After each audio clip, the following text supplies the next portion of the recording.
influencer who hates AI. This plugin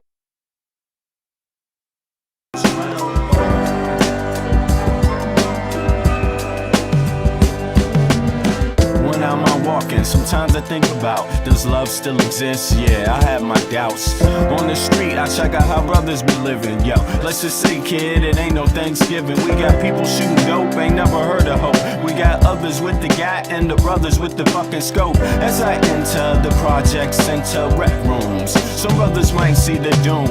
I see my nigga Paulo, fat pockets of papes. He knows the neighborhood biddies with all the dopest shapes. There goes Rollo with the blowout fro. He's got a gap, ayo niggas gots to go. No show is live with narrating, fuck Memorex. My nigga Rollo's got a gat at Paulo's chest. One slug blasted out, down boy died. Now show me some love, kid, it sounds like a fucking lie. The struggle goes on, people trying to survive, hold on. But we know it's been so long, pain without a limit, so wrong. Sometimes I think how the world come to this, a place where every man and woman needs a therapist. Mass confusion, people living in delusion, justify all the bullshit through the Constitution. Meanwhile, the masses struggle to survive. I think we're too busy to hear our people's cries. Singles mothers struggle to raise families, genocide committed through famine and disease. I wonder if these things will ever cease to exist. I know it could if we cease and desist, giving all the power to the industrialists, giving all our power to the damn commercialists that see us just as being sheep in this world, that want us to do what we're told like boys and girls. Oh God, I wanna live another day so I can help provide equality and this day. Know the struggle goes on, people trying to survive, hold on. Though we know it's been so long, pain without a limit, so wrong. Everybody round the globe, open up your earlobe, your third eye, and then decipher the code. Through knowledge, understanding, then bring love into the concept instead of bling bling. Truth instead of biased educational methods, twisting, contorting God's message of love for every human being. Listen, motherfucker, don't you hear the screams? It's time to do much more than talk, debate, and spread hate. We need to think and at the same time investigate, understand what our actions may create. Before continuing the cycle we procreate, we can clone humans, but at the same time we can't feed humans. The future of man is actually looming. It's really depressing, it's true. And yes, you know the struggle goes on, people trying to survive, hold on. But we know it's been so long, pain without a limit, so wrong.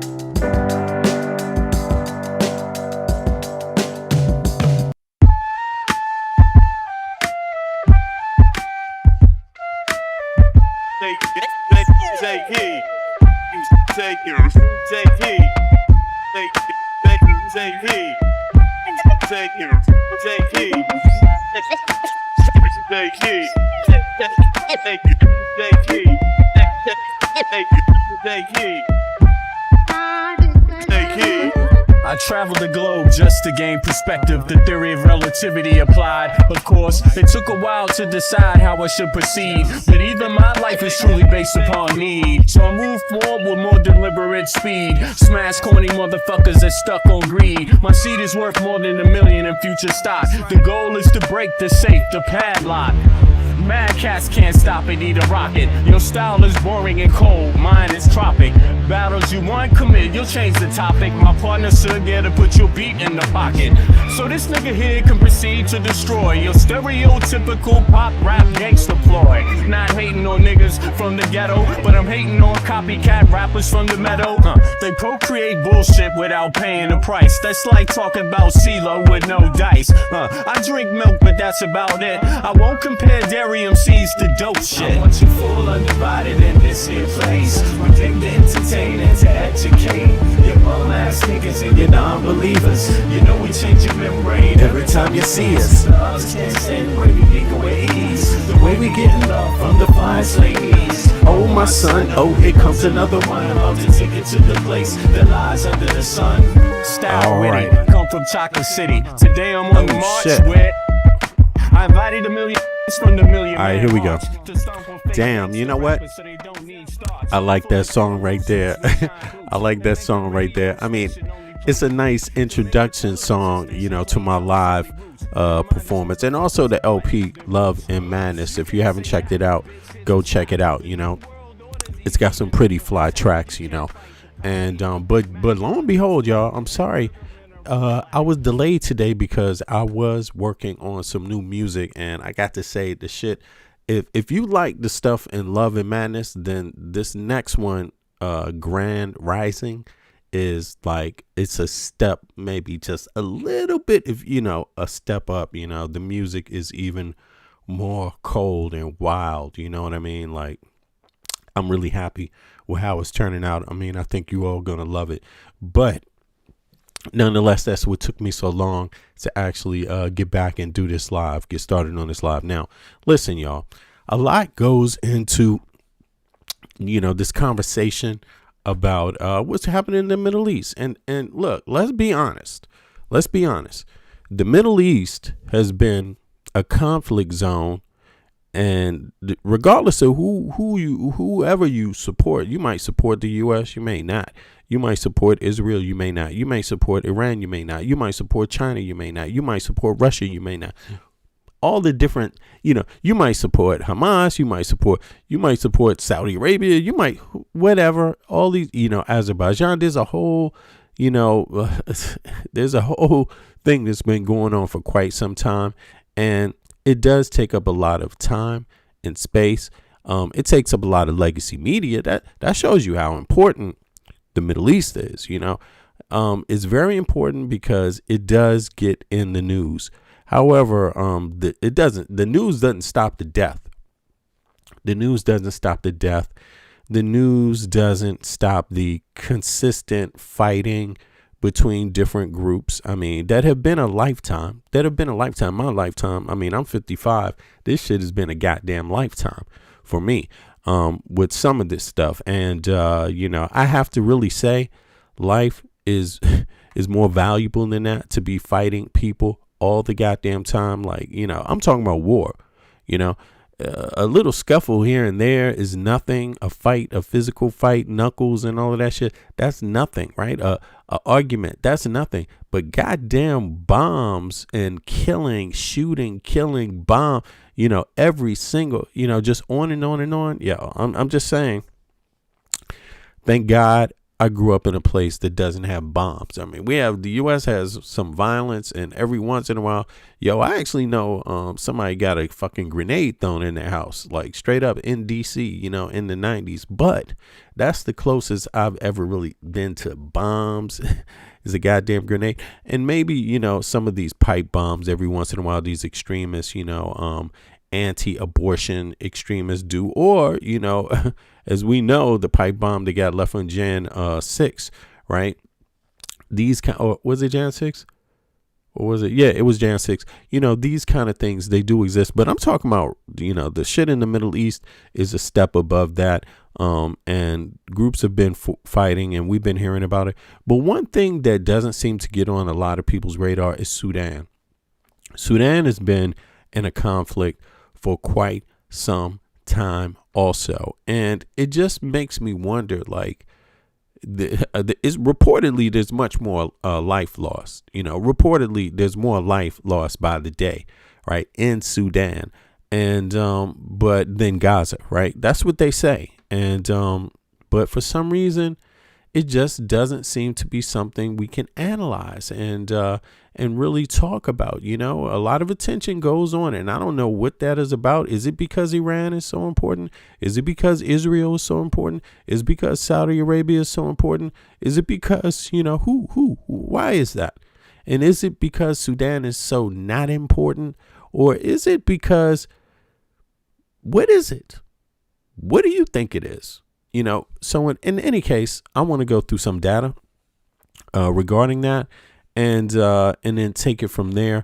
But first, before we get into taking a look at Sudan, I want to look at the latest garbage, the bombing, the killing, the Trump shit, the Iran shit. I got to tell you, I don't have love for any of them, man. I got to tell you, I don't have love for the Iranian, regime. I don't have love for Israel's regime. I don't have love for fucking Trump's regime. You know what I'm saying? I don't have love for the Saudi Arabian regime. I don't have love for any of them. I'm just telling you straight up. I don't have love for any of them. And I'm just going to be frankly honest. If this is the best they can do, they are in trouble in the future. You know what I'm saying? If this is the best they can do, because people are starting to get fucking tired. And, but you can't stop people from blowing each other up, and you can't stop people from wanting to fight each other. Rainbow and it 6'3", you can't stop people. I mean, you can try to reason with people. You could try to interject and give your meaning that might be all, flowered up and, positive and, dreamer. You could try if you like. But I have no doubt that these people are going to fucking fight it out anyway. And despite your dreamer attitude, despite your positive outlook, despite you thinking you can come between them and make peace, no. And there's others. And I think the others, I'm talking about the folks that aren't the proxies now, the superpowers, they just don't seem to be able to get along either.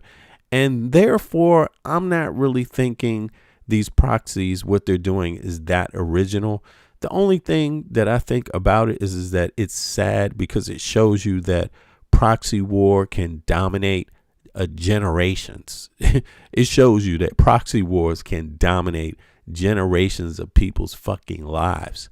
Like, just straight up, and this should be a lesson to people that want peace. Like, don't just stop trying to, find another way. And because so far what we have learned from a lifetime is that the bombs don't change people's minds. The bombs haven't changed Israel's mind. The bomb hasn't changed Iran's mind. The bombs don't change Saudi Arabia's mind, Yemen's mind. Whose mind? The Hezbollah. Her mind. It's not changing anybody's goddamn mind. Death is not changing anyone's mind. That's wild.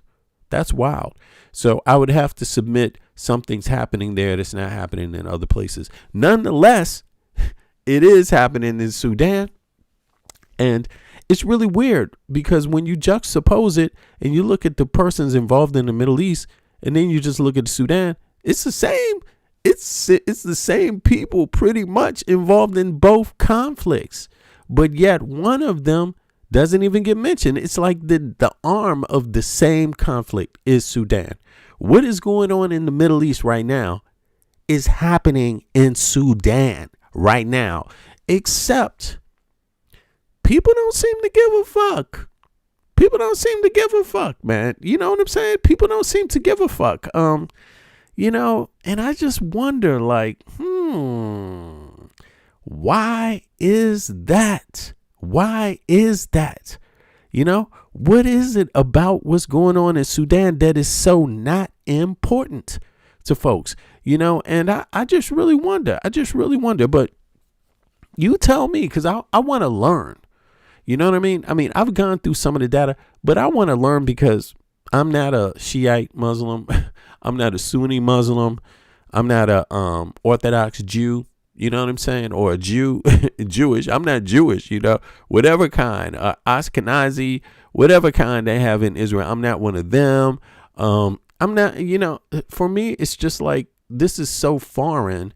This kind of stuff is really foreign. The logic behind it, I myself do not harbor hatred for any American, whether it's South American, Canadian, South American, Mexican. No, I actually enjoy American culture because it's very diverse.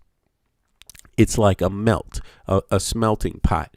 You know what I mean? Like we have a mixture of classical music from the from the 1700, 1500s, or 1700s, you could say, to today. You know what I mean? Classical, African, mixed together, Native American, these things all fused together. You see what I mean? Percussions, horns, guitar. You know what I'm saying? In America, we have some fly shit, man. We got some fly shit going on. So my mind state is not even caring what Jewish people think. It's not even caring what Israel thinks. It's not caring what Iran. It's nothing against them. It's not caring what Iran thinks. It's nothing against them. I got nothing against Iran. It's not caring. It's not caring, yo. I'm not caring what Saudi Arabians think. I'm gonna be serious. I'm not trying to wear the clothes that they wear. And it's no diss. I'm just not into it. I'm not into wearing the little round thing on top of the head with the and I'm not into wearing the thing with that the Israelis wear with the little curly locks here. And I'm not into wearing the big old hat whoosh, that they wear in Iran. I just have to say, I'm not into it, but yet nonetheless, this exists. And people are fighting like this. And what I have to say is, I'm just very happy a lot of Americans aren't out here really getting at each other like this from north to south. Like, really, for some reason, Americans, we don't harbor this kind of all or nothing to the death type of thing about each other. You know what I'm saying? It's something else going on in our minds.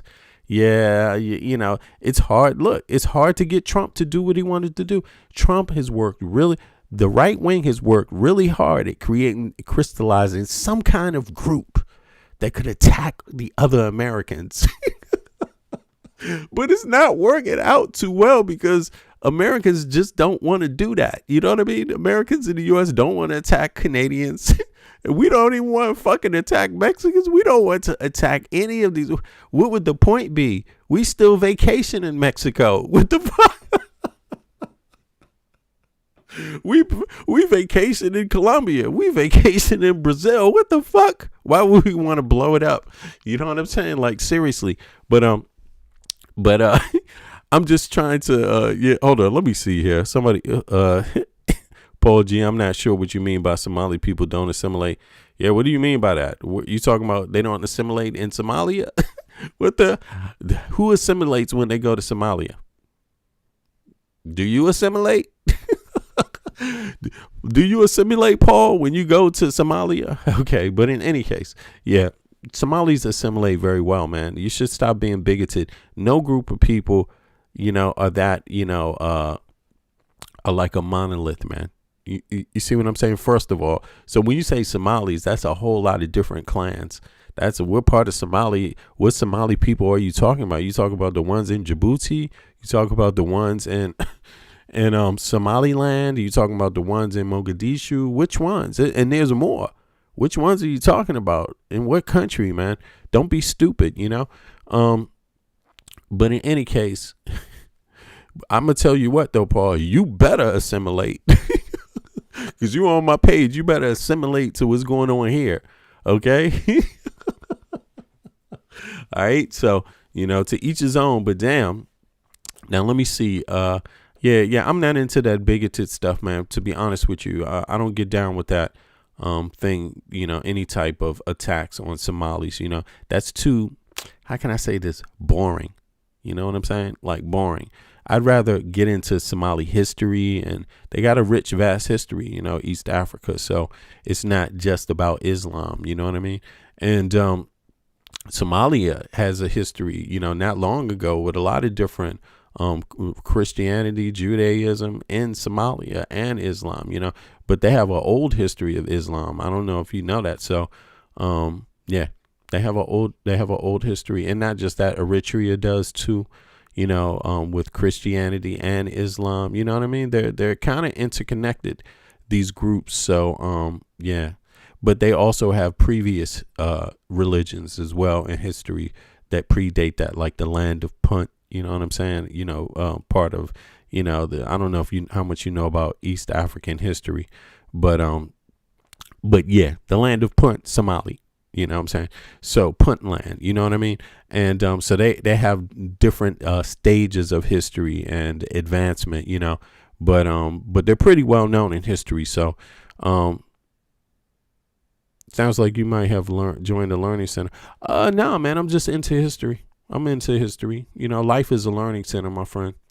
You know what I'm saying? But yeah, so I'm gonna be honest with you. I don't look at any people as I look at all people as having great histories worth knowing. To be honest with you, that's how I approach people.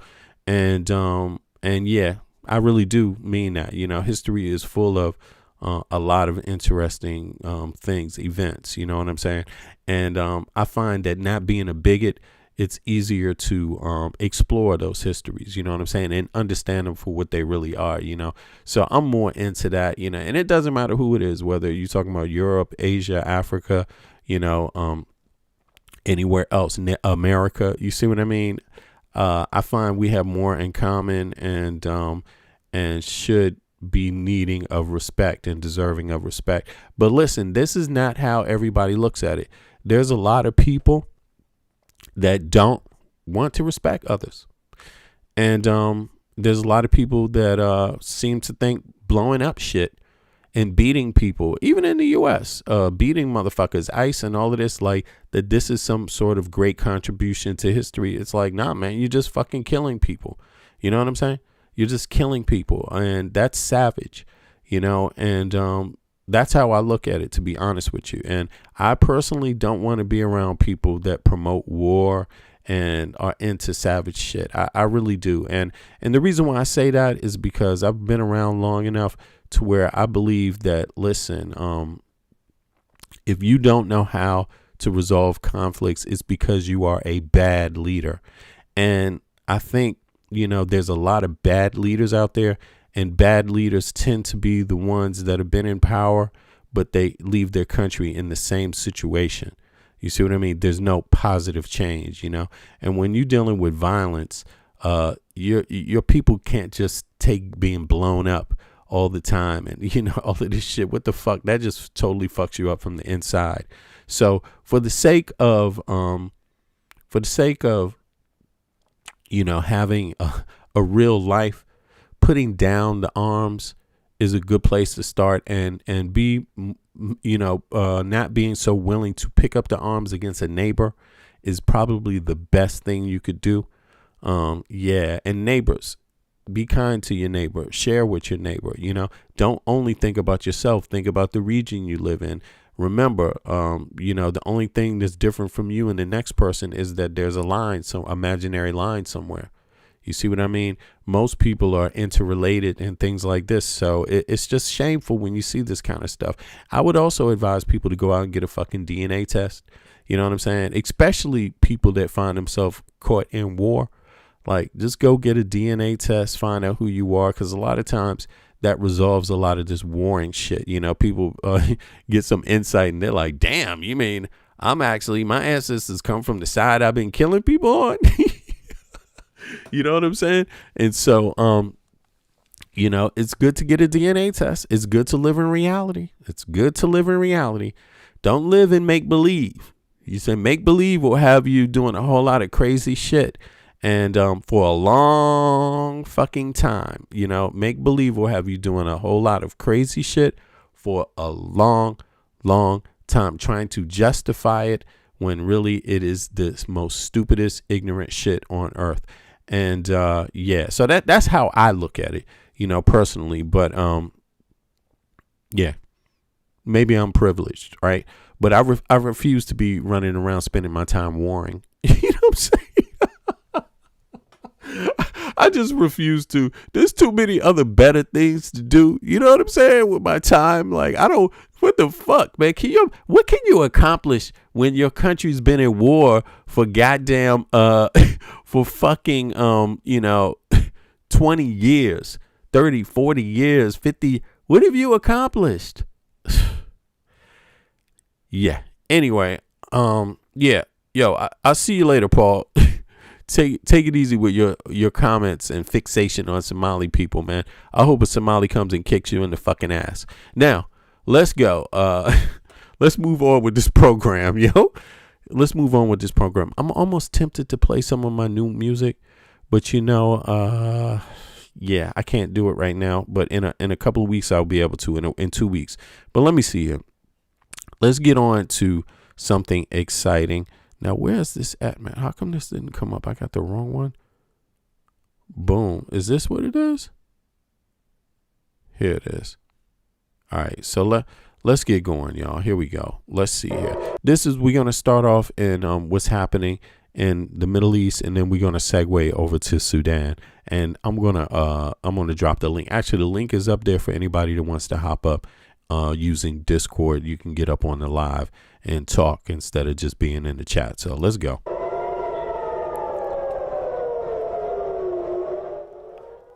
Apparently, Israel's getting bombed. Sounding in Israel earlier this morning as Iran vows to ramp up its retaliatory strikes after one of their key oil sites were hit.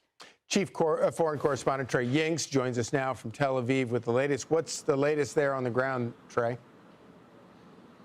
Yeah, hey guys, good morning. After the 8th round of incoming Iranian ballistic missiles since midnight, we do have some new video to show you of an impact this morning in central Israel. This video shows a cluster impact in Tel Aviv. You can see on the security camera provided by the Israeli police this explosion. No one was injured in this particular impact. Get Discord. Download Discord on your phone if you're on your phone, and you should be able to hop up with that link. There are reports of injuries on the outskirts of Tel Aviv after an apartment was hit by one of these cluster munitions. Overnight, missile interceptors soared through the skies of central Israel, shooting down some of this incoming fire. It's been a difficult evening for the Israeli people who spent much of their time in bomb shelters amid these new incoming Iranian attacks. A deputy police spokesperson talking about what happened overnight. As a result of the missile impact, it caused fire on several vehicles and damages to several buildings. Together with the forces of the Homefront Command, the MDA service, and the security forces at this stage, we found that 3 people were lightly wounded. At the moment, we are working to inspect the inside buildings to see that there are no one trapped inside, and of course, sealing off the scene. Now, this comes as the Israelis are launching new strikes against the Iranian regime. You can see this video from Friday. They are hammering the Islamic Republic and many of these launching positions and the stockpiles of ballistic missiles. International attention remains focused on the Persian Gulf and the Strait of Hormuz, where the Iranians are still issuing new threats about this critical thoroughfare. The Strait of Hormuz will not be open to shipping. Not a single American Navy vessel will be allowed to enter the Persian Gulf. The presence of America in the Persian Gulf has been the main cause of insecurity over the past 50 years. It is not possible to establish security in the region without America's exit from the Persian Gulf. The Iranians are talking and the Americans are striking. U.S. Central Command releasing. Listen, as far as I think for me, and I'm only saying this because I do watch social media, and I notice some kind of trends and what I want to say is this: it's easy to get into supporting sides, right? It's easy to do that, right? But I always remind myself, although I might choose sides sometimes depending on what the situation is, I always remind myself that I'm not a citizen of any of these countries that are in conflict. Like, I'm not an Israeli. I'm not an Iranian. I am not a Ukrainian. I'm not a Russian. I'm not, you see what I'm saying? I'm not, anyone else involved in this thing. I mean, of course, I'm an American, but as an American, I don't agree with how this president is dealing with this issue. I believe that the wiser way forward would have been the way that Obama did things. Not to say that everything about Obama a person might like or dislike, but what I'm saying is particularly when dealing with Iran, I felt that was a better approach because it kind of neutralizes. It doesn't push Iran to Russia and China. But this president pushes them, and this president, if you notice, he pushes everyone towards Russia and China. He even pushes Europe towards Russia and China. He pushes Asia towards Russia and China. He pushes South America towards Russia and China. And I think that's essentially being an asshole and, you know, and doing too much pushing. That is ultimately what you create. So it's not about, I don't go for this kind of like, can you beat them? Can you fight them or blow them into submission? Or can you force them to do something using weapons? I think the powerful people, the ones that have real knowledge, know how to attract people to work with them without bombs. That's what I think. And of course, it might take some time. Of course, it may not always be the easiest thing to do, but I think it is, you know, it just is a representation of how clever you are. Basically, you know, that's how I look at it. People sometimes get caught in these polarizing political dynamics, and Israel and Iran are definitely caught in that dynamic. Like, no question whatsoever. Israeli and Iranians fucking hate each other. Like, just flat up. They hate each other. They hate each other. And you won't hear either one of their leaderships having words of peace. Like, you won't hear that. You won't hear that. You will hear words of war, but you won't hear words of peace. You won't hear crying from the leadership of enough of our children have died. Let's turn the page. We're cousins. You won't hear that. You won't hear that from them. It almost sounds absurd when I say it, but you know, they don't believe that. They don't believe they're cousins. They don't want to turn the page on peace. They don't believe in a better life together. Isn't that bizarre? In this video from Friday showing Karg Island, where and if they do, I sure don't hear it. I don't hear enough of it. And I damn sure they don't slip it into no legacy media clips or on YouTube. You know, you don't need legacy media to get on YouTube. You can go say it on your TikTok page. You can say it on your fucking social media. You could go on X. The goddamn prime minister of Iran can come out on X any day he wants and say, hey, man, Israel, we're cousins. You know, let's turn the page on this. I love you. You know, and Netanyahu could do the same. Any day of the week. Any day of the week. How bizarre. Where up to 95% of Iran's crude oil is processed. Significant strikes there. President Trump telling media over the weekend, we totally demolished Karg Island, but we may hit it a few more times just for fun. We've totally decimated it. We do. Look at this. And Trump is not helping. He's like, we'll do it one more time just for fun. Trump really sounds like he is projecting. You know what I'm saying? Like, all the time. You can't, when Trump is losing, he can't hide it, you know, because this is the kind of stuff he says. A ramp up in U.S. and Israeli strikes in the hours and days ahead. We've seen many. You know, he's eager. He's salivating on the war part so much that he won't just get it over with and beat them. You know what I mean? So he tries to project like, okay, so since I can't beat them, I'll just act like, you know, dropping bombs on them is fun, and that will equal victory. People will be okay with that. The refueler planes overhead as they are making sure these jets have the ability to strike targets deep inside of Iran. Guys? All right. The children now, I've heard children saying on both sides, saying different things, you know, and I've heard, don't get me wrong, I have heard some Israelis and some Palestinians. There are some, I'm talking about Israelis and Palestinians. There are actually a lot of them that seem to want peace, man. I don't know what the hell is like stopping why that voice doesn't get heard enough. But Iran and Israel, I never hear anything about peace between those two. I'm just saying that. I never hear it, you know. And yeah, but if it's out there, please point me in the right direction. I would like to see it.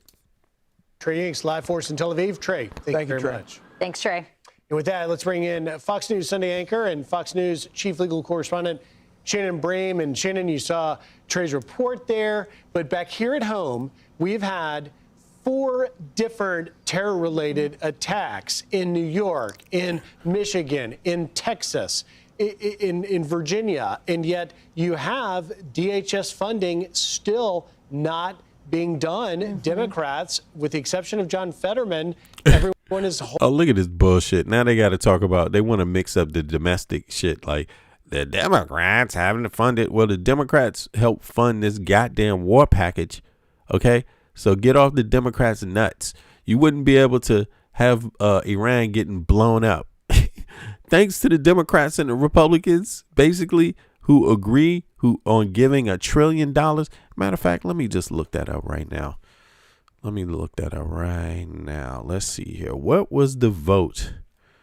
What was the vote in Congress and in the Senate to fund the Pentagon in the latest funding cycle, and how much did they get? You know, just to keep in mind, you know, because we're watching Fox News. So Fox News, they some bitches, basically, because they don't play fair. You know what I'm saying? What I mean is bitch. Like, what I mean is, like, they could one time actually inform people properly, instead of just always being, you know, saying what the Democrats don't do, but never mentioning what the Democrats do. That's Fox for you. And then they project and they say CNN does that. But no, CNN be cutting up on Democrats too. Listen, the only people that get it from both sides are the Democrats. Democrats get it from the lefties and the righties. They get it from Fox News and they get it from CNN News, like flat out. And they get it from MSNBC sometime. And they get it from podcasters also. You know, it's the right wing that sticks together 100%. This is how you got Trump. Trump has less people supporting him, but because they stick together, that's what you have. Lefties don't. That's why you got Trump. The reason why you have Trump is because the motherfucking lefties didn't want to stick together. That is why you have Trump. Yes, that is actually why you have Trump. But it it does come down to some Democrat and Republican things, and Fox News is talking about the Democrats, they're holding up the Department of Homeland Security funding. They're holding up ICE funding. They don't want to fund it. La la la. They could at least say what the Democrats did do. Now check this out. Most recent funding cycle, fiscal year 2026. Congress passed a massive defense spending package as part of a broader effort to end the partial government shutdown and establish new national security priorities. The funding is divided into two main categories: the policy bill, NDAA, which authorizes the programs, and the appropriations bill, which actually provides cash money. Yeah, it does. Fox News, did you hear that? I wonder who did that. The funding amount: Pentagon received a total of $838 billion in base discretionary funding for FY 2026. This amount was approximately $8.4 billion more than the initial budget request. Anyway, okay, like when you're dealing with $838 billion, what the fuck does it matter that that you got $800 billion more? Anyway, when including military construction and nuclear programs, authorization, and broader national defense. Okay, you see that?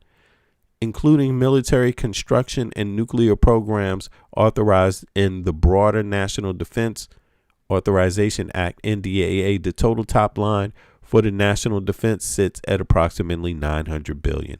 The congressional votes. Now, this is who voted on it, right? This is who voted on it. The House, okay, the congressional votes in the House was 217 to 214, right? Let me just open this up to make sure I'm seeing everything. Right, okay. And the U.S. Senate was 71 to 29. So let me find out, why doesn't it say state who voted? Well, let me see, state which, I want to know which members voted for the bill that got signed. And apparently this is signed by Trump, right? So, or is it still in the Senate? I'm curious. I don't think it is. All right, here we go. The Senate vote on January 30th, 2026 was bipartisan. All Republicans present voted yes, joined by a significant number of Democrats who sought to end the partial government shutdown. Okay.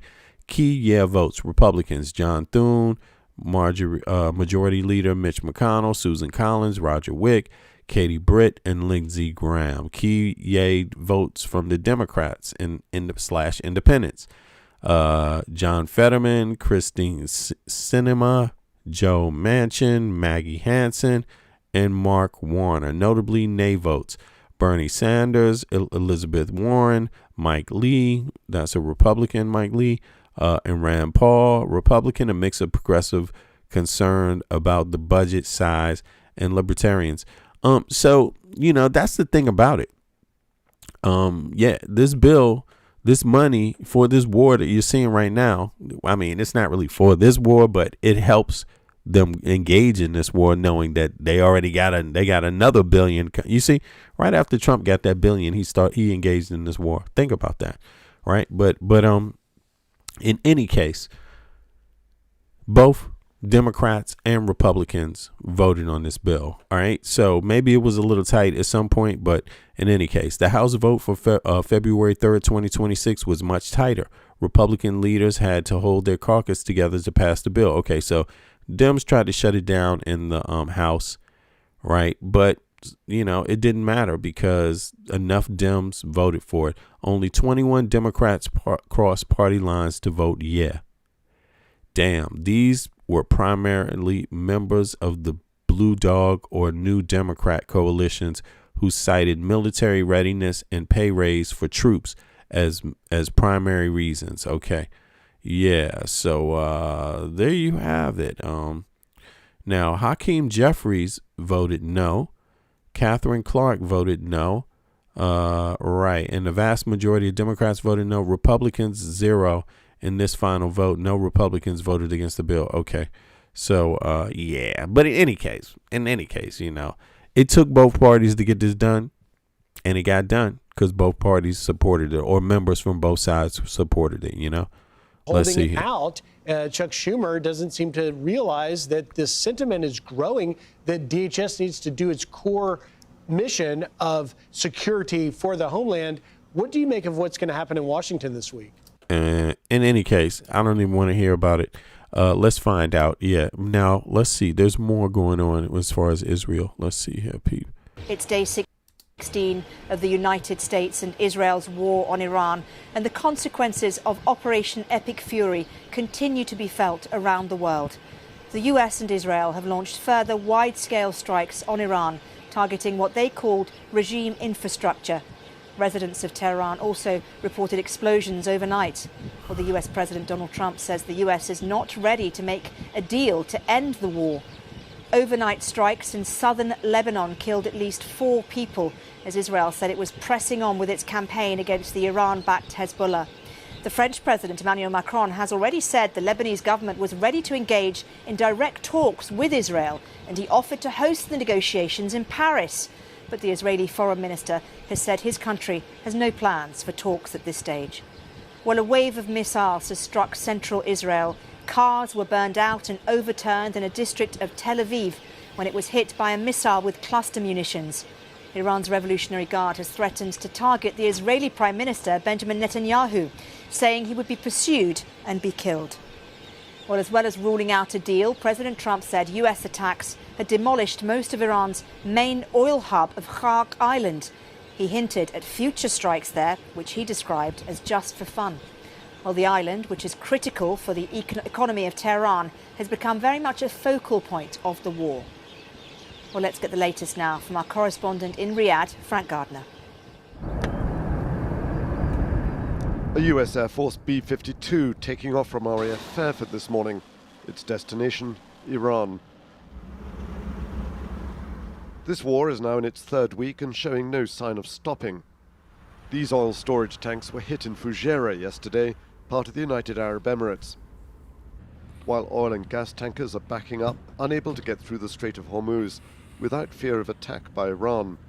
That, in turn, is driving up oil prices.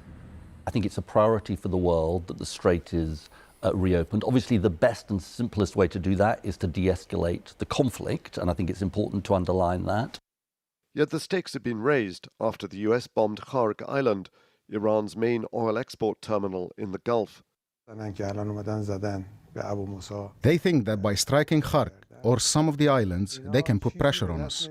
On the contrary, all the pressure will fall on the US and European-linked oil companies. That's why we face no problem in this regard. Oil and petrochemical sites are highly vulnerable on both sides of the Gulf. I want to look into that. Like he says, all the pressure will fall on the U.S. and the European oil companies. I mean, I'm not really sure. I'm just curious why he says that. Now, he says companies, right? So that means companies that are American that are in the region exporting oil or producing oil. I think that must be what is that what he means? Is that what he means?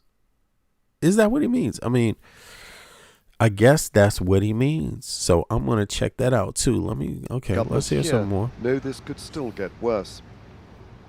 The Gulf Arab states did not support this war, but if it had been over quickly and the threat from Iran's drones and missiles reduced, they could have accepted that.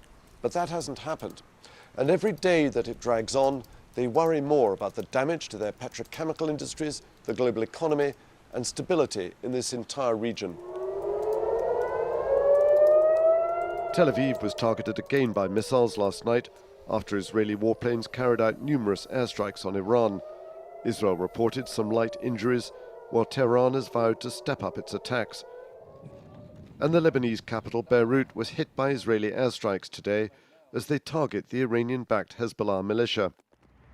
Even sport has not been immune. Both Bahrain and Saudi Arabia. So here it says the majority of oil fields within striking distance of Iran are located in the Persian Gulf and its immediate coastal neighbors, Iraq, Kuwait, Saudi Arabia, and the UAE and Qatar. While many of these fields are state-owned, Western super majors operate them through joint ventures and service contracts. So that's what he means. So yeah, there you have it. So I mean, now let me ask you this: what does that tell you? What does that tell you right there? I mean, seriously, in terms of who's fighting who, right? Who's involved in this? Who's fighting who? You know, is it Iraq, Kuwait, Saudi Arabia, the UAE, and Qatar, and the U.S. and Israel that are fighting Iran, or Iran? I'm sorry, or is it just the U.S. and Israel that's fighting? Let me know what you think. Put a 1 in the chat if it is Iraq, Kuwait, Saudi Arabia, UAE, and Qatar, while fighting, and the U.S. and Israel fighting, Iran, or put a 2 in the chat if it's just Israel and the U.S. fighting Iran. I'm just curious what people think, because, I never really bothered to look into exactly who's owning what of the oil fields, if they're operating it or if they're splitting it, or in any case. But it appears that a lot of them are joint ventures, right? So, but what does that mean still? They're joint ventures in oil. So why? What is up with? I mean, to me, I'm gonna tell you, it just sounds very, very odd, because if you tell me you're going to strike oil fields in my country, I don't give a fuck. If I'm half owner of those oil fields, that's a problem. What the fuck? You know what I'm saying? Like, to me, that's a problem. That's a problem. You know what I'm saying? They don't want to get dragged in. Fixer, what's up? For me, it's still a problem. Even if I don't want to get dragged in, it's like, how can I not be dragged in when you're bombing my ass? Like, what the fuck? You know what I'm saying? It's like serious. There are so many idiots in the United States. You got that, man, for real. Matthew, you got that? But seriously, yo, Matthew, what do you think about what I'm saying though, man? I mean, look, let me go over this list again. This is crazy. And then I'm going to play back what this guy said. Iran is located in the Persian Gulf and its immediate coastal neighbors, Iraq, Kuwait, Saudi Arabia, and the UAE and Qatar. While many of these fields are state-owned, Western super majors operates them through joint ventures and service contracts. So let's play back what this guy said, because I was curious, like, what the hell is this dude talking about? The Westerners are going to pay. But listen, but this is apparently what he's getting at. Iran's main oil export terminal in the Gulf. They think that by striking Khark or some of the islands, they can put pressure on us. On the contrary, all the pressure will fall on the US and European-linked oil companies. That's why we face no problem in this regard. So that basically says we're going to bomb these oil fields, but they're half owned by the countries that are that are there. They're half owned. What do you think about that? What do you think about that? What does that mean? What does that mean exactly? I mean, yeah. What would you do? What would you do if this was you? And I know it's hard to say that, right? Because a lot of people will say, but this isn't me and this would never be me, right?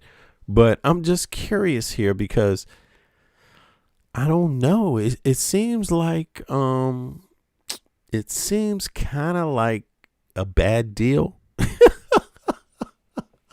Like, I'm gonna tell you straight up, I am not going to be in your country pumping shit, doing any kind of business, having people attack me. Having people attack me, and I just look around and people are like, well, we not at war with them. It's you. They only want to attack you.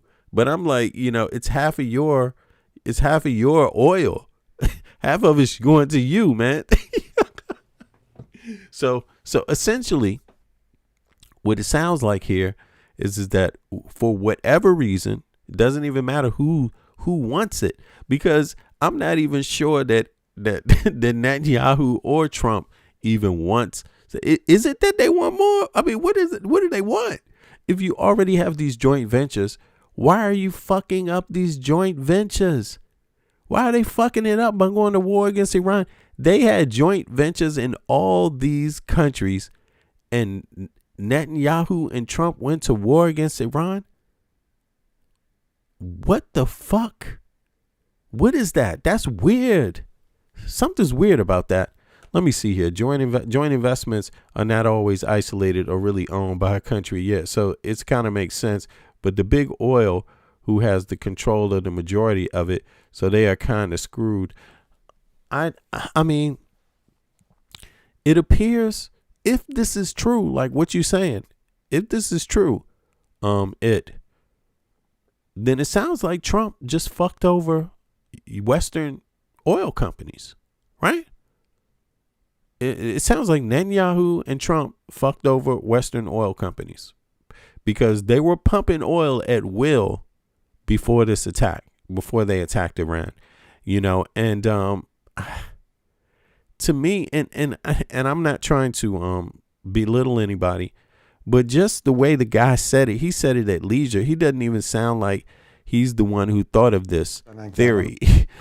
He doesn't even sound like he thought of it, but he damn sure repeated it. Someone told him this strategy and he repeated it, but he doesn't sound like the guy that came up with the strategy. But let's hear it. Island, Iran's main oil export terminal in the Gulf. They think that by striking Khark or some of the islands, they can put pressure on us. On the contrary, all the pressure will fall on the US and European-linked oil companies. That's why we face no problem in this regard. Yeah, he said that just at will. And so it's just kind of like, damn, what the fuck are they, how could they, let me pull this up on the screen. This is, I'm serious, man. I don't know how many of you all are seeing what I'm seeing here, but let me see. Is this right? Let me go to Article 2. Okay, here we go. Let me get over to this. Is this showing or what? Oh, that's not even showing. Okay. So let me go to here. I got the wrong one up. Yeah, here we go. Here we go. Now, it says it right here. It says Iran is located in the Persian Gulf, and it is immediately coastal neighbors to Iraq, Kuwait, Saudi Arabia, the UAE, and Qatar. While many of these fields are state-owned, Western supermajors operate them through joint ventures and service contracts. Major Western companies with active operations. Despite the recent conflicts, several U.S. and European giants maintain a massive physical footprint in the region. However, as of March 13, 2026, some, like Total Energies, have begun suspending operations due to safety risk. All right. So ExxonMobil, hold on now. Let me make sure I'm getting all of this. Yeah, there we go. I can read it out. So you got, I hope you all can see this. Can y'all see this company? Yeah, you can see it. All right. So you got ExxonMobil. Their key in range operations. Right. Okay. Then you got active scaling back personnel. Okay, so ExxonMobil is operating in Iraq, okay, the UAE, and in Qatar, right? Chevron is U.S. They're operating in Saudi, Kuwait, partition zone, right? Okay, and the UAE, okay? They're still operating. Shell, the UK, Iraq, Oman, Qatar, and the UAE. Okay, that's the UK. BP is UK. They're operating in Iraq, UAE, Oman. Total Energies, France, is operating in Iraq, UAE, and Qatar, but they halted production at several sites. And then there's Eni, an Italian company operating in Iraq, UAE, right? And they have some offshore blocks that they're doing. So I'm just curious here. Geographic vulnerability zones. I'm sorry. Iran's missile and drone capabilities, specifically the Fatah Shahid series, put even more Western operating fields in the Gulf at risk. Iraq Basra region, fields like Ramallah, BP, and West Kurna, ExxonMobil, are less than 50 miles from the Iranian border. The UAE offshore fields like Upper Zakum, Exxon, ADNOC, and various gas platforms. Total Energies are situated directly in the Persian Gulf waters, vulnerable to naval harassment and drone strikes. Okay, they're in the water. Partition zone. Saudi Chevron operates in the Wafa field, which sits between Kuwait and Saudi Arabia, well within the radius of Iran.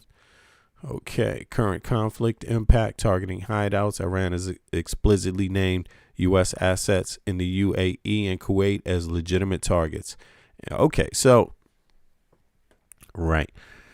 So what would motivate Trump's dumbass? I mean, did Trump really? This seems like this is not a good sign. For me, this is not a good sign because it further illustrates Trump's. I said Trump. It further illustrates Trump's just lunacy. I mean, it's not making sense. Like, it's easy. It's an obvious choice. You would avoid attacking because you're making money. Your oil people are making money. So what the fuck is going on here? What the fuck is going on here with Trump? I mean, yeah, this just seems really, really odd. It seems really, really odd. He's just that dumb, and his son-in-law is that dumb too. Yeah, because I'm like, damn, man, you like fucking up your own oil business, dude. Like, what's going on with this? Like, really? Like, you seriously fucked up all this oil because of what? Like, and you have no plan to stop this regime anytime soon. And Epstein files, is that it? This is a mockery. This even illustrates it even, more how much of a mockery this is. It's like when you're fucking up your own business. And notice how legacy media didn't come right out and say what it is.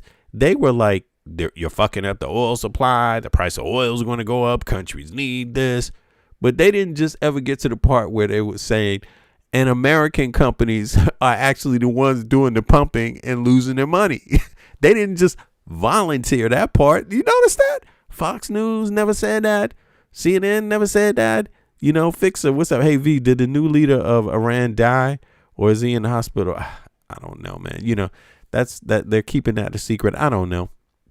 But I put it to you this way. If I was him, I wouldn't be announcing where I was. I'd be keeping that shit a secret. What the hell? You know, let the man hide. And I said this before, there is no shame in hiding from the U.S. military. There's no shame in that. No shame in that. No shame in that. I would have no shame in hiding from the U.S. military if I was the leader of Iran. You don't have anything to prove. You're not a superpower. You know, you don't got nothing to prove, man. You'll be fighting a lot of technology. I mean, if they really want you know, it's hard. It's hard to keep a secret. It's hard to keep a secret, like where you are and shit, and be on the telephone. I mean, just think hiding from them means you can't use the phone ever again. You got to have one person somewhere else that gets a phone call and then runs and tells the other person, you know, there's a phone call. And then the other person run out there, go to where they are to get the phone, you know, and talk and be like, you know, taking messages for someone else, you know, miles away. Like, seriously, if you want to avoid detection. That's what Osama bin Laden had to do and shit, and they still got his ass. You know, it took a while, but you don't want them knowing where you are. They just going to drop a bomb. You know what I'm saying? And hiding means I want to live, but maybe they don't want to live. I don't know, but I would not have any qualms about hiding, and I wouldn't feel anything about it. I would be like, yeah, this is the world we in. But in any case, so they blowing up Iranian fucking. They're blowing up not Iranian. We blowing up Iran, but Iran is blowing up our oil fields, yo. He's blowing up our partnership. And let me tell you, if Trump lets Iran run you out of the Middle East, man, you are the punkiest motherfucker on earth. Like, what the fuck? I mean, is this really what's going on here?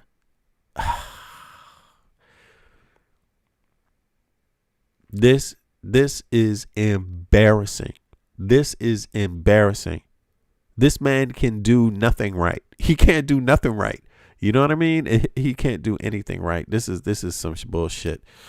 Yeah, this is some bullshit. I don't get it. But it's really pathetic. I thought for a second, you know, maybe there was like some sort of another angle to this. But now I'm just like, no, this guy's fucking dumb. Like, he's dumb. That's the main angle. It's the main angle. Hello, I'm Lauren Taylor. It's day 16 of the U.S.-Israel war with Iran. We're going to review, once I get a little bit of information here, then I'm going to flip over to the Sudanese side and talk about some of the same players that are involved in this war right here.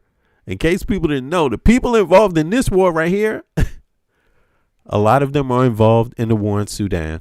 You know, whatever side you're taking, whoever you think is good, whoever you think is bad, which is why I usually take a step back, because a lot of these people are funding war, you know, directly or indirectly. You know what I'm saying? So, let's go. Iran.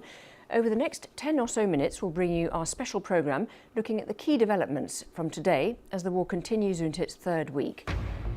Israel says it's extending the scope of its military action against Tehran with strikes in western and central Iran. These pictures, released by the Israeli military, are said to show attacks on facilities described as part of Iran's drone operations.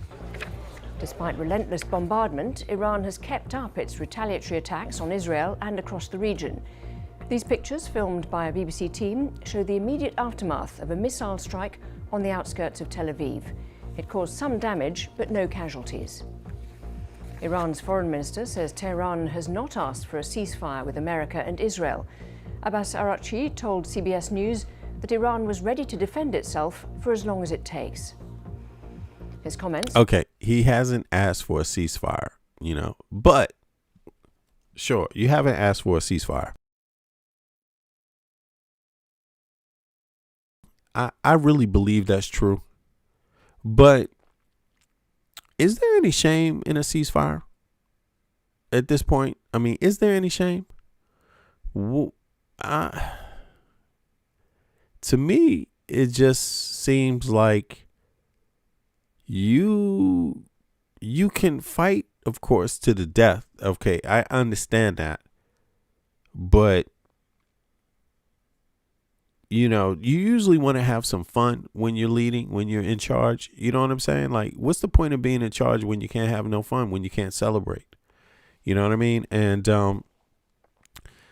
no matter what, sure, the U.S. has been ineffective, I would say, largely because of Trump's strategy. Trump had no strategy. He let Netanyahu drag him into something. That's no way to do something. You should never go this far in the defense of someone else that drags you into something. You could defend Israel without going to war with Iran, without striking Iran yourself, without doing, you could do that. You could also help them with some missiles, protecting them with some missiles. Think about this. All this shit that Trump is doing by attacking is actually, it's not the same thing as, defending with missiles. You see what I'm saying? And yeah, it just seems like a different priority. A lot of Israel's being hit. A lot of the oil fields are being hit. That's not good. That's not good. You know what I mean? Like, it's supposed to be the opposite. It's supposed to be the oil fields are being protected, by, using your weapons, your rockets and shit like that, your defenses. And Israel maybe is being protected. I'm just saying theoretically, if this is what's going on, if Trump is and Netanyahu attacked together, if they have an agreement, to me, it seems like that's what it would look like. But actually, it seems like the U.S. is not winning. It doesn't seem like anyone's winning. It seems like everybody's losing. Yeah, maybe that's the best way to say it. To me, yeah. And that's good for Iran to say that, hey, I helped you. I showed that we could make you lose, right? Yeah.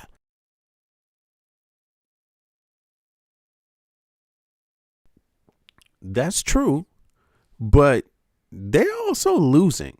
And that just can't look nice. This just seems like a bunch of, like, what the hell, man? Follow an earlier claim by Donald Trump, who said the Iranian government appeared ready to make a deal, but in his words, the terms were not good enough yet. Let's focus first on the military campaign, because Israel says it's expanding the scope of its strikes on Iran, targeting what it calls regime infrastructure. An IDF spokesman said the Israeli military... Trump is defending the skeletons in his closet. Yeah, he's doing an excellent job at that, though. Well, not really, but I mean, he's doing a better job. Plans for at least 3 more weeks of the campaign. Actually, Trump is a loser, man. He's losing just all about everything. It's all a loss for Trump. And sadly enough, anyone who depended on Trump also lost. You know what I mean? In some way. I'm not too sure what this is going to turn out to be, though. I have some theories about it. Like, I don't share the same way to operate. I think that there's wiser ways to operate. Like, for example, people always want options. And as long as you're in a position to give somebody an option, sooner or later, they're going to be, wanting to deal with you, because people get tired of dealing with the same people all the time. That's just how it works. So I don't think you have to force people into stuff, but hey, they're going to be fighting anyway. That could still be hit. In Israel, emergency... Okay, so we've seen that. I just wanted to make sure. Now let me just do this one again. This last one, and then let's see. The UAE says it was attacked by 4 ballistic missiles and 6 drones from Iran. This comes the day after Tehran urged 3 major ports in the UAE to evacuate in what is considered the regime's first threat to attack infrastructure of a neighboring country. Meanwhile, Saudi Arabia also announced it intercepted multiple Iranian drones, warning residents today of more potential incoming projectiles. Fox News correspondent Lucas Tomlinson is live in Dubai with more details. Lucas? Believe it or not, Joey, that was a pretty quiet day here in the UAE. Just 4 ballistic missiles and 6 drones launched from Iran. For the past 2 weeks, Iran has launched over 1,600 drones here and nearly 300 ballistic missiles. That's 3 times the number launched at Israel. And Iran's foreign minister claims he's only targeting American bases here in the region. They are only targeting American assets, American installations, American military bases. Everything belongs to Americans. They, attacked our islands using HIMARS artillery rockets, which are low-range, rockets, and they used the territory of UAE to attack us. Now, some residents here would like a word with Mr. Arachi, Joey. Just some of the other day, a drone hit a building just 2 miles from where I'm standing.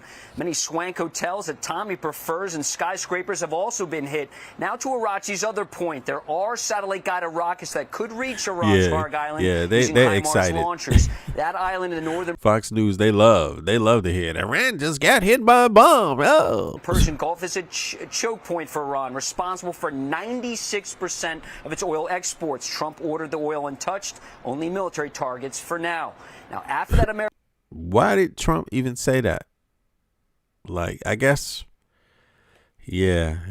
I guess, is it because he's under pressure? But it doesn't make sense because he knew that this was going to happen, that this is exactly where it would go if you try to attack Iran, that it's going to come down to burning the oil fields. This is what everyone knows. I mean, this is a no-brainer. You know what I'm saying? So why not go all the way? Now they just blow up all the oil and shit. You know what I'm saying? But he's like, no. Don't blow up any oil. You know what I'm saying? Like, they're blowing up your oil. They're blowing up your country's oil. I don't get it. American attack on the island, Iran retaliated by launching a drone strike here in the UAE at the Fujairah oil terminal, which is used to. Yeah. I saw Trump's son has a contract for drones. Yeah, and they want technology from Ukraine. Now, this is another aspect to it. You know, the dynamic of Ukraine. Iran has been giving Russia drones, bombing Ukraine for a while, for over a year now. You know what I'm saying? A lot of Iranian drones have hit Ukraine, killed people, like seriously. And now Ukraine is starting to, want to know, does Israel want some drones? You know what I'm saying? And seriously, no bullshit. That's what's coming now down the pipe. They're like, yo, we could sell you some drones. And I guess they're like tit for tat. Iran, you gave Russia drones to attack us. We would have liked if you had not done that. But since you did do it, that means you can't say anything if we sell Israel drones, right? You can't say that. Hey, what does that mean? What does that mean? You see what I'm saying? So, yeah, this could easily turn into World War III.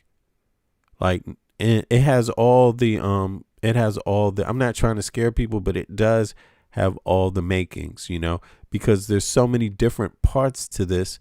It's hard to get people to always get along, and you don't know which part is going to say enough is enough, like, to be honest. Oil over land via pipeline to Oman and avoid the Strait of Hormuz. Now, Iran's foreign minister also claiming Iran has only closed the strait to American and Israeli interests. Keep in mind, only 2% of tankers transiting the strait ever reach American shore. I mean, people should understand, though. You need to understand something. The U.S. military is going to survive Trump. And they just got $900 billion, and they've already been funded. I mean, they've been funded like crazy, and don't sleep. They're going to be in operation for some time, So I think people that it's okay to not like some of the things that a country does, even the U.S. It doesn't matter what country it is, but be realistic about tomorrow. Like, because the U.S. military is definitely the most funded military that there is on earth. And they have not yet really used their I'm not talking about Iran. They wouldn't use that type of power on Iran. You know what I mean? But they definitely have the ability to inflict 1,000 times more harm, you know, in many places. Like, seriously, it's a serious military. And so I wouldn't necessarily want to be picking fights with the U.S. military. I wouldn't want to draw the U.S. military into World War III. I wouldn't want to draw Europe into World War III. Like, I'm just telling people, like, that, you know, China has a military that is lethal. Russia has a military that's semi-lethal. You know what I mean? But the U.S. definitely has a military that's lethal.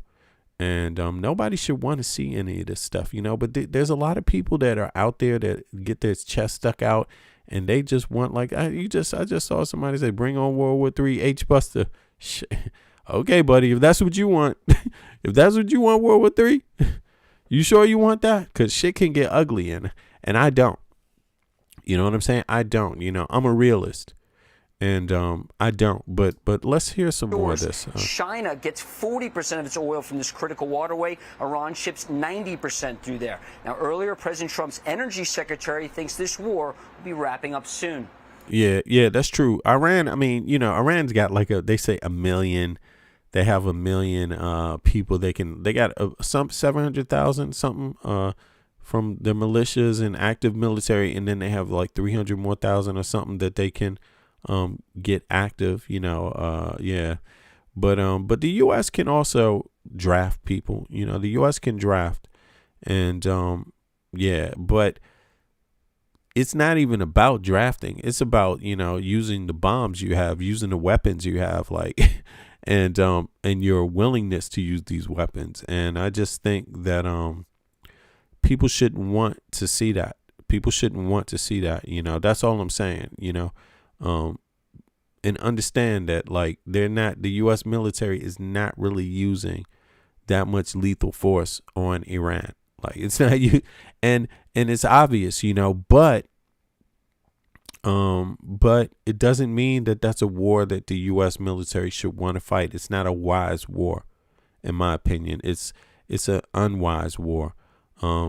It's giving China a chance to observe things that they shouldn't have the opportunity to observe until they're in an actual fight. You see what I mean? And that's what I think is so stupid about Trump, you know. But yeah. I think that this conflict will certainly come to the end in the next few weeks. Could be sooner than that, but the conflict will come to the end in the next few weeks, and we'll see a rebound in supplies and a pushing down of prices. So you hear this? This is Fox News. That's why I wanted to play this. So Fox News, their experts, their talking heads are saying this is going to go down in a couple weeks. So you heard it from them. That's what their view is. That's what they believe. They think that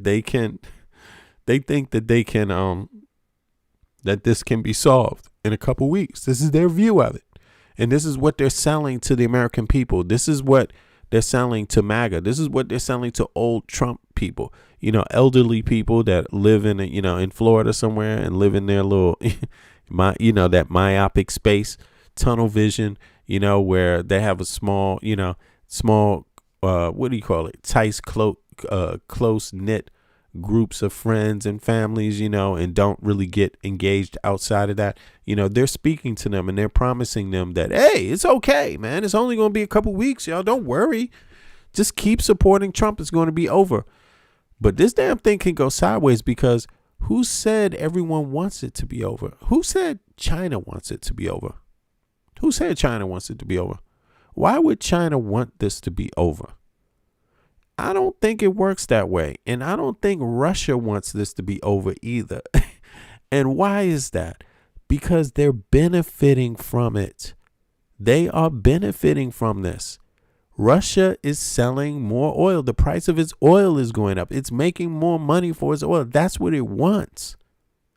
China can get oil from, it's getting oil. You know, Russia is ramping up its oil exports to China by sea in the northern part of the sea. Yeah, they are around the Pacific, the north to the Pacific and down, you know, and that's going to last all year long. So strategically, I don't see them necessarily wanting this to end too fast, because you would want to keep the U.S. involved. You would want to make them have to spend more money, more resources, more time and energy. Now, Iran, they may want to call it into this, because every one American is getting killed. It's like 100 fucking, it's 100 Iranis, man. That's not a good number either, man. That death toll is not cool. Regardless of the money that the U.S. is missing, the death toll is lopsided. And so I could see why Iran might want to have a little, end of this. But I don't know. To me, it seems like there's a lot of ways to get somebody else involved. What if someone else gets involved? What if somebody else is like, fuck it, I had enough, and just gets involved that's not right now? What if one of those other countries that's getting their oil bombed, that isn't working together with the U.S., is like, man, fuck this. We don't care what anybody thinks, man. We had enough. I mean, what if that happens? What if the unknown happens? The unknown known. What if that happens, After that. So he's like talking that shit, it's going to be done. Okay. So this is what he thinks. All right. So let's see if that works that way. I doubt it though. But if it happens, I would be happy. I would be happy personally to see it come to an end. But somehow I just don't believe that's what's going on here. I think this is more technical. I think it's by design, that this is happening, and some people want it to continue because it benefits them. So, who knows what it's going to be, how that will happen, but it's going to be an interesting couple of weeks. Let me see here. Here we go. On U.S. soil. My name's Roman Rozhovsky. I'm the Assistant Director of the Counterintelligence and Espionage Division for the FBI. Transnational repression. How much of a national security threat is this phenomenon? It's a huge priority for our adversaries, such as China, Russia, and Iran. So it's a huge priority for us. And we're seeing more and more of these cases, and we're seeing escalating tactics, everything, from assassination, forced kidnapping, to harassment, hiring organized crime or private investigators to go after people on U.S. soil. So it's a big issue for us. Have the activities intensified? Yes. In the last few years, they've definitely intensified, and the tactics have escalated to, violence and kidnapping and, murder for hire. What is transnational repression? So it's a broad, complicated topic. I would summarize it as anytime someone criticizes an authoritarian government, usually, or just any foreign government, and then that government comes after the person on U.S. soil and tries to silence them through a variety of tactics. What specifically have you seen the Chinese government doing here in the U.S.? So in some of our cases, we've seen them send officials here to harass individuals. We've seen them hire private investigators to surveil people. We've seen them hire private investigators to try to get them to commit violence against individuals. We've seen them hire private investigators to destroy things, such as there was a statue of Xi Jinping in California that criticized COVID policies, and they hired a private investigator who burned it down. We've seen them threaten the families of these people who are still in China. We've seen them recruit U.S. government officials to try to get database access to see when an individual would travel so they could try to arrest him. Are all of these activities illegal? Most of them are. There are some loopholes that they take advantage of. So, for example, if I'm a Chinese intelligence officer and I want to surveil you, I can hire a private investigator to follow you on a public street. An American private investigator, and that's currently not illegal. So that is a loophole they've been taking advantage of. However, if that private investigator does something illegal, then it becomes illegal, and we can prosecute under the Agent of a Foreign Power Act.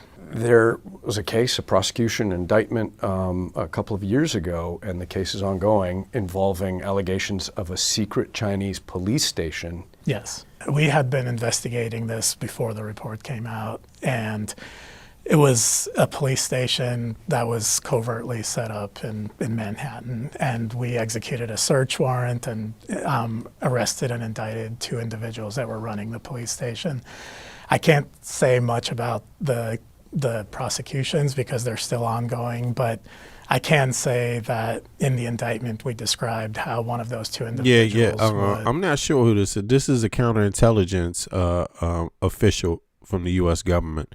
But I'm not sure what his name is. Let me see here. What does it say? Is tasked by an MPS official in China to find a dissident that was the campaign manager for a former Tiananmen Square protester who was running for Congress in New York. What is your reaction when you hear about, in your words, establishing a secret police station on U.S. soil? It is a gross breach of U.S. sovereignty, and it, I mean, I think it's very curious. Like, it's interesting. He's talking about China, but doesn't Russia do this too?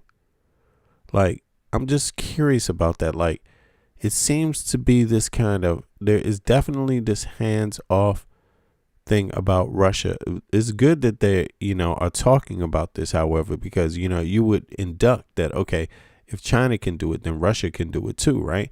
They can hire investigators, and I'm pretty sure they have been, to follow people around, right?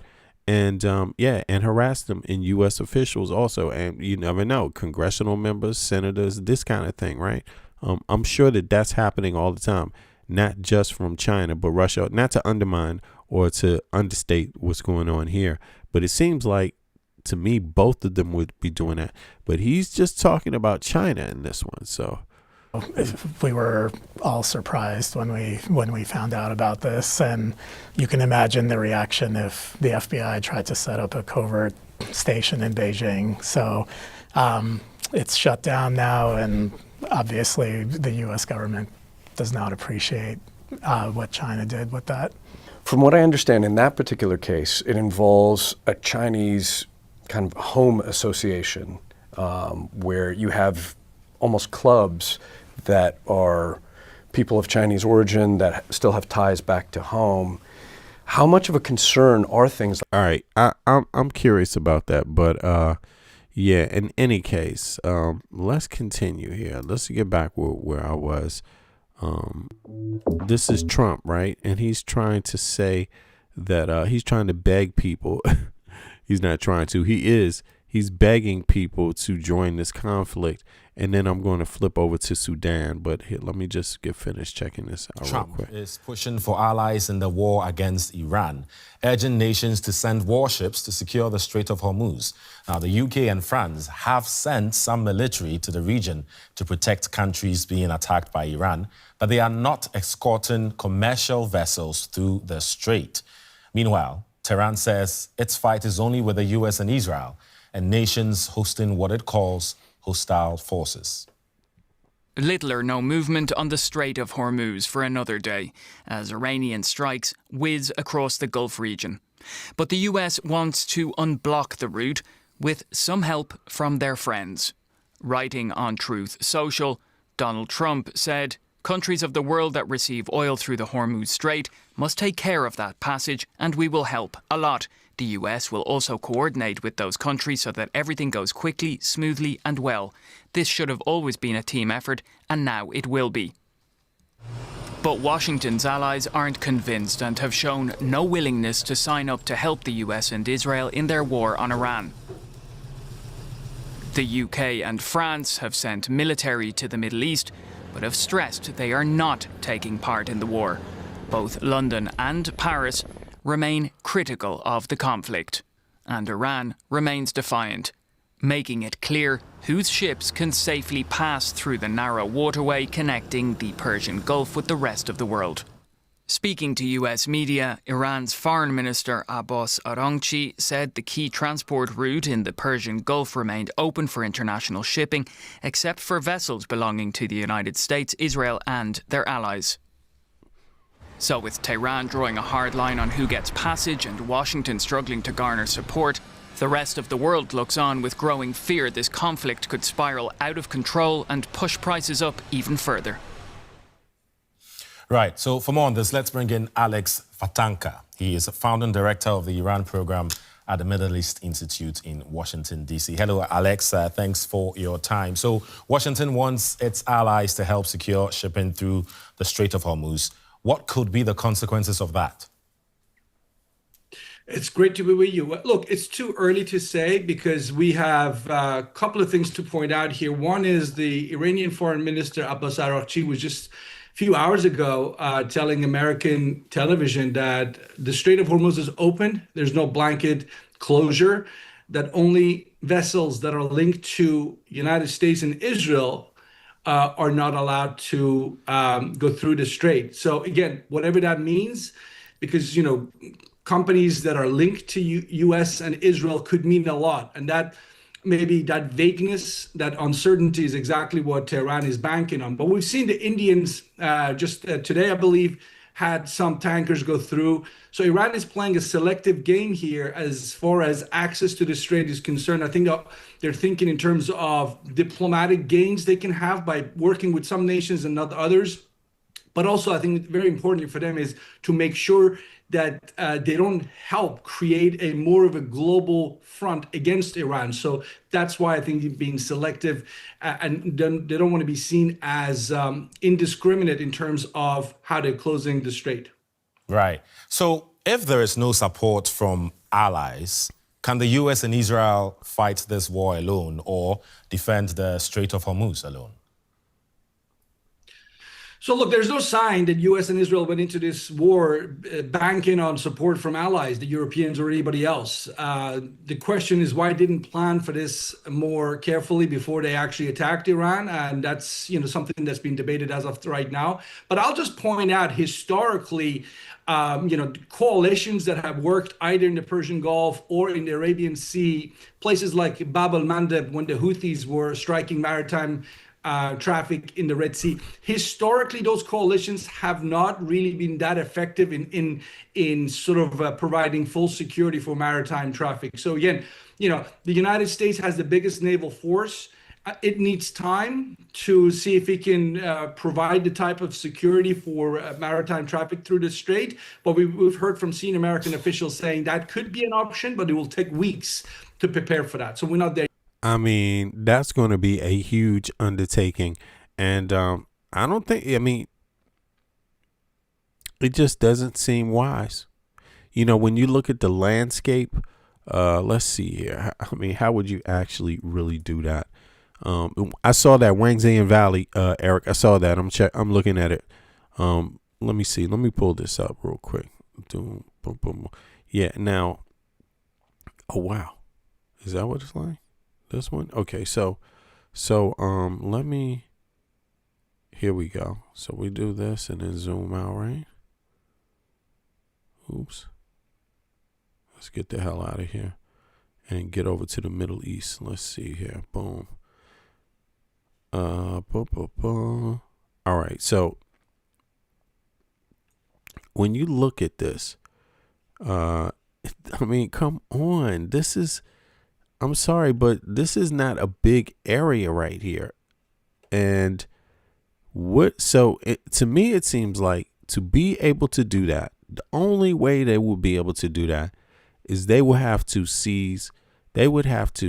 go on land here. This whole area that you're seeing around this, every southern part of Iran, this entire southern part, this mountainous area, you would have to take this mountain.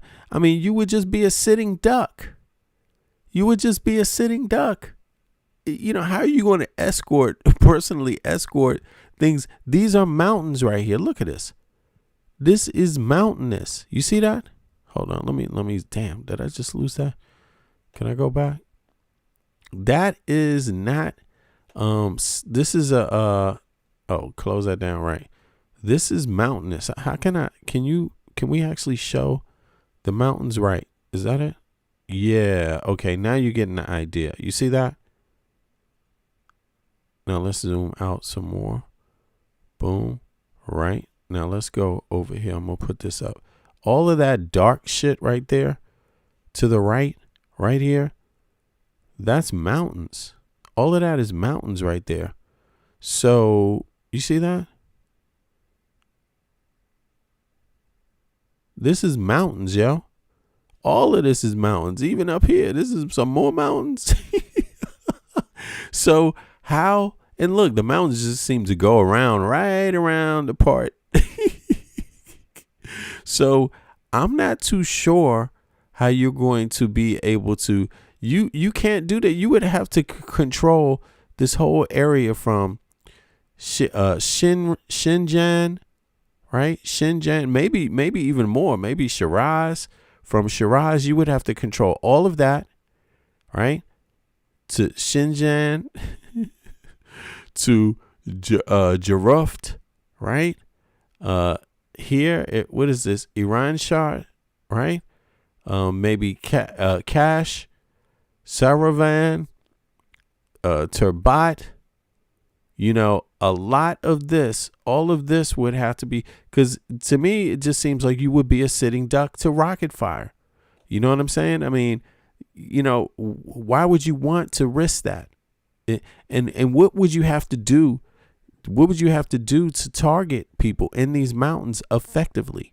You see what I mean? I mean, it gives cover. These mountains give cover. So I don't see that. I don't see that happening, to be honest.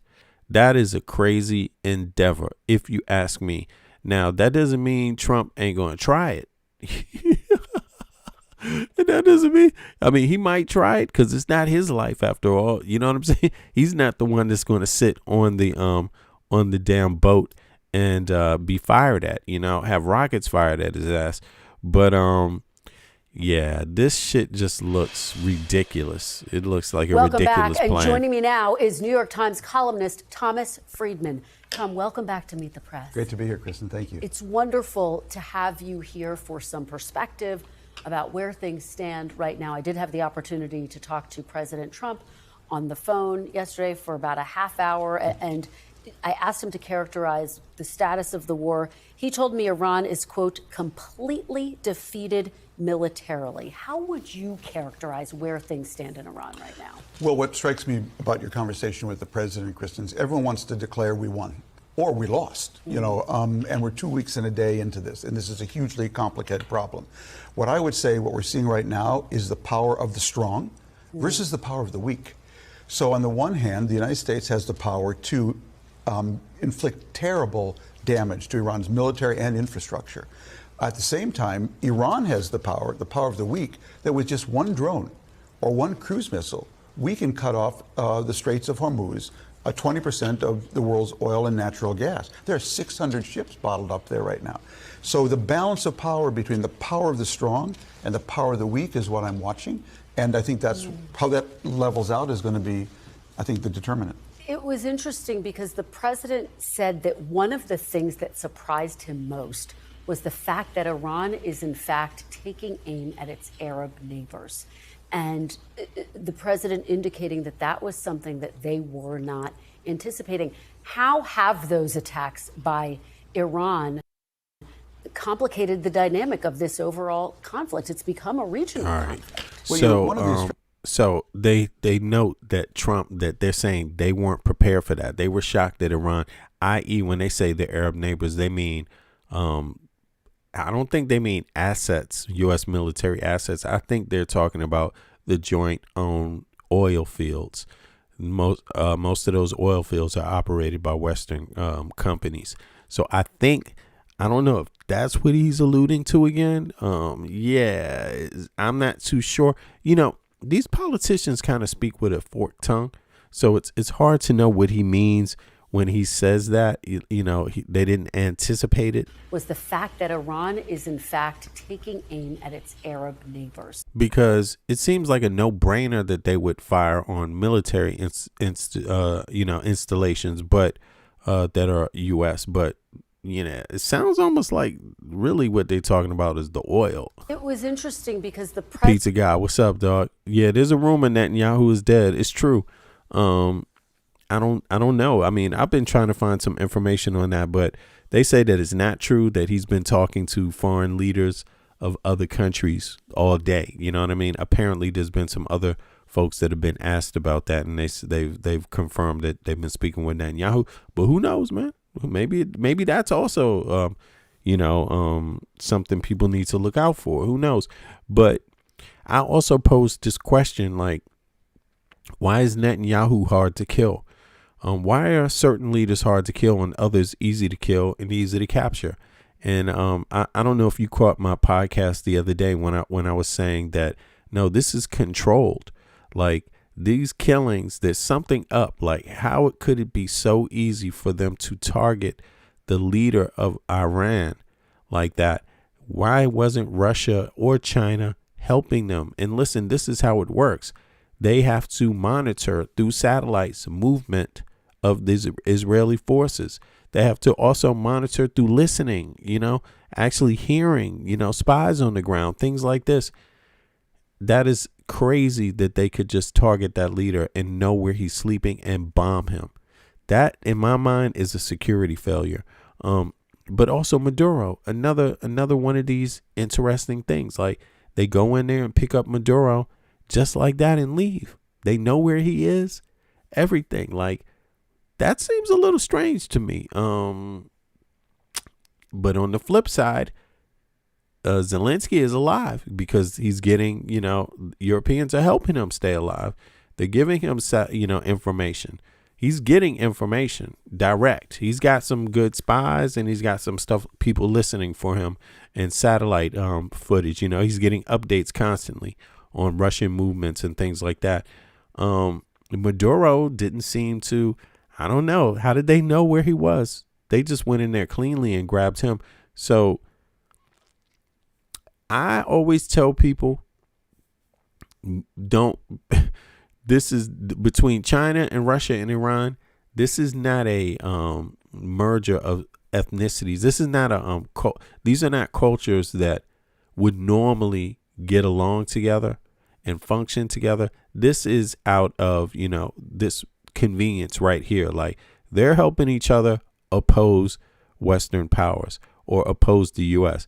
Once that's finished, they go back to being not friendly again because their history too. You see what I'm saying? But I just think this is all kind of weird what's going on here. People should be cautious because it's not all adding up. If you ask me, it's just not all adding up. It seems like something else is going on here, and I don't think any of these people should trust each other. I don't think any of them do trust each other. And it could flip anyway at any time, I think, and also there's this element of other people could come into the picture. Like Ukraine is now going to sell drones to Israel because, of course, obviously Iran was selling drones to Russia to bomb Ukraine. So now that's added to the picture. This thing could not only could it flip either way, but it could get out of control. If you ask me, just by anything happening. Who knows, man? Who knows, man? Said that one of the things that surprised him most was the fact that Iran is in fact taking aim at its Arab neighbors. And yeah, they have some weird videos in Netanyahu. They had some AI videos of him. Yeah, but who knows who's making that? I think we will know in a couple of days, though. We will know in a couple of days for sure. Because the president, people want him dead. There's a lot of people that want him dead. And yeah, but he's bombed some people. He's given the order to kill some people. You know what I'm saying? And yeah, so I just think I don't think Israel is for the better off with this. I don't think this is good diplomacy for them. But said that one of the things that surprised him most was the fact that Iran is in fact taking aim at its Arab neighbors. And the president indicating that that was something that they were not anticipating. How have those attacks by Iran complicated the dynamic of this overall conflict? It's become a regional conflict. Well, you know, one of the strategies the Iranians have employed against America now for 40 years in various different conflicts is what I call the strategy of out crazy. We will out crazy you, okay? The reason the Israelis have probably done better than any other country against Iran is they will not be out crazy. And so that's always been an Iranian strategy. I did not expect them to attack their Arab Gulf neighbors, but you can understand why. They thought that's where they're most vulnerable. The American bases there are vulnerable, and they hope to create a lobby of Arab Gulf states to pressure the president to end the war. It will have long-term implications, though, for Iran's relations with those states. Remember, Iranians, a lot of them bank their money in those Gulf states. A lot of them treat them as a sort of a valve to go release a lot of their energy. So the long-term implications of that are going to be profound. Well, and the implications of the leadership, obviously one of the biggest questions that we're watching right now is this war about regime change. Based on what Iranian state TV is saying, the leader right now is the son of the supreme leader. That's another dynamic. I mean, the fact that they killed the leader and his son is in power now, that's not a good indication of peace to come. I mean, it may settle down, but again, didn't they say that this was it had to happen now? They need to shut Iran down. No one's ever stopped Iran from doing these kind of things. And it almost seems like they've guaranteed that it's going to continue, Khamenei. And we know that he was injured. He put out a supposed statement that was in writing. President Trump telling me he's heard he might be dead. Yeah, they killed his whole family, man. They killed his whole family. It was notable that the statement went out, wasn't on camera. We didn't hear the voice of this new supreme leader. What do you What's up, Tay? Make of that? And is regime change possible, Tom? Well, Chris, what's up? I see you, man. The way I look at this is basically there's in these Middle East wars, Kristen, there's the morning after and there's the morning after the morning after. Now, I think a lot of our strategy and what I've been advocating is kind of take the win now. The military defeat, what you've done, it set Iran back. And I would be offering them a ceasefire right now. Why? Okay? Because the morning after any ceasefire, the Iranians will come out and say, we defeated the big Satan and the little Satan. The morning after, millions of Iranians are going to be saying to the leadership, come here. That's my house there on the ground. That's my factory. That's my school. What the hell were you thinking? Okay, what are you going to do about that? That's when real politics will begin inside Iran. Politics will only happen inside Iran when we stop the bombing. And that politics is the only thing that will change the character of the regime. I think that's all we're going to see in the short run. But that politics could also create fissures within the regime, because this regime is not going to break from the bottom up. It's going to break from the top down. But it'll only happen when politics can happen. We already saw when Iran's president came out and basically apologized to the Arab Gulf states for bombing them. Right away, he got slapped down by the Revolutionary Guards. They said that Netanyahu's home was hit, right? Okay, the incident, the drone hit the side of the house, reportedly cracking a bedroom window.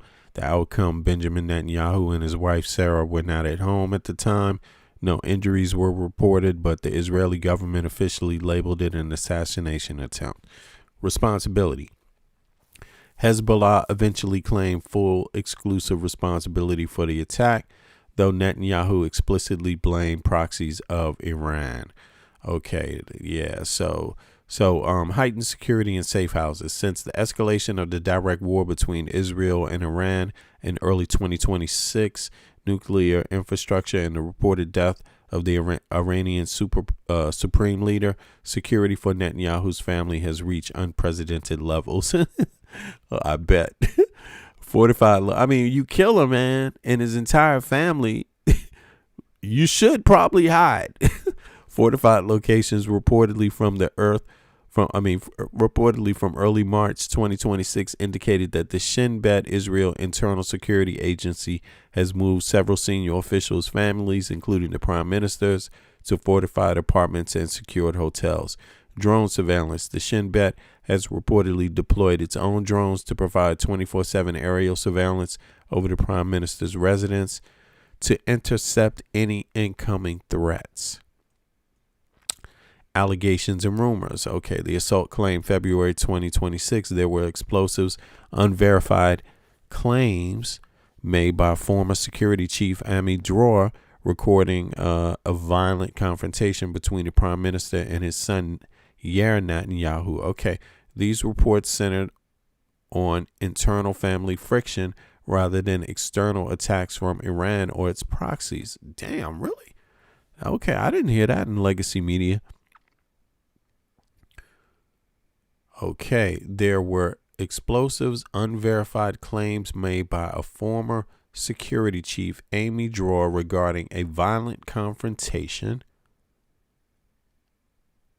Okay, so they don't mean explosive like he used bombs, but there was a violent confrontation between the prime minister and his son. Damn.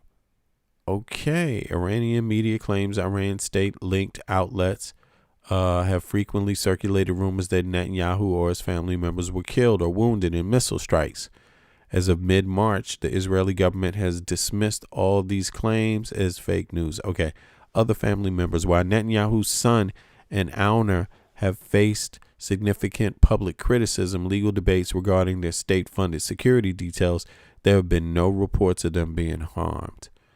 Okay, damn. Okay, let me see something. Tell me more about the confrontation between Netanyahu and his son. Let's see here. I'm just curious about that real quick. Okay, now they say these are rumors involve a series of explosive allegations made by Amir Dror, a high-tech entrepreneur and activist who recently served as a security official for the prime minister's office in the 1990s. While the prime minister's Likud party was officially dismissed these claims, despicable lies, they have gained significant traction in Israel media and online discussions. The alleged violent confrontation of February 2026, Amir Dror claimed during the interview with Israeli newspaper Mariv that a physical altercation took place between Benjamin Netanyahu and his son. The claim says Dror alleged that Yair struck his father's, necessitating physical intervention from other present. Okay. Reportedly security personnel or family members. The context, Dror linked his allegation behavior to Yair's long-term presence in Miami, Florida. That's where Trump lives. Long time. Okay. Yair had been essentially exiled or sent abroad by his parents following his incident and other instances of erratic behavior that were becoming a liability. Damn, this is kind of interesting. Why Miami, Florida? And is this true?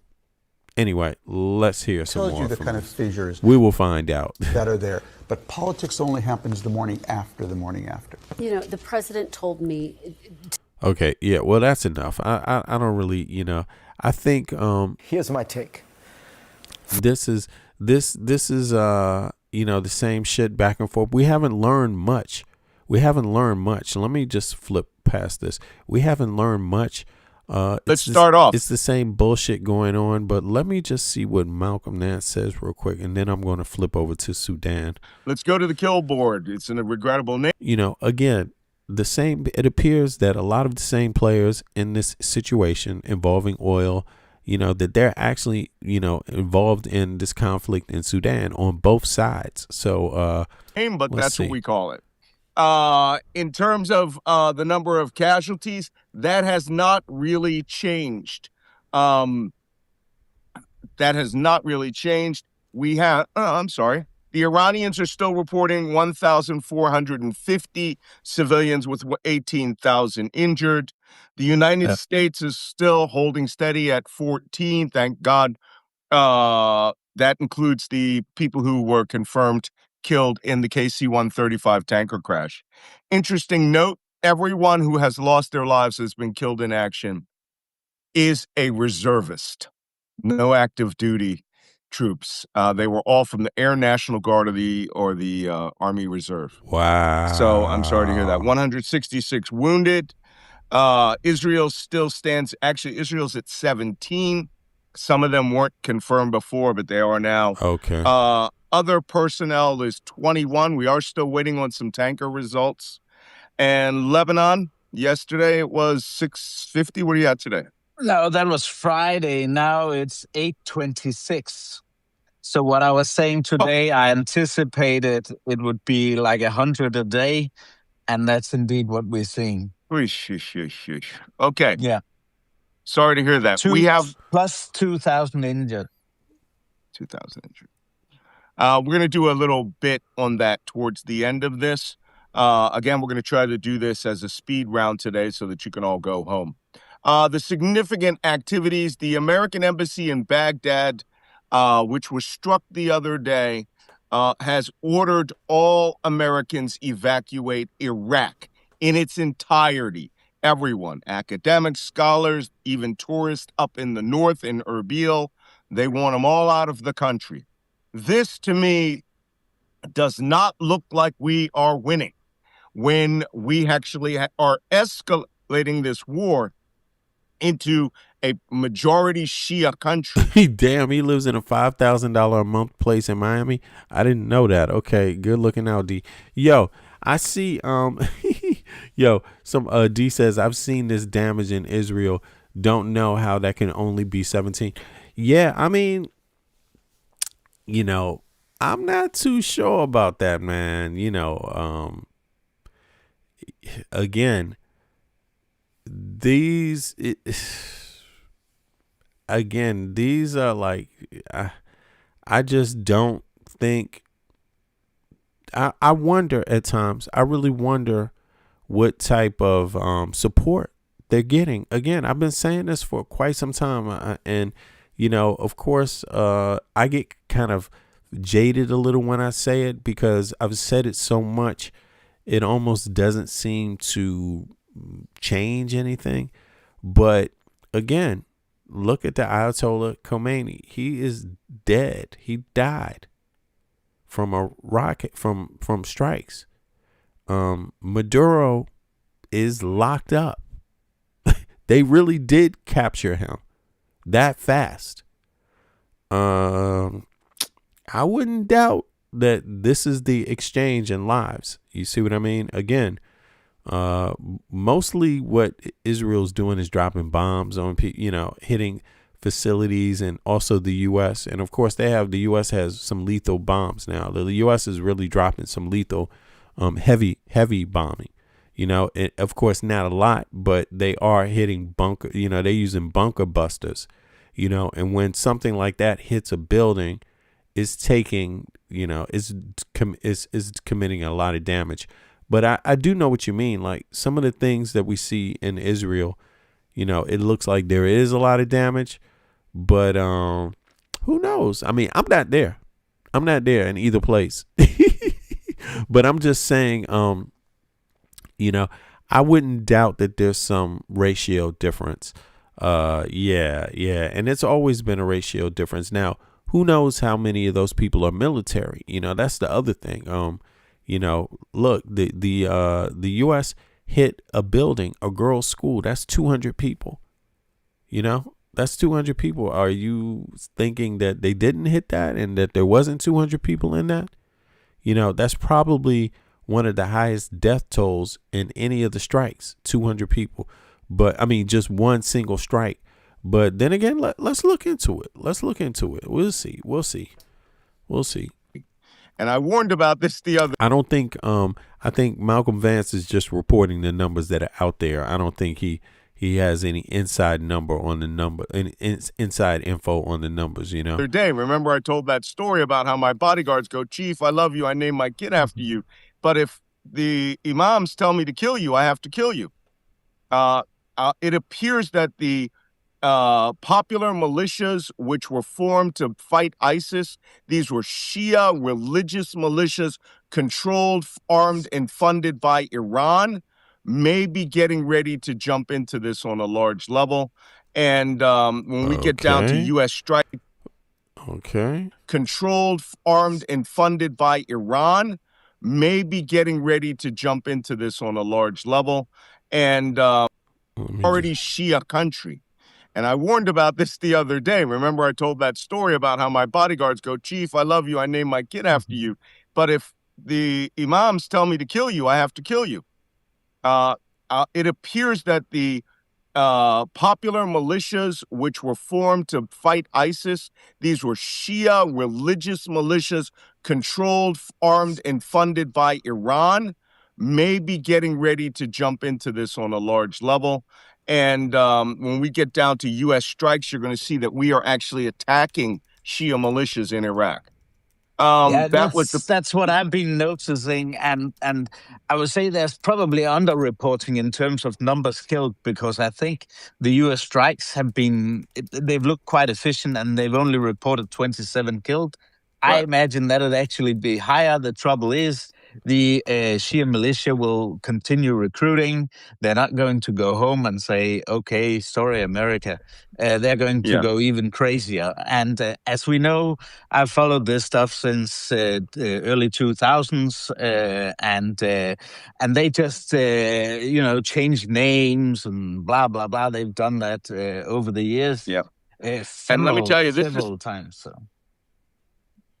These Heshab Shabi, which is Arabic for Popular Mobilization Forces, we call them PMFs. Oh, wow. These are father, son, brother, uncle. So they're already saying that there's been Shia militia that have claimed drone strikes against U.S. bases in Iraq and in the Kurdistan region already.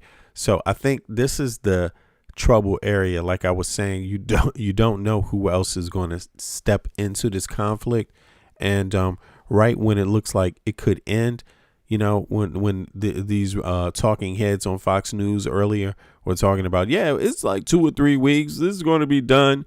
It seems like they're trying to protect Trump, because there's a lot of other people that say, no, you're opening up a hornet's nest. Don't do that. This is all bad. And that you don't control all the dynamics because there's too many moving parts. And this is the moving part. There's other militias that are in Iran that are also Shia that are attacking U.S. bases. You see what I mean? It's not necessarily Iran. It's in Iraq happening by people in Iraq. You see what I mean? And also in Lebanon. So, yeah, in any case. Family affairs. When these guys join, neighborhoods join, they are militias. And the Houthis in Yemen. I mean, what's going to happen with them? I mean, I don't know. And these guys join because of religious loyalty. It seems like the U.S. is stuck. Going to be if these other groups start doing things, the U.S. is going to be stuck here for a moment, for some time, like a year, maybe. Maybe more. I don't know. But to others. Tribal loyalty also. Right. Tribal loyalty as well, which most of these tribes are Shia Muslims who align themselves with the Islamic leadership out of Karbala and Najaf, who are subordinate to Tehran, right? Qum, which is the center of Shia Islam there. And they do take their orders from the new supreme leader, Mujtaba Khamenei. So the other significant act involves a Iraqi Shia militia, a Popular Mobilization Front force, carried out an FPV drone strike against a U.S. Air Force hangar in Camp Victory. This is where the guy wears goggles. I have a pair down in my other room, and he actually flies the plane from the first-person view like he's driving a car. And he went hunting around Camp Victory for something to hit, decided that the Americans probably had something inside that hangar, and blasted the hangar. This is the first FPV, Iraq-style FPV strike we've seen. And apparently fiber optic. Yes, fiber optic, so it couldn't be jammed. probably had something inside that. Let me hear this one more time. This is where the guy wears goggles. I have a pair down in my other room, and he actually flies the plane from the first person view like he's driving a car. And he went hunting around Camp Victory for something to hit, decided that the Americans probably had something inside that hangar, and blasted the hangar. This is the first FPV, Iraq-style FPV strike we've seen. And apparently fiber optic. Yes, fiber optic, so it couldn't be jammed. Right? Exactly. And the only way you can kill FPVs with fiber optic is to use a laser, right? Like a scanning laser on them. So that was very significant. So this war is heating up in Iraq. Yes. You have something else? Yeah, and just to say, I don't think these fiber optic drones have been used before. It's a new technical development that they've been able to employ. Well, to my knowledge, we haven't seen that before. The funny thing is, I think a lot of people think that what we're seeing in Ukraine rarely translates to other parts of the world. It does. When Hamas launched their attacks against Israel, even though it was a very small crew, the attacks started with drones, not FPV drones, but drones dropping hand grenades and suicide bombing into the surveillance cameras around the border fence. They didn't use them extensively afterwards, but other groups have. You know, Hamas has that capability. They didn't use it greatly, but Iran has this capability, and I'm sure they've just got guys with boxes of drones with explosives being prepared right now, ready to go fly them off and blast people. Now that it's transitioned to Iraq, interesting, because it got great video too, good quality video. So that's it for significant activities for today. The U.S. is still carrying out a series of sustained strikes against Iran. Our strategy right now, the American forces are using the anti-armed forces strategy. Apparently, we have split the effort between Israel, and the United States is bombing conventional places like army bases, destroying the dining facility, destroying the barracks, destroying the, weapons storage depots. We're using B-52s to do this now, which means we have some level of freedom to fly over Iran and drop. B-52s and B-1s can carry like 500. See, this is what I think is very, very strange. Maybe not strange, but again, it's worth noting. China and Russia don't seem to want to help Iran in this way. And that's what I was trying to emphasize, or that's what I've been emphasizing. When people look at allyships, this can actually change in 2026 in any case. Obviously a lot of things have been old allies have been, pressed, right? But in this case, when you're dealing with Russia, Iran, and China, they don't seem to be on par with defending each other. Not like this, not directly. It always seems to be indirectly. And I just think that is a telltale sign. I'm not saying that that it's good. I believe the U.S. should have never gone into this conflict with Iran, period. And not because they can't harm them, but because the question is it worth it? Is it worth it? Very simple. Is it worth it? Are all the good things that you get going to outdo the bad things? And I don't think that's the case here, But of course, Trump wants to risk it. And Netanyahu doesn't give a damn because he sees it as, it's always better to bomb Iran. You know what I mean? As far as Netanyahu is concerned, right? Because I guess Israel is close to Iran, right? So they feel a little differently about it. But it just doesn't seem like, it doesn't seem like the type of allies I would bet money on. I'm just telling you. I think there's another element there that doesn't get a lot of focus. And I think the element there is that they don't necessarily like each other.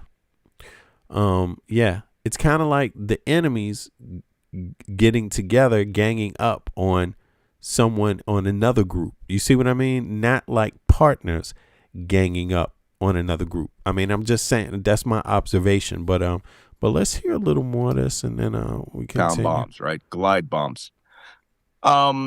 Next. Oh, let me pull up Sterling real quick here. Let me see if I can get him on the line. Boom. Yeah, because I got him on hold here. Let's see.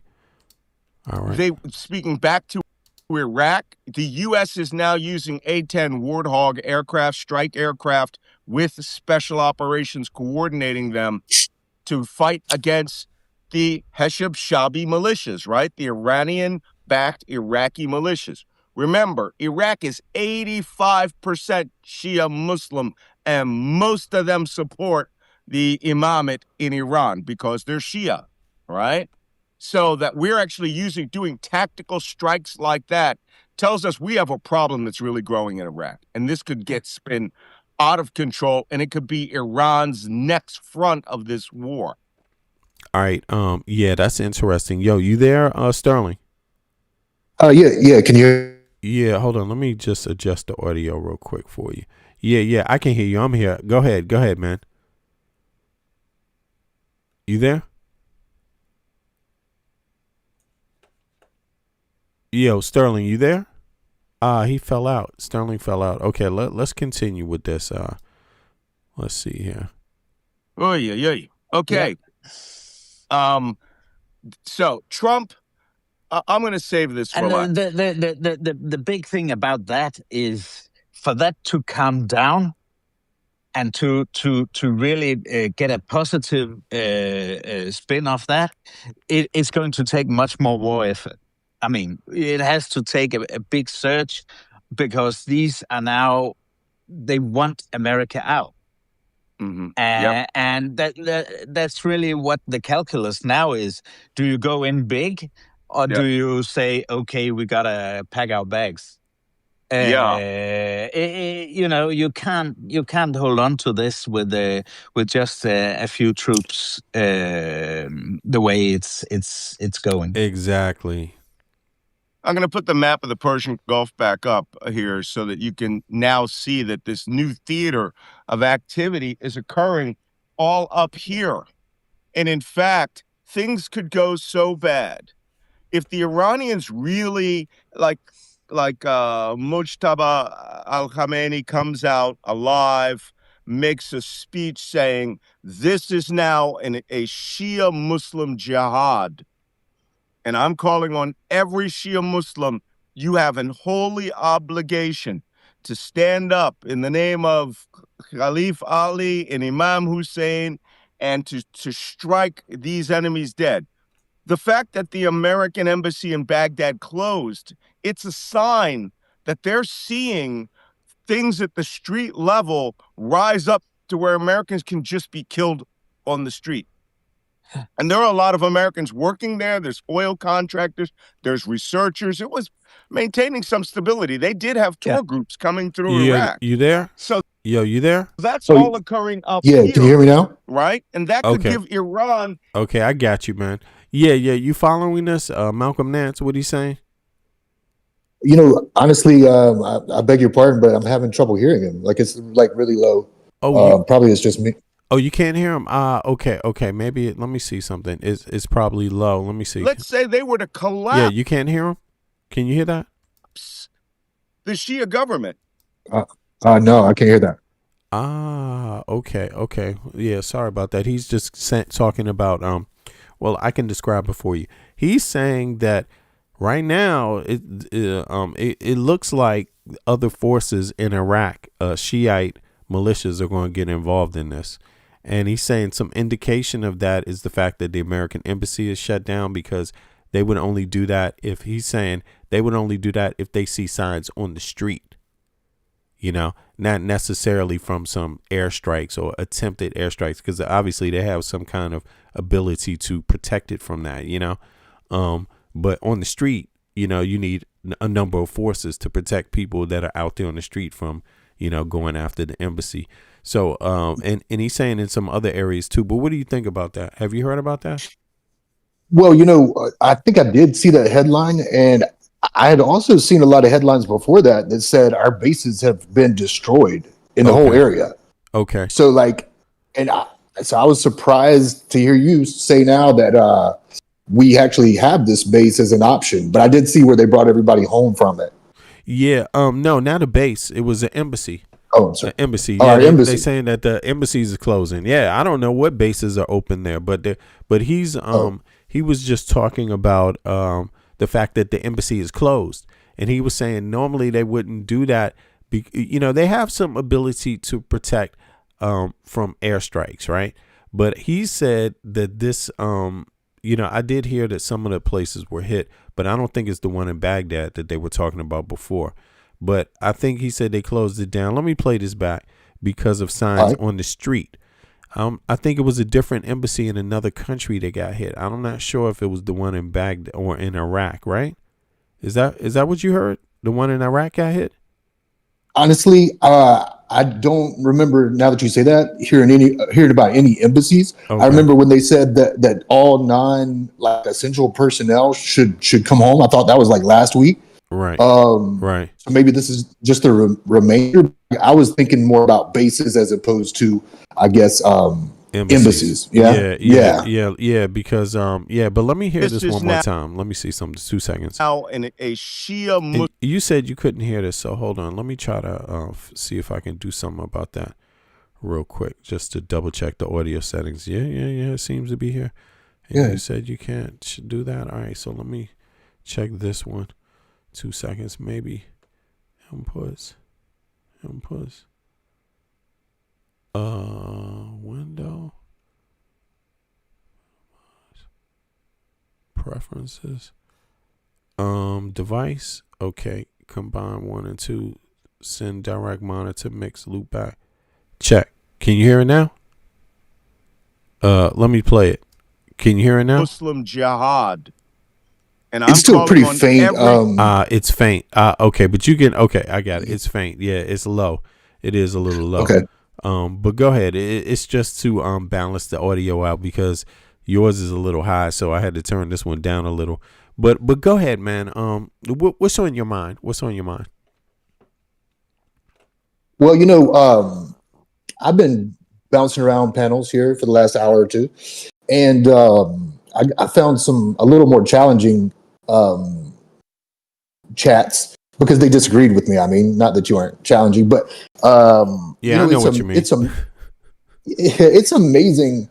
It's amazing how people can view this differently, completely differently. Like I literally just left a chat where they're all telling me that America is the best country in the world and everything about it's great. How dare you tell us that we're not? How dare you compare us to terrorists, even though we killed more people? You know what I mean? Like it's so much hope that it blows my mind, and it makes me feel hopeless for our country because it seems like, and there are some people who supported Trump that now regret it, and they say that out loud, and I respect that. Right. I mean, I think, for me, it's not, I definitely respect people's opinions, even if I don't agree with them, but there's some elements of this. There was some new polling that came out today, and let me see, where's the polling at? Let me see. I didn't see that. Oh, wow. Right. Is it here? Where's the polling? Wait a second. I definitely had it up here. Now, where the hell is it? It's There's some new polling, and where the heck is it at? And did I miss putting it in here? Hold on. Let me just make sure I get this up. There's some polling, and it is from the is it from the I think it's from the Young Turks. Let me see something here. I'm just going to try to review it. It must be in my history. Obviously, I didn't add it to this. I didn't add it to my little group here, but it is here in the history. So let me see something. A lot of people, apparently the polling is not looking good for Trump. And he doesn't see, is it this one? Right. Here we go. Now I found it. So let me see if I can add this to the playlist and get that out there. Right. Somehow it got out of my playlist. So now I can go back and and play this for y'all. Let me see here. This polling really is revealing. And of course, it's not the only poll. It's just one of them. But it's worth taking a look at. Let me see. And it's but Young Turks was commenting. They were commenting on it and today. In fact, right? things could go so bad. Let me see. Stop if the this. Iranians really like Al Khamenei comes out alive, makes a speech saying this is now a Shia Muslim jihad, and I'm calling on every Shia Muslim. You have an holy obligation to stand up in the name of Khalif Ali and Imam Hussein and to strike these enemies dead. Right. He's saying, Malcolm Nance is saying that he might just come out. And if he does that, other stuff is going to happen, period. But here goes the polling. Check this out. This was reported on Young Turks. Here we go. Is that ready? Imagine. All right, here we go. 2 seconds. Let me just cue it up.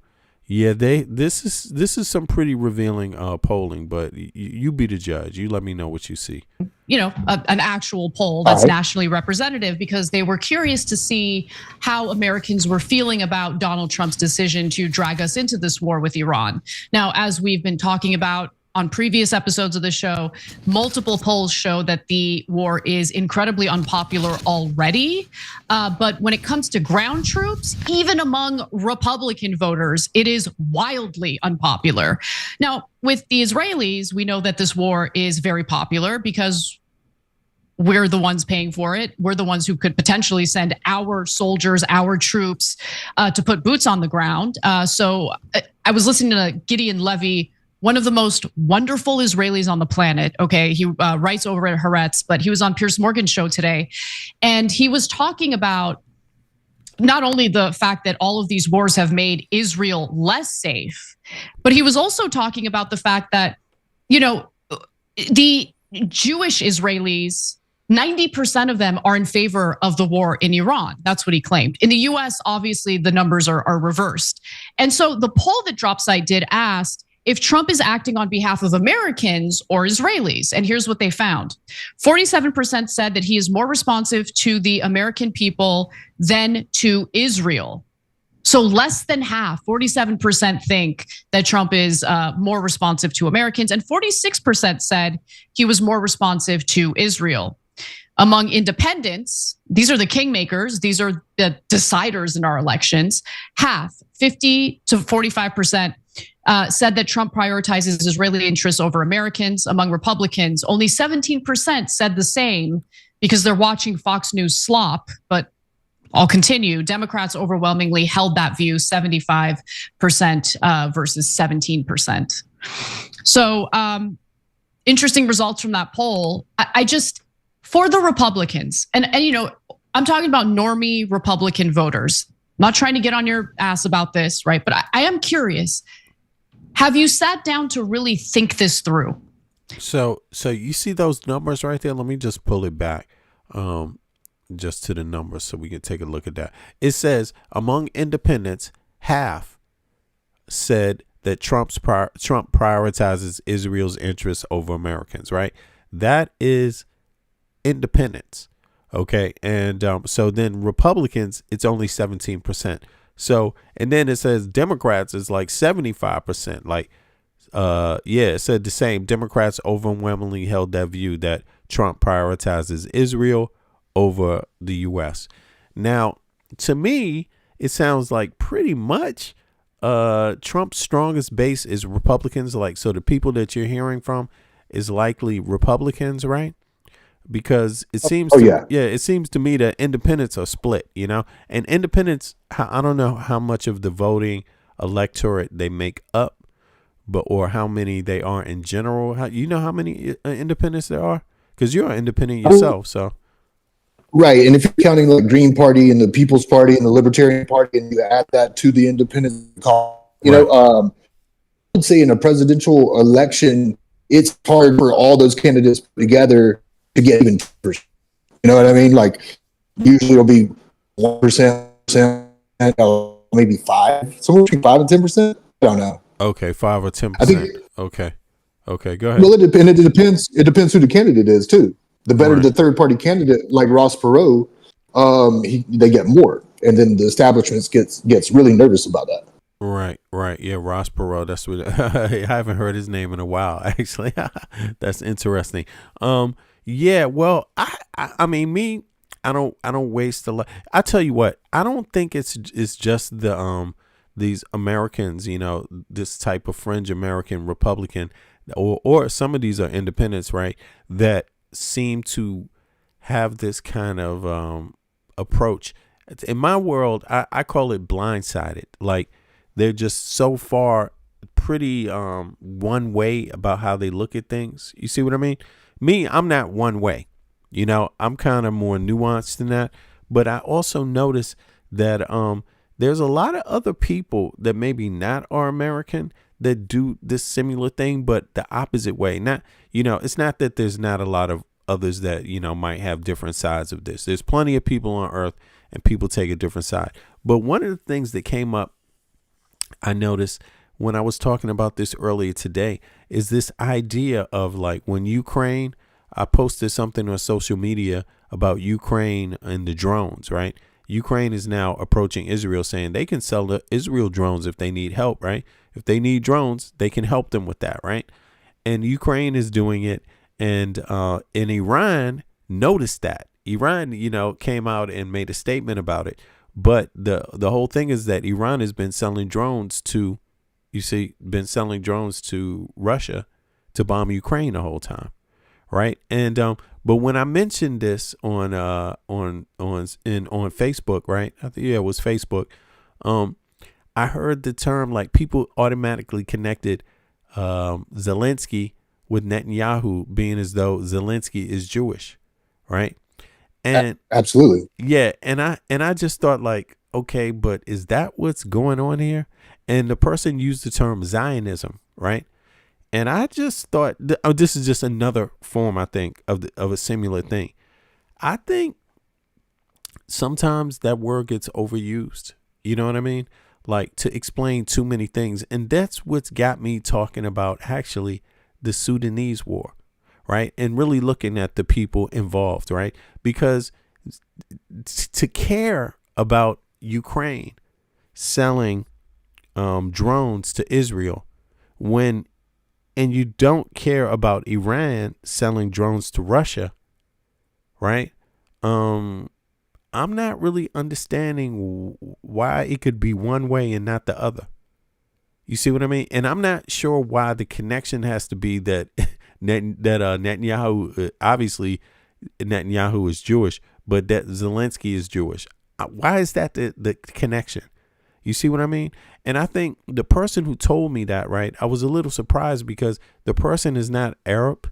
The person is not European, right? The person is not American. The person is actually African, you know? And I just thought, like, of course, all Africans don't think one way. Africa's a big country with a lot of different people, right?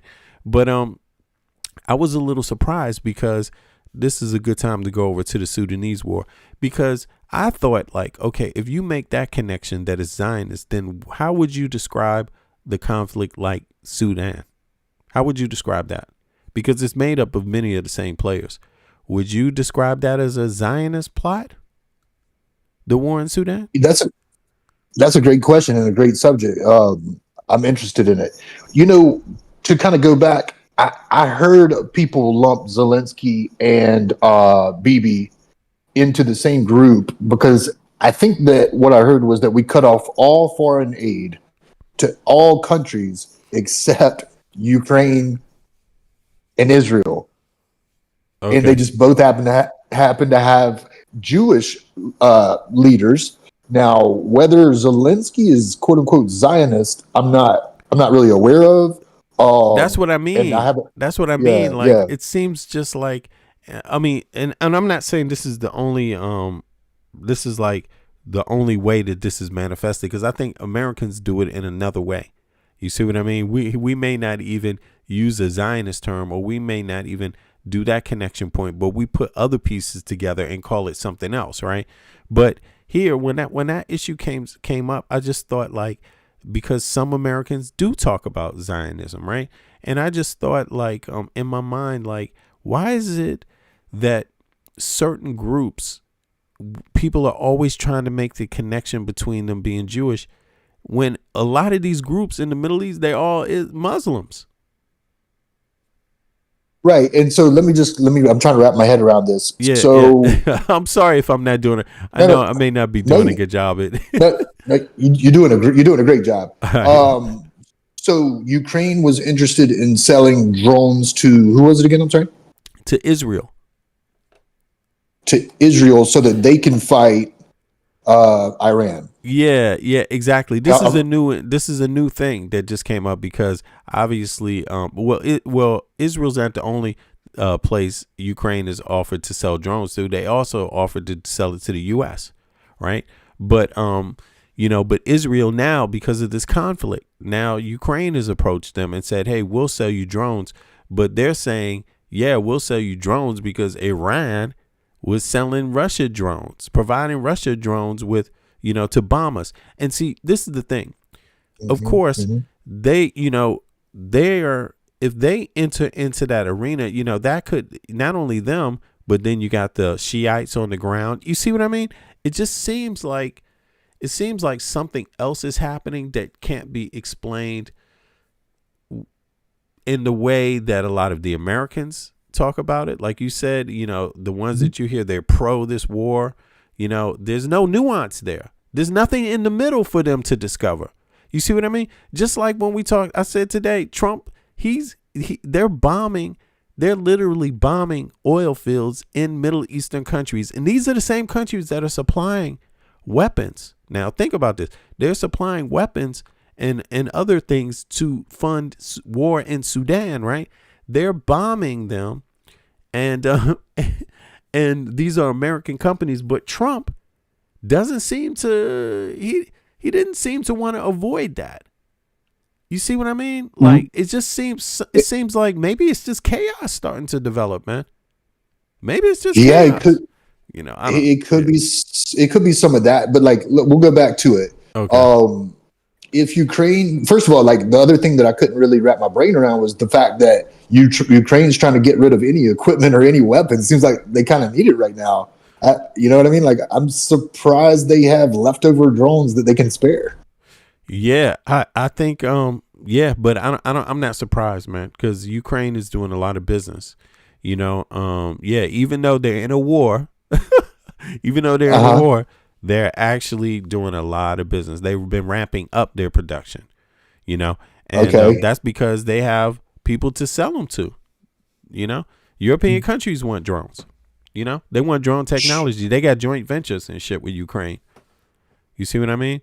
They're keeping Ukraine in business. Europe is. Do you think that these drones were made in Ukraine, or you think we gave them or quote unquote sold them to Ukraine? I think they're the ones making them. They're making them. Yeah.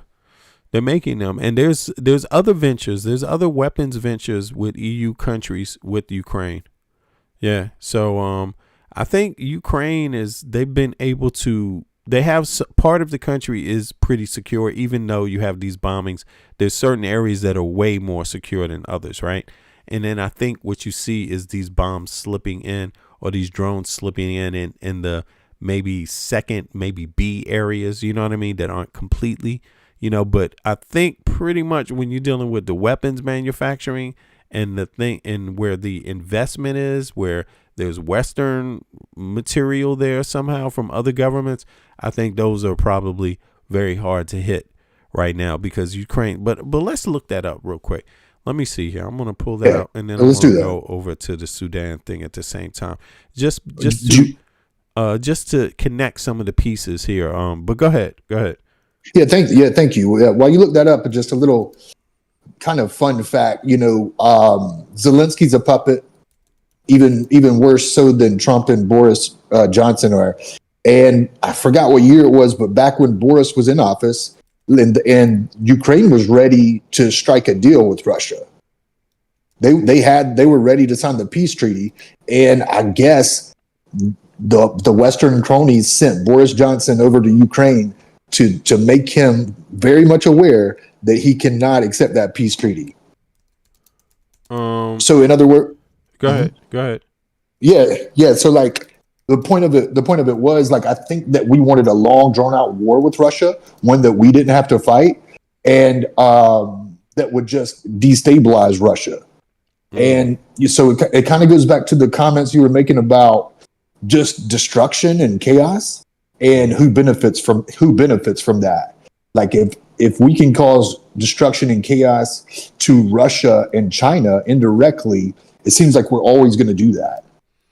Yeah, I think this is basically the tactic of, this is what the U.S., Russia have been doing for a long time. This is what they did in the Cold War too. You see what I mean? Like they established some of these rules, some of the, where this is Machiavellian, man. All these countries do this. They if you want to win, then you have a long-term plan, then the obvious thing is to draw things out, wear people down slowly, not fast, slow and determinatively, like over a long period of time. You see what I mean? Because if you want to change, something like the country, how the people operate, what their goals are, in particular to things like regimes that are anti-you or groups of people that are anti your country. I think the U.S. and Russia, they've been doing that for a long time. They do it, and I don't think it's just U.S. and Russia. I just think it's a tactic that superpowers are very much aware of the long game. You see what I mean? And when it comes to Zelensky, right? I mean, I hear a lot of theories about, and also Ukraine. I hear a lot of theories myself about, that it's the Westerners that convince Ukraine to do something. I don't think anybody can convince you, man. I think they got their reasons on their own. And I think they've kind of shown that, pretty much. Like, I believe what's gone on is that we typically look at Russia as a country that, let's say, is the counterweight to the West, right? And the West is the superpower, right? We typically look at it like that because in the 60s, that's pretty much, how people viewed Russia, right? That's how they viewed it. Russia was was helping other countries that the United States wouldn't help. Look, it helped Cuba, right? When it came to Cuba went to the United States first, and the Americans said no. They didn't want to work with Castro, right? They saw, for some reason, they just didn't like what Castro wanted to do, and Castro just wanted to get rid of the elitist. So and to make things a little fairer, to have some sort of workers' revolution. That's basically what happened, right? And the Americans at that time, they said no, they didn't want to help him. So who did he go to? He went to Russia, right? So I think Russia established this reputation at that time. This is a particular time period where in the Cold War, where they were working with people that the West would not work with or didn't want to work with, essentially. And at that time, the West was elitist, right? We're still elitist. We weren't pro in the beginning, like a lot of countries also. We could take South Africa for an example. We weren't the first to jump out the window and say free South Africa, right? And of course, there's a lot of countries that worked with the South African government before they said, you know what, now we're not going to work with the South African government. There's many. Even Russia worked with the South African government, But the point is that when the people were ready to rise up, Russia was faster to say, okay, we'll work with you, right? So they developed a reputation out of the 50s, 50s, 60s, in the 70s to support regimes that the Western governments wouldn't support, and particularly independence movements. You see what I mean? And they got that reputation themselves, and they also got it working with Castro. A lot of the things that Castro did when his army and military went and sent their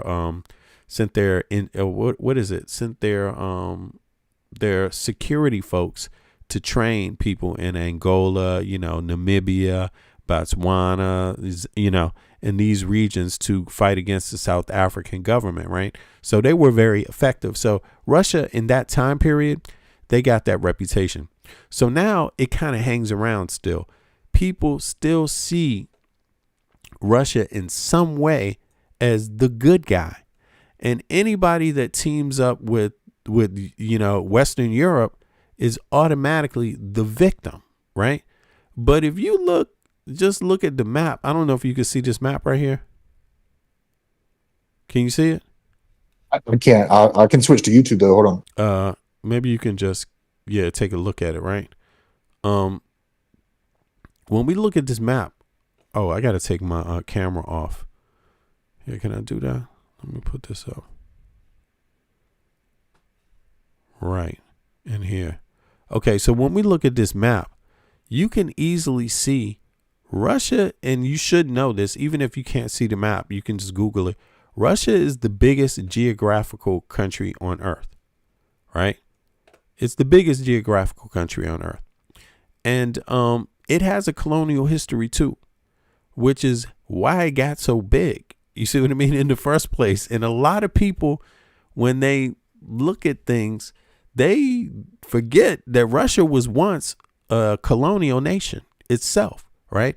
But it operated a little different. It tended to colonize. It attempted to colonize outside, but it tended to colonize people within its proximity, people that were close to it. So Russia expanded west. Right now, Ukrainians and Ukraine is their group of Russo people, but Russians are not all the same people. You see what I'm saying? They're different groups. They all might speak Russian, like in China, everyone writes Chinese, but they have different languages, that might vary. And it's the same thing in this region, So a lot of people, they give Russia the benefit of the doubt when they're dealing with the Ukrainian conflict, right? And but for me, when I look at Ukraine, I try not to think about who they are from the outside, right? Like I don't proselytize for either one of them. What I say is just that from what I heard, you hear one side, you hear Russia say, well, Ukraine used to be part of Russia. We're the same people, right? That's what Russia says.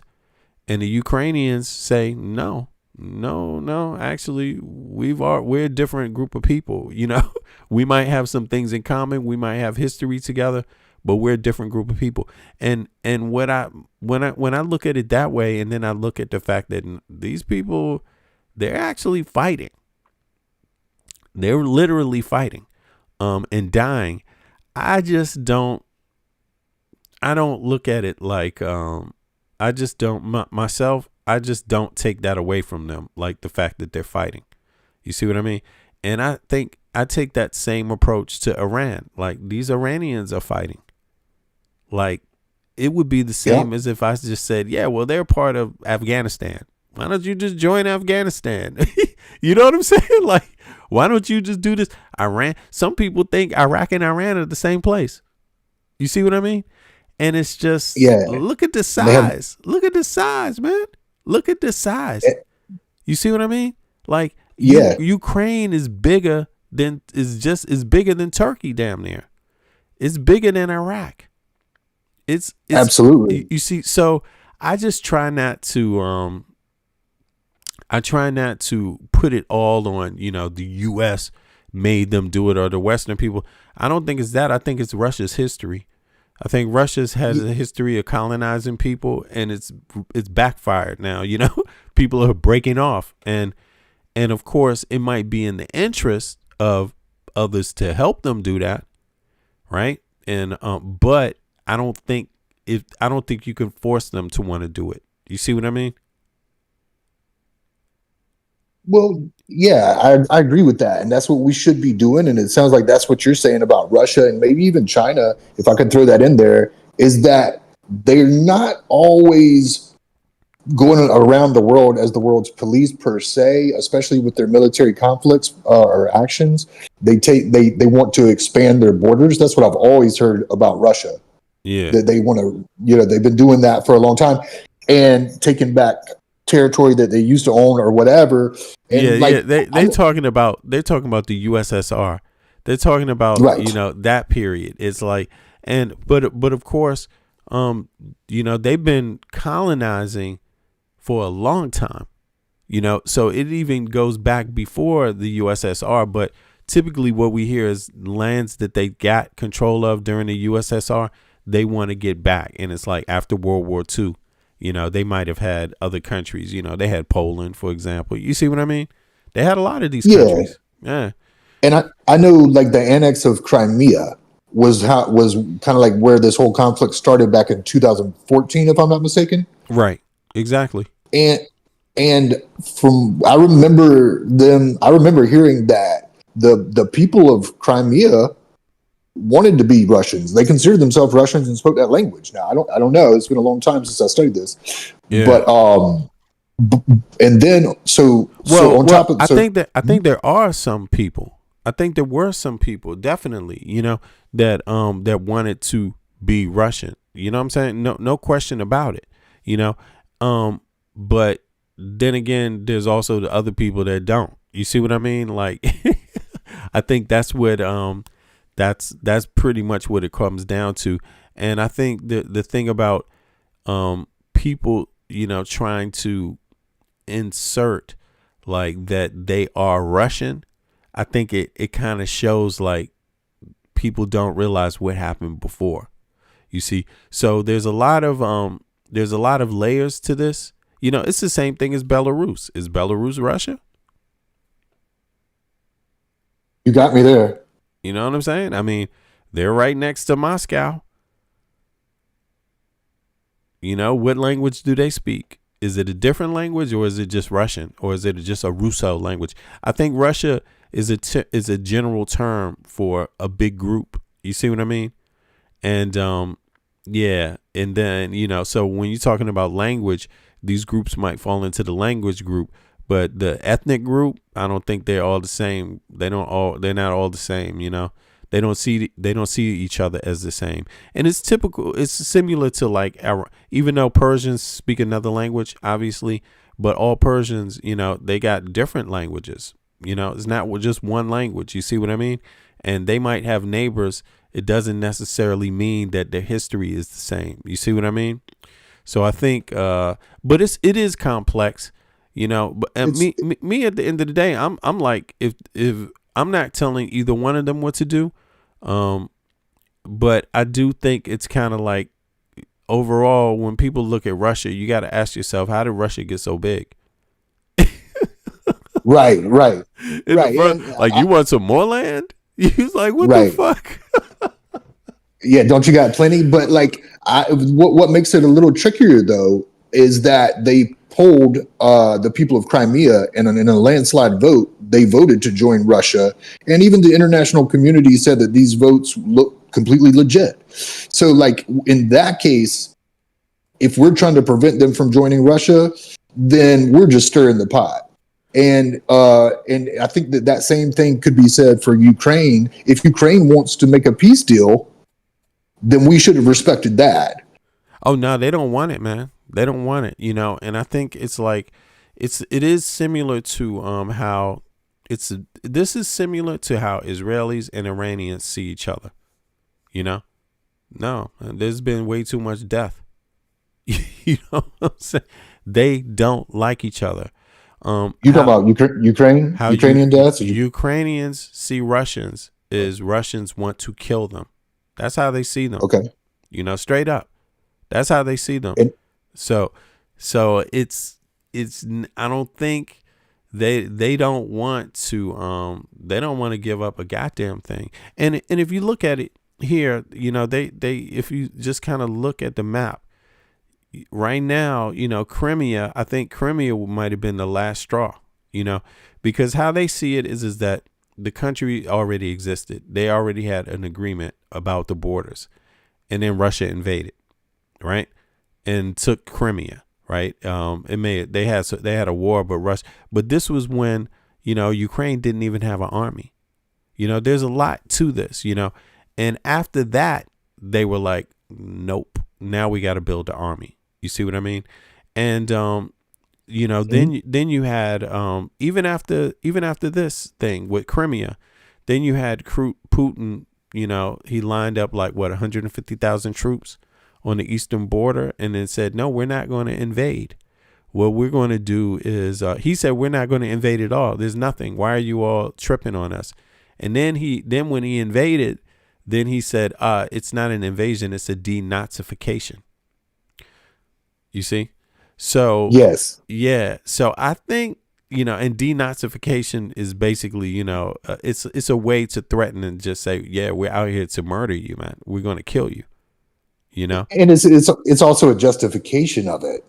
We're doing a good thing. We're the good guys. We're getting rid of Nazis. Although we know that there's Nazis in every country, there's Nazis in Russia. That's ridiculous. There's Nazis everywhere.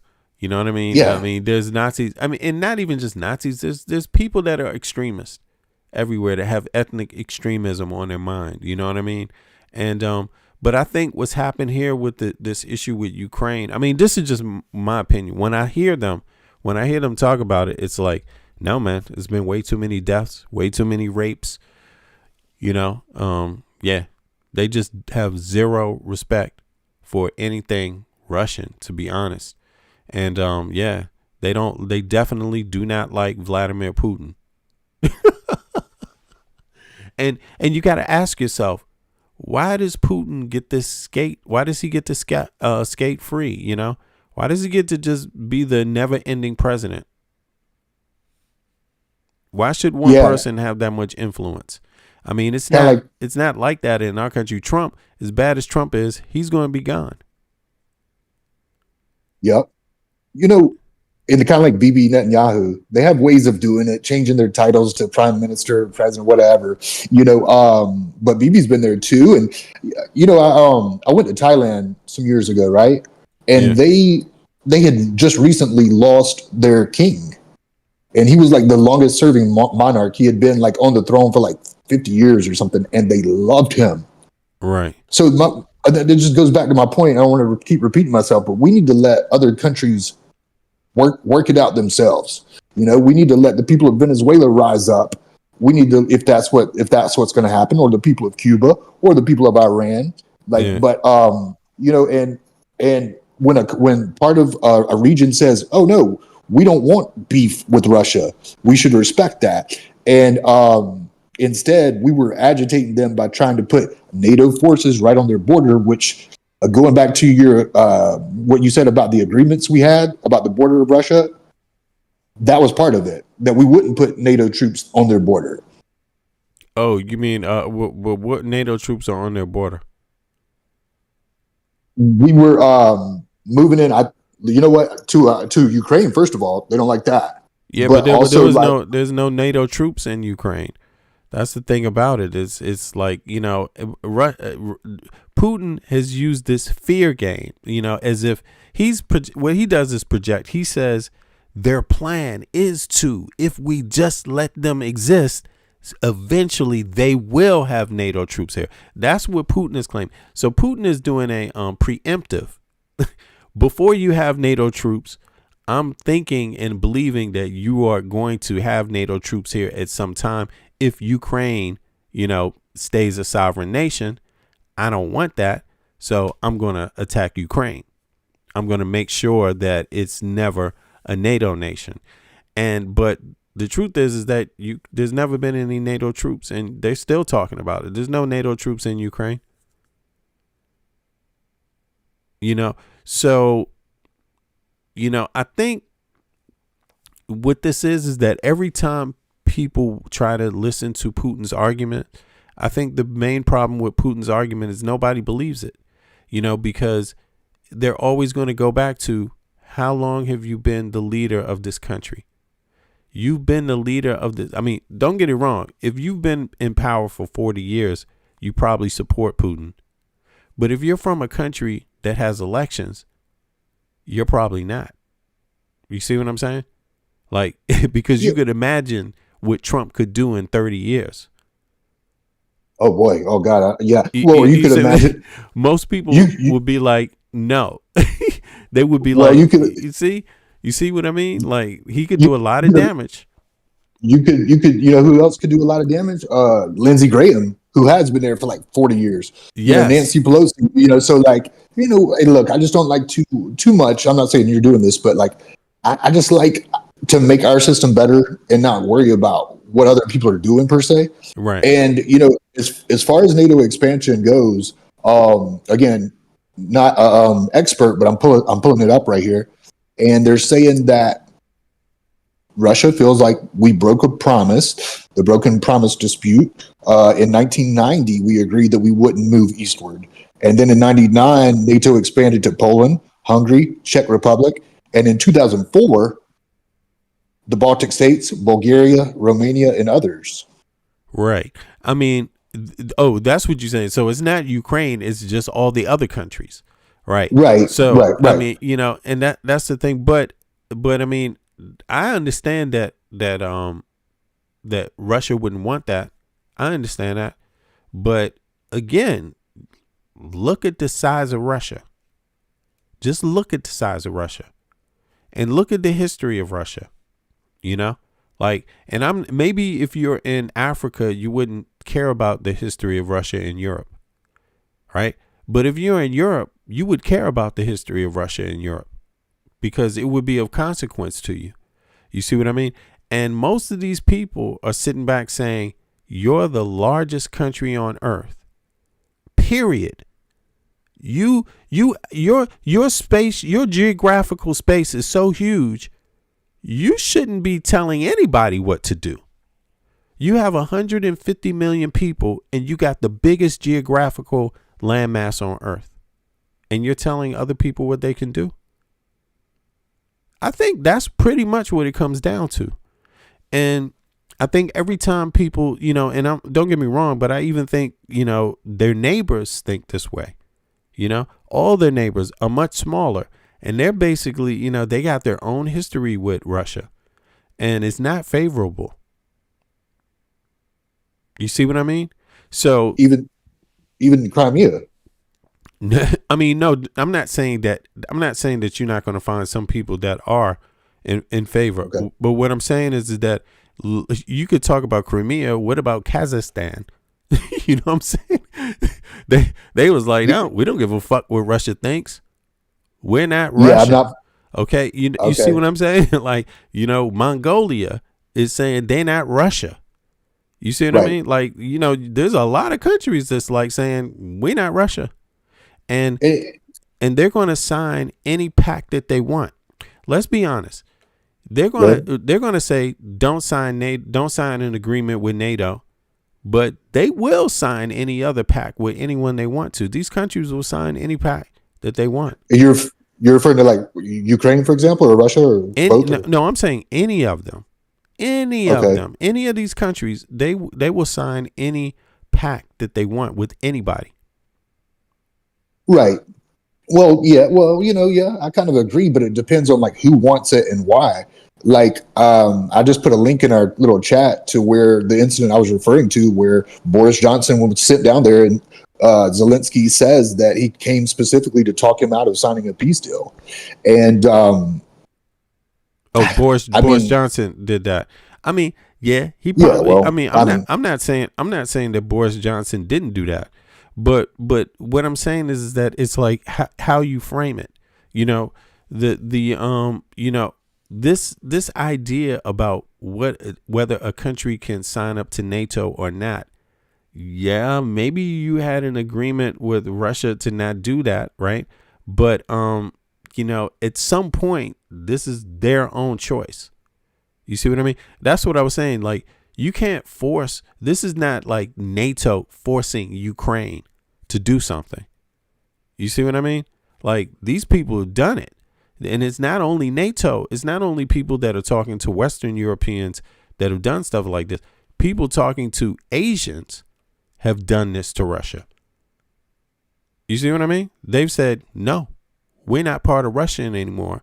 And if you want to do something about it, it has to be a war. That's what they've said. That's what Kazakhstan said. But for some reason, I think what this is going on here is that people view Western Europe, again, as colonial. They don't view Kazakhstan as colonial, right? They don't view Mongolia as colonial. They don't view Russia as colonial, but Russia is a colonial nation. You see? Okay, I won't dispute that. Yeah, they have a colonial history, and you know, and to be honest with you, they were there when America was discovered. They were there doing a lot of deals between different colonizing groups. You see what I mean? They were a facilitator. You know, when you go to Africa and you talk about the Berlin Conference, Russia signed the Berlin Conference right along with every other European nation. You see, to split. So we can't just go into amnesia I mean, for me, I don't favor Russia, and it's not because I don't have any understanding of what they expect. You know, they had this agreement, and my shit is more like, you're a colonial nation. You have your colonial history. You have your colonial history in Europe, and you have your colonial history outside of Europe, in America and in Africa, and and on top of it, you're 150 million people, and you have the biggest landmass on Earth. So I don't tend to, and your leader has been in power how long? and how much do your people live? How do your people live? How do you treat your own people? I would never be arguing for Russia, man. Well, okay, so yeah, like, and we can move on for this, but I want to say a couple of things. Like, yeah, I'll be honest. But go ahead. Like, I'm glad you're saying it. But go ahead. I'll be honest. A couple of things. Number one, I picked up on it the other day immediately that you do, in my opinion, or it might be a coincidence, you bring up Russia a lot more than other people that I talk to, and I maybe I bring it up less, and maybe I do give Russia a pass because I know you said you saw Putin's arguments. And I'm familiar with his arguments, about it. He's been. These are arguments that a lot of people, I've heard in the past empathize with. But I got to tell you, when I talk to a lot of these people, they have nothing to say when you bring up certain facts. They just stop right there. Like, let's be real. There's different ways to argue this. If you're a Western European, you're not going to give a shit what Putin is saying. You're just not.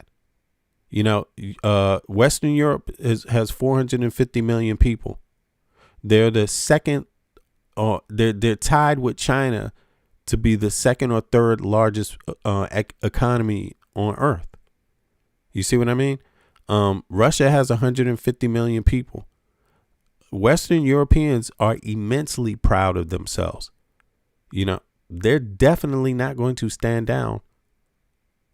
You see what I mean? No matter what the talking points are. They clearly are like, we have elections, Russia doesn't. That's pretty much where they draw the line is. And then they say there's no way in hell 150 million people is going to bully us around. That's what they're saying. And I think when people are in America, they don't hear that. They don't hear Europe. They don't even think about your Western, legacy TV doesn't even tell you how many Europeans there are. Americans think that Europe is like, just sitting back waiting to be saved by the United States of America when it comes to Russia. It's not. Okay, fair enough. If Russia should be, and I'm gonna tell you, when you hear Putin saying he's scared of NATO, no, it's not NATO, man. He's not NATO. He's afraid that he has 150 million people that he doesn't treat well. He sends his military out to die. More Russian troops have died invading Ukraine than any other fucking war since World War II. This guy's lost almost 1 million. How many fucking soldiers do you have to die to have to die? Do you call that civilized? Oh man! Oh gosh! No, I would not. Again, like, I don't defend invading, and trying to fight Ukraine. You know what I'm saying? It's like no, yeah, man. That's yeah. Yeah, go ahead. Yeah, they invaded another country. I'm not. And they did it slowly over time. And look, I think the United States made it worse because we talked them. I think we gassed them up. And we're like, no, go ahead. You got this. We're going to support you. This is going to be, we're going to, it's going to be great. We're going to give you all the weapons and all the technology. And yeah, they don't stand a chance. And then when he realized that wasn't going to work, from what I hear, they threatened him. Well, I think what happened is that you seeing a similar thing like what's going on, and a similar playbook, maybe not the same exact outcomes, but similar playbook. Like Russia is, and true to what the U.S. did, the U.S. didn't help Ukraine that much. They didn't decide the war. They could have decided that. And I'm gonna tell you, even the EU could decide that, but I think there's something else there. They don't want Russia to be broken up. I think it's more like that. They're trying to figure out a way to kind of keep Russia, reform Russia rather than break Russia up, because it's a big commitment, and I think so. They don't want to be the determining factor, the U.S. pretty much. I mean, this is conventional thinking, and it's the same thing that Russia applies to the Middle East. I mean, this is just a theory. They don't want to be the difference in the outcome. China doesn't want to be the difference in the outcome. China just wants to keep them going. Just keep Iran alive. For their own interest, I'm assuming? Yeah. So they can. Exactly. They don't want Iran to be. Russia doesn't want Iran to be a power. That's not what they're going for. That's not what China's going for. They're looking to use Iran. They're looking to have it for its interest. So when you do it that way, you always need to have someone in need. You always need them to be in need. And I think what happened with Ukraine is a similar dynamic. The only problem is that you got two different factors. You got NATO, which is one, them all working together. Then Trump broke that down, and then it became U.S. or the EU. You see what I mean? And I think the EU has just stepped in and said, okay, we're going to have to fill in the gap. To their credit, the EU didn't really make a lot of weapons, many weapons as the U.S., which also plays a part in that. But now it's changing. Now they're pumping up, they're ramping up weapons production. And I always said that if Putin, this thing can spiral out of control. Putin's initial goal, as he claims, was to get NATO off his back, right? To stop the expansion. Mm-hmm. But what he did was, out of this dynamic with Ukraine and Trump, the fact of the matter is that they become more weaponized. And they just getting started. Weaponized. So yeah, militarized and weaponized. And you were saying something about, hey, people look at Russia and they say, hey, look at how big your country is. You got 150 million people, and why are you trying to expand? You know what I mean? And I just would say that I feel like in certain cases their reasons are more justified than us trying to take Greenland. You know what I mean? Oh, it's definitely more justified than us trying to take Greenland. It's Greenland. There's no argument about Greenland. No. There's nothing to compare. Greenland is a different story than Ukraine. But you have to wonder why did Trump do this? How come no other American president did this and Trump decided to do that? It's not normal. That's not that's not a normal. It's not. That's not a normal. No. You know what I'm saying? And taking over Canada is not normal for the U.S. You know what I'm saying? What the hell? You know what I mean? This is something else. It's special. It looks like Trump is basically bought by Putin. Here we go. Okay. That's how I see it. Because here we go. Yeah. And in that case, Trump has been proven to be very useful to Putin because he's been able to annoy every other NATO nation, effectively. He's been able to, he hasn't destroyed NATO. He hasn't really fractured it, but he has made the other NATO nations have to do more work. But again, you got to understand something, man. There's a reason why 4 years is enough and you need to have another election. There's a reason why you don't want to repress your population. You want them to vote, and you want them to vote not being in fear. There's a reason why. Because one man just turns into a madman. He might fight and fight and fight, and he might be good at fighting and wiggling through, all the things. But if the end is that the people that you feared before are more weaponized now than ever, that means you calculated wrong. See your point. I see your point. You know what I'm saying? I do. I don't understand that one. Like, what the? And did you not think that they could? Because they have 450 million people harnessing wealth. You know what I'm saying? Active. Like, you think they can't ramp up weapons production? Like, wait, I thought it was it 150 or 450? 400. The EU has 450 million people. The second, third largest economy on earth. You think that they can't you think they can't become begin more weaponization? They can instantly. And the problem was, the reason why they weren't is because people vote. People didn't want that. But guess what Putin did when he invaded Ukraine? He changed everybody's mind.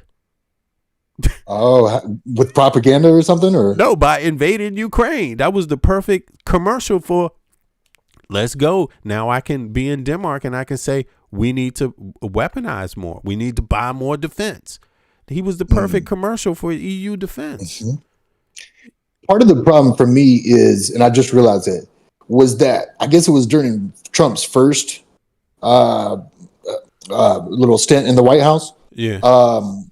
And it was Putin, and Russia. And I just got sick of it. I got sick of hearing about it, and the mainstream media was pushing it so hard that just kind of like turned me off of that narrative, Yeah. I think a lot of people felt that way because, it wasn't something tangible to them.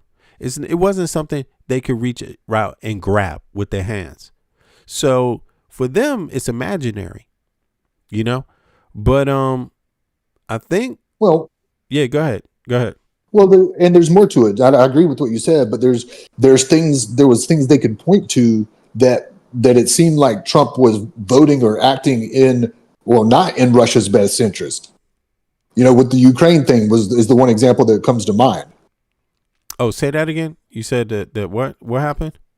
Well, like the whole notion that Trump was in bed with Putin and maybe Putin had dirt on him or they were buddies, whatever, they were in cahoots. Right. What I was saying was that the problem I had was that you could point to specific examples where Trump acted against Russia's interest or Putin's desires. I guess maybe like Ukraine thing comes straight to my mind. I mean, did he? I don't know, man. He seems like he wasn't too favorable of Ukraine at all. And, it just, I don't know what he did to, don't get me wrong. I don't think that the U.S. should have been too involved. I'm not arguing that the U.S. should be there to fight the war for Ukrainians. You know what I mean? And I don't think that was the intention, at all. Right. And obviously Trump criticized Obama for not doing enough. He criticized Biden for not doing enough. He criticized everyone else. But then when he became president, you know what I mean? It's like the opposite. You see what I'm saying? So Trump is hard to follow because, he makes it sound like he would do more. But the truth is he would do less. Right? I mean, when it came down to it, he didn't really ramp up stuff that much. You see what I mean? He did less than Biden in his first term, and then he criticized Biden for not doing enough. So I think there's some ambiguity there, and I think in that it's to me it shows that it's obvious that there's something there, but they don't want it to be obvious. You see what I mean? That's the whole point, for it to not be obvious. So, Trump is still going to have meetings with Ukraine and act like he's not against Ukraine. But at every opportunity, he either thought about what could he get out of it, you know what I'm saying, personally, with these minerals and things like that, or, he basically said, we're not going to help you. We're not going to give you these weapons that we promised you. He even said he was going to give weapons that he didn't turn over, So I just think, I don't think Trump has acted in the favor of the EU. I don't think Trump has acted in the favor of NATO. I think he's been a roadblock for the EU, a roadblock for NATO, and being a roadblock doesn't mean that you have to be too overt with going against them, but you can just be an annoyance always where, where you need or want to know what the position of the U.S. will be. He would just make it complicated, and it is strange because Biden spoke totally different language than Trump. At least Biden was clear about what his language. Trump, he doesn't sound too clear. I mean, well, that's fair. Yeah, you can change his mind and be and contradict himself. Sure. Yeah, I mean, but I don't. In general, I don't think that the U.S. should. Don't get me wrong. I think the U.S. Has issues that it needs to be dealing with, and all this investment in war should never replace what you do at home. And I think Trump used that. They used those talking points where they made it seem like you can't invest in war because that's the reason why we can't invest in things at home. But my answer to that was no, the richest country on earth can do both. But the politic went the other way. The voters said, no, we can't do both. We don't want you investing in war overseas. We want America first. But then Trump didn't do America first. He didn't. He's not focusing on home. He's actually doing the opposite. He's focusing outside, and outside of the immigrants, what I'm saying? Outside of ICE. And I don't think he's putting Russia first either. And that was the big thing. Like, it was Russia in the first term. But now I feel like I didn't buy that hook, line, and sinker. I'm not saying which parts of it were and weren't true, but I just didn't buy it hook, line, and sinker. Yeah. But it's funny how nobody then was talking about Israel. And now that I mean, talking about Israel, you mean they weren't see there's been something else going on. There's been different conversations. Some people, when they talk about Israel, right, their issue with Israel is this is the argument, and I've heard this argument all the time. AIPAC, and AIPAC's not the only lobby that Israel has, and I keep saying that too. They have 8 different lobbies. Some are right wing, some are left wing, right? But they have AIPAC similar lobbyists also, but let's just call it AIPAC because that's what people keep saying. AIPAC. Just like you keep saying Russia. People keep saying AIPAC. And they don't even look into it. They don't really look into it actually to really see what's going on, but they know the name AIPAC. So when they look at it, they say AIPAC is buying off senators. AIPAC is buying off congressional members. AIPAC is buying off presidents, right? And their only problem is with AIPAC. The problem is not with lobbyists in general. You see what I'm saying? And that's a flaw. The issue should be lobbyists. How much you're able to pay, how much you're able to contribute, these kind of things. But there's some people that their issue is Israel. That's the point. You see what I mean? And for whatever reason that you hear of it, it may be about the way they treat Palestinians, right? It could be about anything. It could be about other ideas that are more abstract. It could be about anti-Semitism too. It could be about the Jews rule the world. I mean, you never know what it's about. You have to take people for whatever they say, right? And I think there's some sort of split there. You see what I mean? I don't think it helps people deal with Israel. I think that kind of stuff has kind of allowed Israel to get away with more things. You see what I mean? And I also don't think that all the attacking of Israel with weapons has been for the cause of the Palestinian people. Just like I was saying, you know, Russia is sending, you know, maybe helping with logistics in Iran or helping in different ways just to keep Iran in the fight. You know, I think it's a similar dynamic with Palestine. Like they just kept funding these groups, not to help Palestinians, but to make sure that the broader region would kind of not go in the favor of the U.S. You see what I mean? And being against the U.S. is not the same as being for Palestinians. You see what I mean? Like, they're two totally different things. And I think, unfortunately, Palestinians got caught in the middle of these two groups, like in the middle of Russia and now China and Iran and their proxies, Russia's proxies, and in the middle of the U.S. proxy. You see what I mean? I don't think too much of it had anything to do with it, because you got to ask yourself, even this thing with Trump. I mean, look at how Trump was elected. A lot of people thought that Trump would be better than Kamala Harris. And now look at Gaza. And people's, you know, a lot of these people that voted for Trump, they had and cared about Palestinians, you know, because I mean, I think most people care about Palestinians, right? Because they know that it's a lopsided. Palestine is supposed to be a state, and it's not a state. It's supposed to be. That was the deal, right? And that in itself is unfair. And then taking more land, Israel has done that. They proceeded to take more land. So that exacerbates the problem too. So it's not like Israel's innocent. You see what I mean? But if you want these two groups to have peace, you got to have superpowers that want them to have peace. You can't have two different opposite groups that actually just want you know, like different positioning that has nothing to do with the peace. You see, because again, as long as these groups are caught up in war, who do you think it benefits?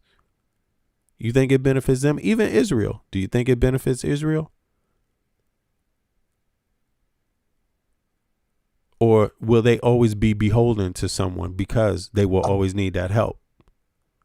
I do think it benefits Israel. I'm not exactly clear how, but what I'm saying is Netanyahu is on record saying he wanted this, you know, for 40 years. Yeah, I mean, don't get me wrong. Israelis say a lot of Israelis say they want this. They out of their damn mind because you know, again, it might be, like I said, it might have gone to some of their heads to where they can't see what's going on here.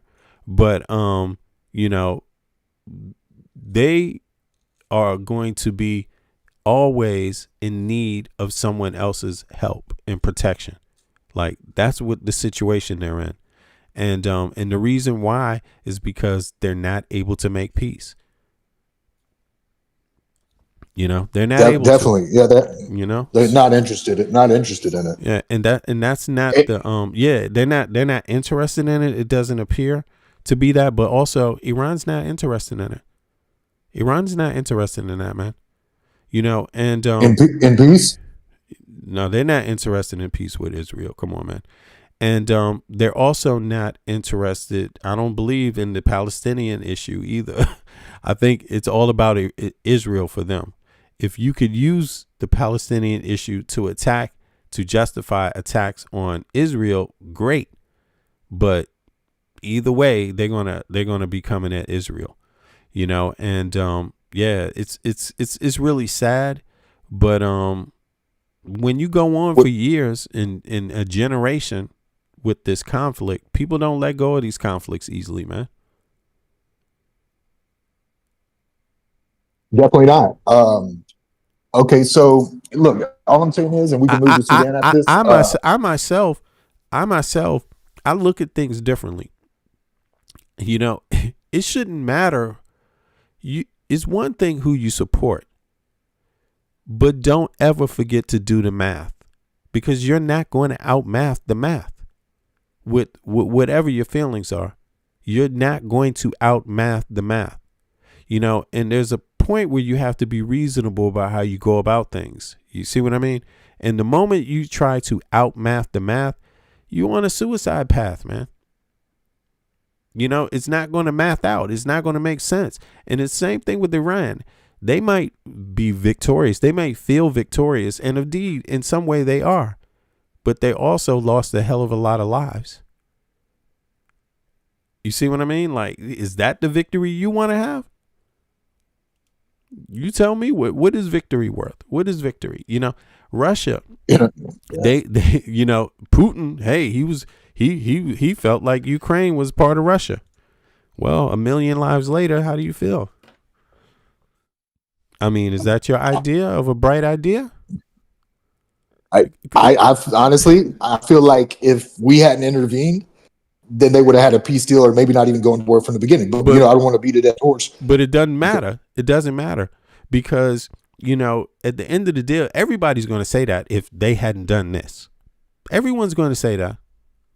But at the end of the day is they did do this. And why didn't you know? Why didn't you know? Why didn't you? Yeah. What do you mean? You're like, you know, no, what I'm saying is that I'm sure Russia didn't invade Ukraine saying, well, you know, if they had done this, we would have won. It's like, what are you talking about, man? You're not hearing what anyone else is saying? Russia knew that people did not want them invading Ukraine. They knew that. They knew that. You see what I mean? But, you know, Putin has his arguments because he wants to get consensus from his own population. He wants his own population to go along with it. So he has to talk it up. But the math says you should never have tried that. That's what the math says, you know, but he tried it anyway. And then he kept doing it. And then he kept saying, no, this will turn in my favor. Man, what are you talking about? You can fool people on television, but the Ukrainians don't fucking like him. They don't like it. They're going to get weapons from anybody. Mm-hmm. You see what I'm saying? Like, that's what they did. You know, I guess the math would add up better for me when it comes to Trump.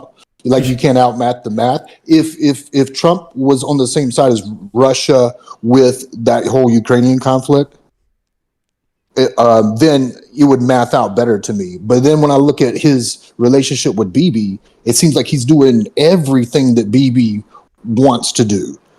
I mean, to me, it looks like he's doing everything both of them want him to do.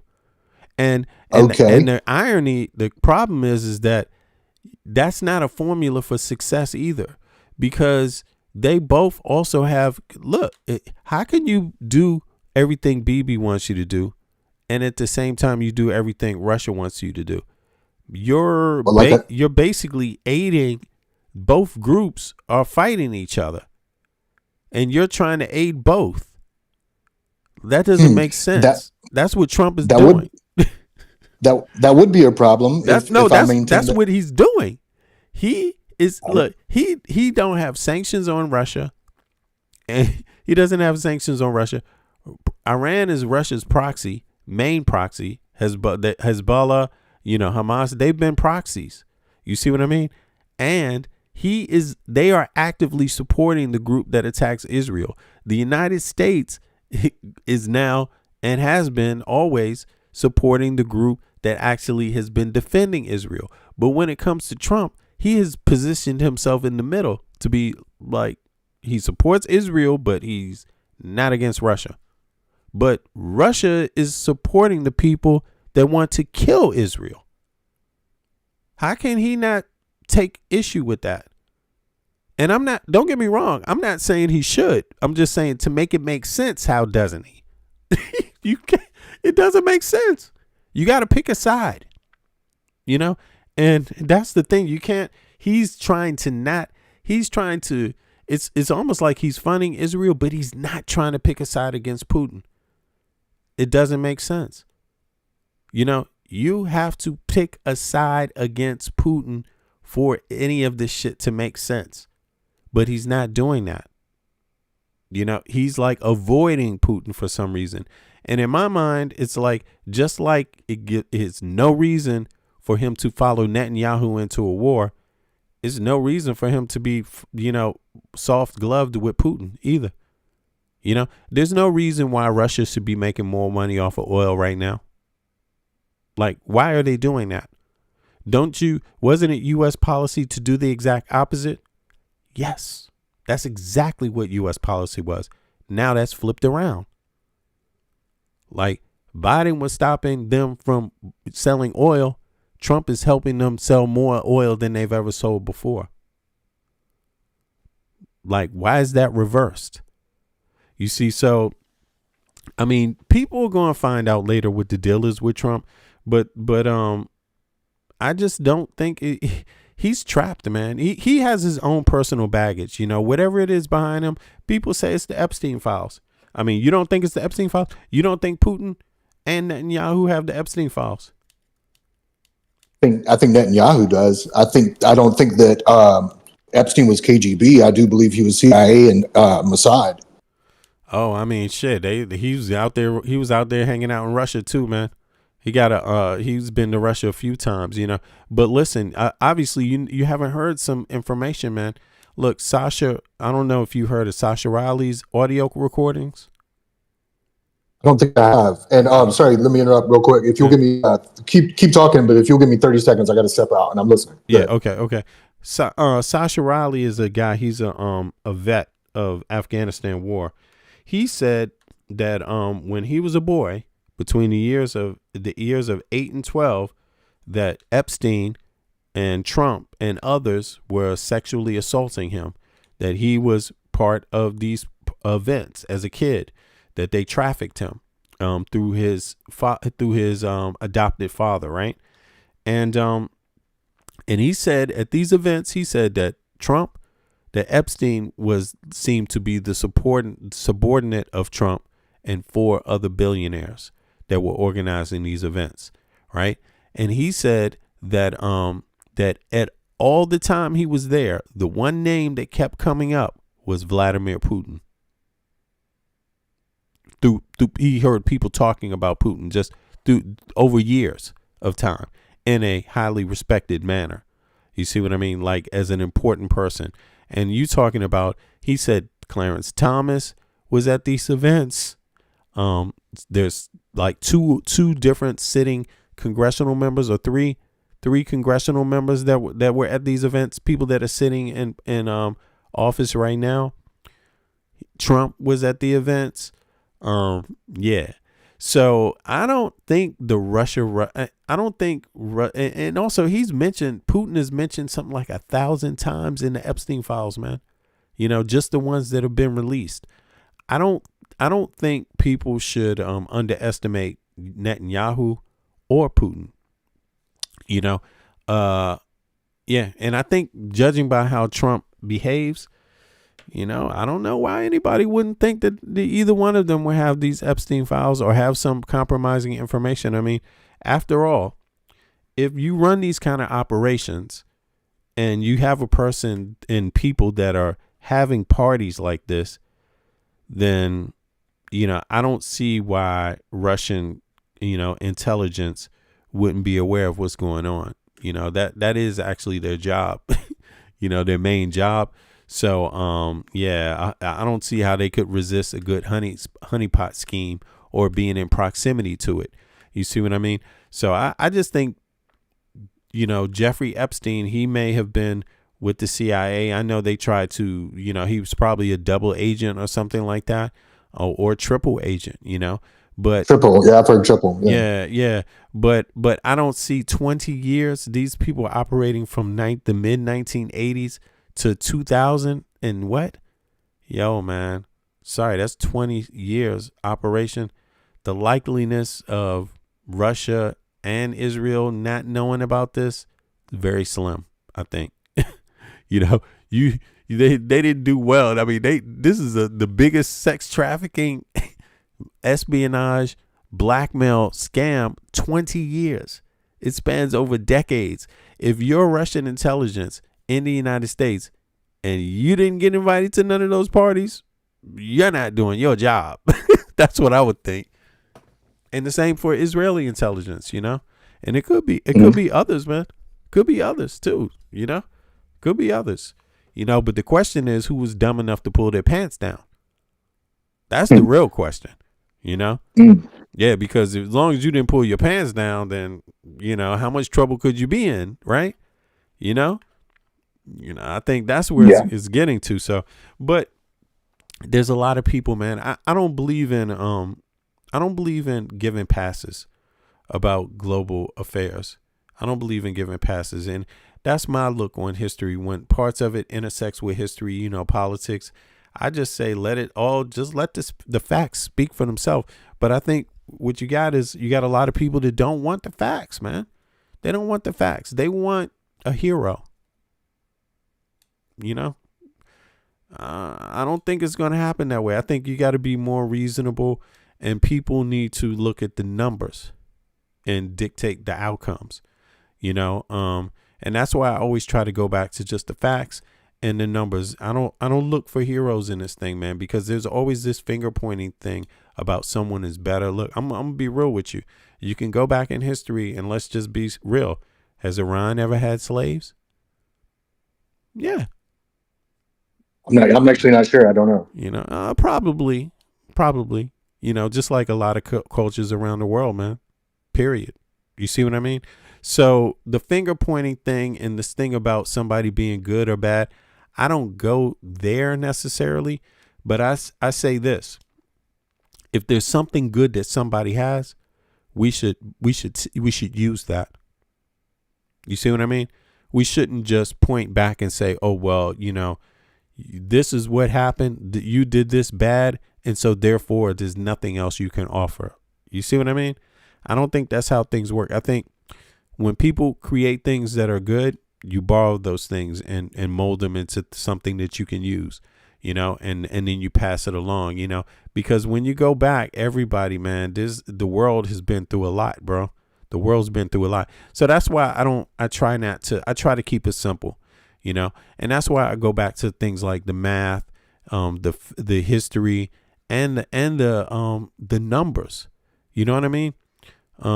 You have to reason with people. If you want the good outcomes, you got to be reasonable, with your quest, otherwise the things keep spiraling out. And I think a good example of that is like how many EU nations are saying we ain't joining this war against Iran, because the math's not mathing.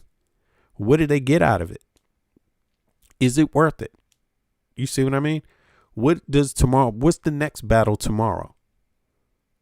That's what you got to think about before you decide to get involved in this war today, because getting involved in this war today may mean it may mean you lose your ability to be able to be involved in anything tomorrow.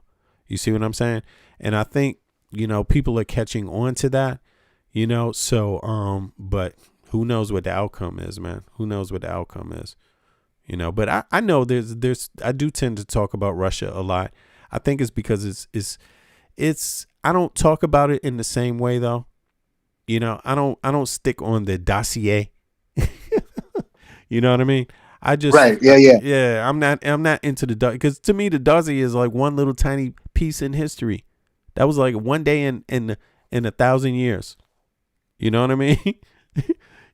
Russia's been around longer than that. Mm-hmm. Yeah.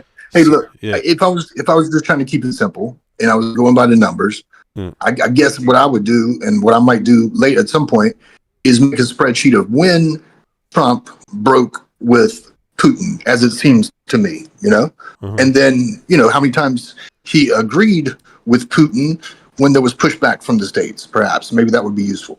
You can make the same chart with Bibi and take a look at it. And, Bibi's been in power just as long. And, some people say that he pressured us for the Iraq war. So he's done this. He's attacked our ship accidentally, quote unquote. Yeah. And the USS Liberty, I believe it was. And he's like confirmed false flags. And look, I just they say which way did they say it? You got to keep your enemies close and your friends closer, right? Or do I get that back? And that's how I feel about Bibi. We need to keep him even closer than Putin in my mind. Yeah, but I think they both dangerous, man. I mean, to be honest, I think they're different, but they both might intersect here with the Epstein files. But I think they both pose their issues. I mean, I'm just being honest about what I think. Maybe I'm wrong, but from my point, I think people need to go back to and you need to review history. And I'm gonna tell you one thing. I don't know if you ever read this book. This book called the what is it called? The learneth, what is it called? The something learneth of the elders of Zion.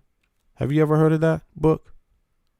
I don't think I have. Yeah, it's a book. It's the oldest anti-Semitic book. It's the oldest anti-Semitic book pretty much that exists. And it was created by the Russian Tsar to kill Jews, basically. And this was before Hitler, right before Hitler. Hitler read this book.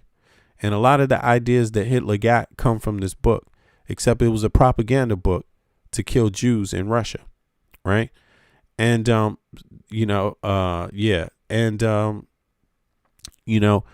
people that read this book and think the book is real. But it's been proven to be fake, right? To be just a propaganda book, right? But there's people I tell you. Go ahead. I just feel like, the one, and maybe I'm just trying to be right, but for me, for some reason, I genuinely feel like the sticking point is that we can point to ways that Bibi is controlling our politics. Well, you know what I mean? Like, go ahead. More, like I mean, it's not even close with the money that comes in. Yeah, not even close. And if Putin was busy paying off our politicians, and if Trump perfectly aligned with him, then it'd be funny. But I guarantee you, if you do the checklist, that list applies to Israel more so. And I feel like the term anti-Semitic is thrown around a bit too much, not by you per se, but not you at all. But that's the first time I've heard you say it. But I feel like it's a way. No, but the only reason why I bring this up, is because it's not only this book. It's like, we get into a habit of thinking this person is bad, so the other person must be good. You see what I mean? No. You got to examine each group or each individual just for what they are. You see what I mean? Because there's more possibilities than just one is bad and the other is good. You see what I mean? They're both problematic in different ways, and they're both very slick. One, for example, Israel often uses the word terror and points to Iran, right? In this dynamic, right? They often use that extreme Islamic extremism, right? Russia, radicals. Yeah, radical. Yeah. Russia has been known to spread anti-Semitic propaganda. Like, they've known for that. You see what I mean? So a lot of people go back and look, I'm just going to point this out. You would be totally shocked, but a hell of a fucking lot of people, if you read this book, you will realize a lot of people recite this book verbatim without even realizing it. And it's when you read the book, the protocols of the elders of Zion, then you get an idea of how, like, Machiavellian this type of thing is. It's like to be able to point a finger at someone, not that this is really and spookify them. You see what I mean? Now, of course, that doesn't make obviously the state of Israel didn't exist when this book was written, right? I don't know if you can see this. Israel didn't exist at all. It wasn't a country. This is colonial Russia. You see what I'm saying? This is a long fucking time ago, right? But this book had been passed around. Look, this is published in 1919, right? This book. Wow. Okay. Yeah, this book goes back. And this is where Hitler got his idea. So when Hitler went out to kill Jews, right, it was a scapegoat. You see what I'm saying? The whole thing was a scapegoat, a way to blame the economy on an ethnic group because you don't have real plans to build the economy. So somebody's got to take the blame. But he got the idea from the Russian Tsar, who did the same thing. When, Russia had expanded and expanded and expanded and overused a lot of its resources and things like that. And people were fucking pissed. Right. And what did they do?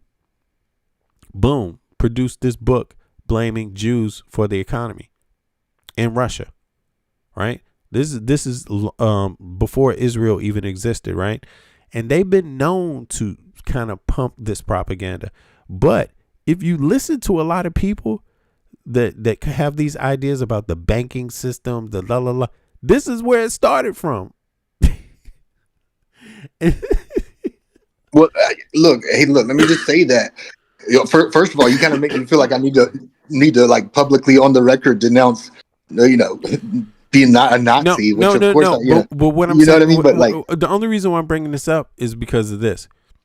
Putin may not say it, but he is definitely going to use any idea about Israel, Zionism, controlling the world, la la la la la. He doesn't have any problem with you reviewing that, if you could say, right? Why? Because he's trying to take attention off of what he's doing. I'm not saying that Israel is in trouble. You know what I'm saying? Because they're definitely trouble. But keep in mind, Israel, they didn't exist when this book was written. You just have to firmly, you see what I'm saying? Like, I kind of do. I think I do. But like what I was trying to say, and it wasn't eloquent, but I was trying to say that. No, I'm not too eloquent either right now, man. I'm like, oh no, you're good. You're good. I'm trying to keep up with you. See, I just lost my thought just that quick. I mean, both of these characters are going to pivot. You see what I'm saying? Netanyahu pivots to Iran. Putin, he pivots to whatever the popular thing is he can pivot to. But they even, will pivot to this if necessary. You see what I mean? They do this online. Right. They do it anywhere. You see what I mean? Why? Because the bottom line, go ahead. Sorry, I didn't want to lose it again. The anti-Semitic, you just reminded me. What I was going to say is that what I said already was that I feel like that word gets used a lot, and not by you, but by people who don't want you to talk about that particular subject. You know what I mean? Like, so what I mean is like to even criticize, Israel's foreign policy. You can be told that that's anti-Semitic. No, you know what I mean? No. See, this is what you got to do, man. You got to talk about it all. That's the thing. Yeah. One group wants you to replace. One group wants you to take their narrative up. And this group may not give a shit about you. The other group wants you to take their narrative up, and this group may not give a shit about you either. You see what I'm saying? Like, but they both have their narratives that they spin. You see what I mean? But for Putin, the anti-Semitic narrative, the reason why that's a good narrative to promote is because it's targeting a whole story about the Jews control the United States of America. So he's going to promote that because if he feels like that resonates with people, you see what I mean? Then that's a story that he can say, haha, that's not us. You see what I mean? So let's heighten that story even more. Boom. Let's put more fire into that story. Netanyahu and others, they may say, Iran, or they may say Islamic extremism, or just any kind of. I'm not trying to say that there's not issues there, but they would rather push that narrative. You see what I mean? About Iran. Obviously, any person understands that regardless of who Iran is, it takes diplomats to solve that problem. They're not invincible and they're not superhuman. You know, they can be reached if you talk to them. You see what I mean? If you have the right people talk to them that understand them, you might have more progress. You see what I'm saying? Than others. You know, it's not simply that it can't be solved. Whereas though Israel will tell you they have to be destroyed. They have to be eliminated. They will always be a problem. You see what I mean? They create another boogeyman. You see what I'm saying? So you have part of the world that is doing that. And then you have another part of the world that's responding and they're saying, you know, Jews run the United States of America. But, you know, is either one right? Well, that's the thing. I think there's no term that you can throw at somebody if they take a hard look at Putin. You know, there's no anti-Semitic type term that you can use. But like if you look hard at Bibi or you look hard at Israel, a lot of people, not you necessarily, don't even want to talk about it because they believe it's anti-Semitic. You know. Yeah, because some people will say, you know, here's the difference. You know, I'll tell you this. If you go around, I talk to a lot of people about this topic. People usually recite what they hear. They don't recite what they research or found themselves. So a lot of people will say things like, I talked with one guy who told me that something like 70% of the Jews, or, you know, 70, maybe 80% of the Jews around the world go to Israel, right? But if you look it up, that's not true. You know, Israel has pretty much not a lot to do with Jews. They have something to do with Israelis. But people will take it further and say that Jews in general, you know, all Jews support Israel. They don't. You know, Israelis support Israel. Jews from around the world, the majority don't. The majority have never been to Israel. You see what I mean? And don't even support. You see what I'm saying? But people, because we have a tendency to try to put every group into one thing, that it's a problem. And it's a problem for whoever does it. If we try to put all, you know, people into this Islamic box, it's a problem. And what they're doing is people are responding by doubling down, doing the same thing, putting all Jews into the Zionist box. That's why I don't really use these kind of labels, man, because I think it's more important to just examine all the details about every individual you're dealing with, every group. Because we make mistakes here, man, all the time. I mean, and a prime example is like this book. You see what I mean? The concept about colonialism and how we view Russia. People don't even view Russia as a colonial nation. They just scratch that whole history off. Russia's not a colonial nation. It's people that just don't even know, have no idea. You see what I mean? And there's a lot of things, and it's not just about Russia per se, right? But there's a lot of interesting things involving Jews and Muslims in history, for, you know, that would debunk a lot of the stuff that people say about both groups. You see what I mean? So I don't approach either one of them the same. You know, I just look at it for whatever particular history it is. You know, Jews are not like one group. So that's how I look at it. You have your Sephardic Jews. You have your Ashkenazi Jews. They come from another part of the world. You know, Sephardic Jews come from Northern Africa and the Mediterranean, right? Ashkenazi Jews come from Eastern Europe, a little further up, right? And they don't have the same historical relation. Or DNA, I don't think. I think they have different DNA. No, but just even more historical relation. You see what I mean? Because it's not that one, because I don't care which one is which group. But if you look at their histories, there's totally two different so like, for example, Sephardic Jews, they were part of the caliphates, the Muslim caliphates that, you know, enslaved Europeans and others.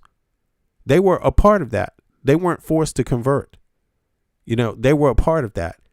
And then once, you know, these group Muslims got expelled, they were forced to convert, right? Or die.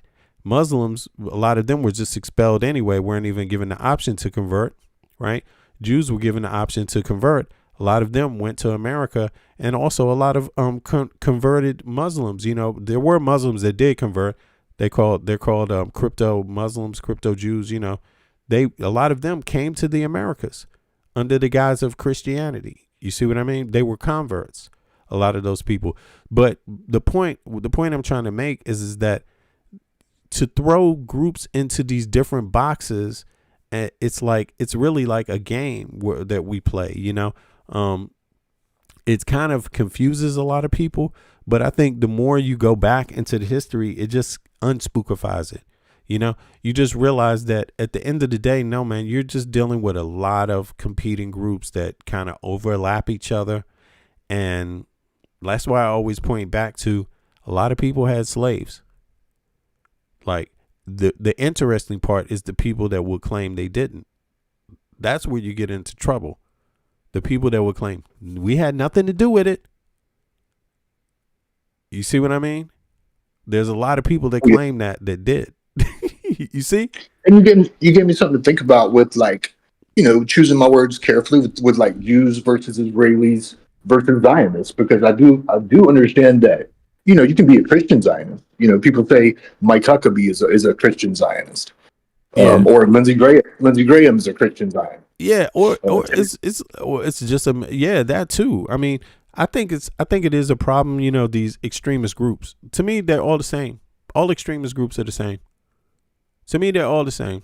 You know, one's not more dangerous than the other. They all create problems, and it's you know, it's okay that people use these terms, any of the terms they want to, but I mean, I just think at the end of the day, we're trying to, how can I say this, label people, you know? I think that's what we get into, and it just becomes like, okay, how much are we going to gain, you know, at the end of the day? You know what I'm saying? I had someone say that, you know, matter of fact, here, let's go to this point right here. This is what I was saying. This is the reason why I'm glad you came up, because this is Sudan. This is October the reason, 2025. This is the reason why I wanted to get a clarification on that. What's a Zionist? Like, who's involved with the Zionists? Yeah, let's go back to this map. Who's involved with the Zionists? Who's supporting Israel in reality? Who's engaged in, quote unquote, who's engaged in trade deals with Israel right now in the Middle East, right? Because obviously everybody's not on the same side, right? Everyone's not attacking Israel, right? And I think this is where we get kind of strange, you know, particularly when we use these terms too, man. I mean, who are Zionists? Are Saudi Arabians Zionists? You know, that's a good question. I would say they could be if they're for the, like, and I don't even know how to word it myself when you said that, but basically, I guess they want a bigger and better Israel. I'm sorry, and maybe even at the expense of their own country. You know, yeah, it's like Israel, the you know, a strong Israel, and you know, weak enemies all around them, and they want to expand their influence. Whether it's geographically or otherwise, right? That's what Israel wants to do. That's what I mean, and you could even say that's what everybody's trying to do, damn near at the end of the day, right? Now, they might have different pacts or different reasonings behind it, and that might make it extreme and say, we'll go to this length to achieve that. But look, if you look right here, what's the list of countries that are just right here in this area that are involved in wars right here? What is that about? Is that about expanding the influence? I can't see. Hold on, let me switch screens. Yeah. Let me flip over right here. Yeah, the list of countries that are right here in this area. There's a whole list, and look, let me bring the list up. I mean, because this is actually why I initially thought of this. this idea how people frame things. Here it is right here. Sudan conflict, right? Hold on, let me go. I pulled up the wrong one. Here it is. The Sudan conflict, right? So look, it says many of the same regional powers are heavily involved in both the Middle East, specifically the conflict involving Iran and the war in Sudan. However, the alliances in Sudan are uniquely complex. In some cases, bitter rivals in the Middle East, right? Such as Iran and Saudi Arabia find themselves on the same side of the Sudanese conflict. Imagine that, right? You see that? So let's see here. Who do Iran and Saudi Arabia support in Sudan? Boom. I'm sorry it took me so long to get to this part. It's almost 4 hours. Yeah, I got to get out of here. Look, the ironic twist of geopolitics.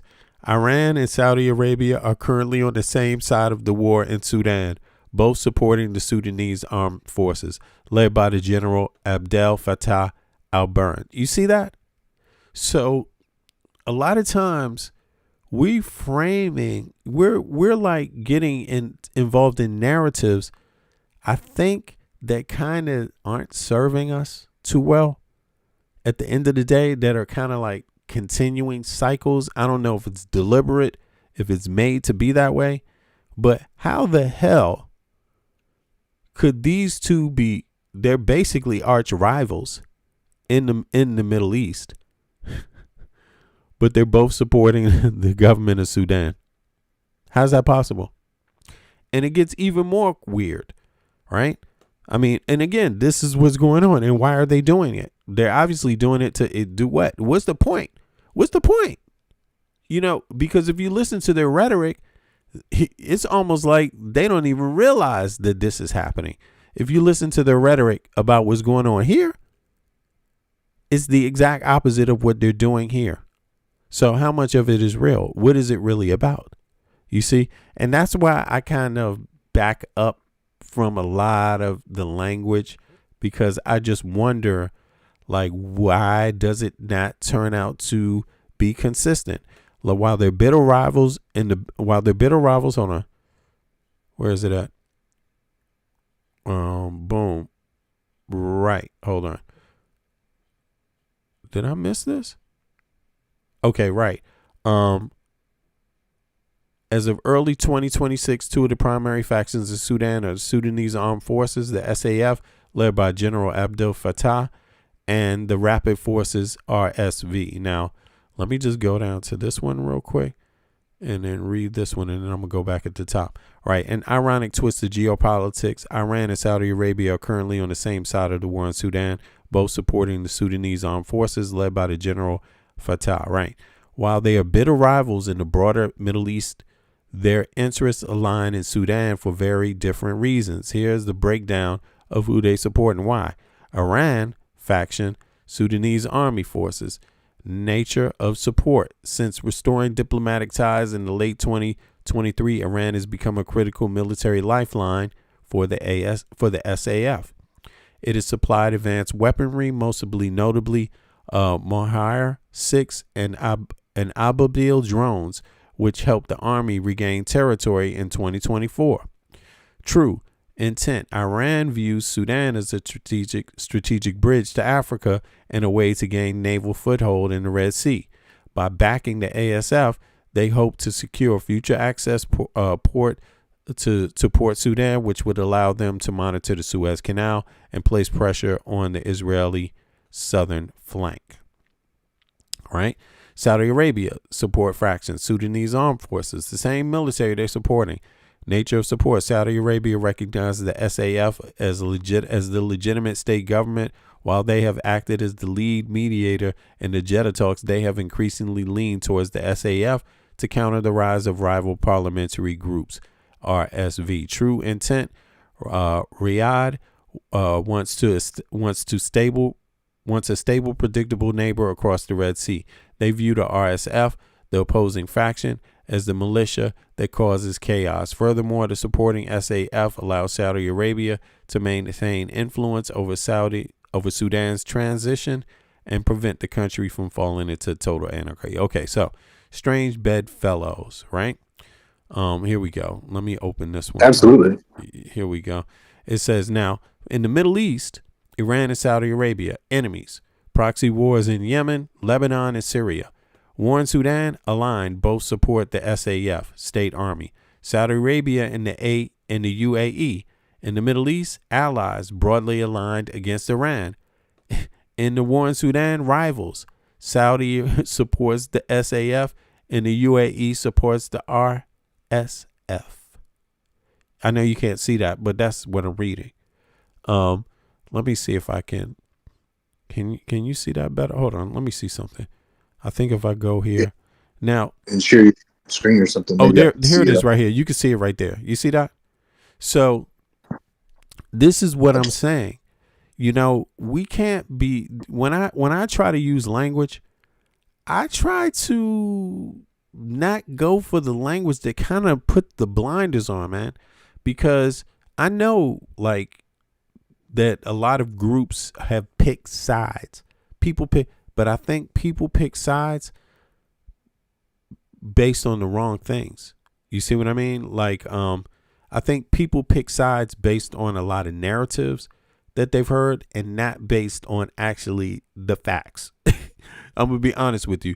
And because if you listen to the reason why I say narrative is because if you listen to any side, any group, Israel, I criticize Israel pretty much all the time. Although I don't think attacking them when you have lesser firearms is probably wise because they tend to kill a lot of people when they respond. I don't think that's the smartest thing to do, but people do it anyway. And I do understand people don't want homogeny in the Middle East. People are tired of U.S. homogeny, right? I understand that. That's easy to understand. But then when you listen to how they speak, how does this make sense? How do you do one thing in the Middle East and then in Africa you do a whole nother thing? How can you be allies in Sudan and we're expected to believe that you are bitter enemies in the Middle East? That's weird. It is. And I guess people, I wouldn't say they're looking out for their own best interest, but they're looking out for their own interests. And, you know, I think in the example you read there, like, I believe it was Saudi Arabia, acted as the mediator, I think he said. Yeah. But it went on to say that they had economic reasons, you know, in the Red Sea, I believe it was.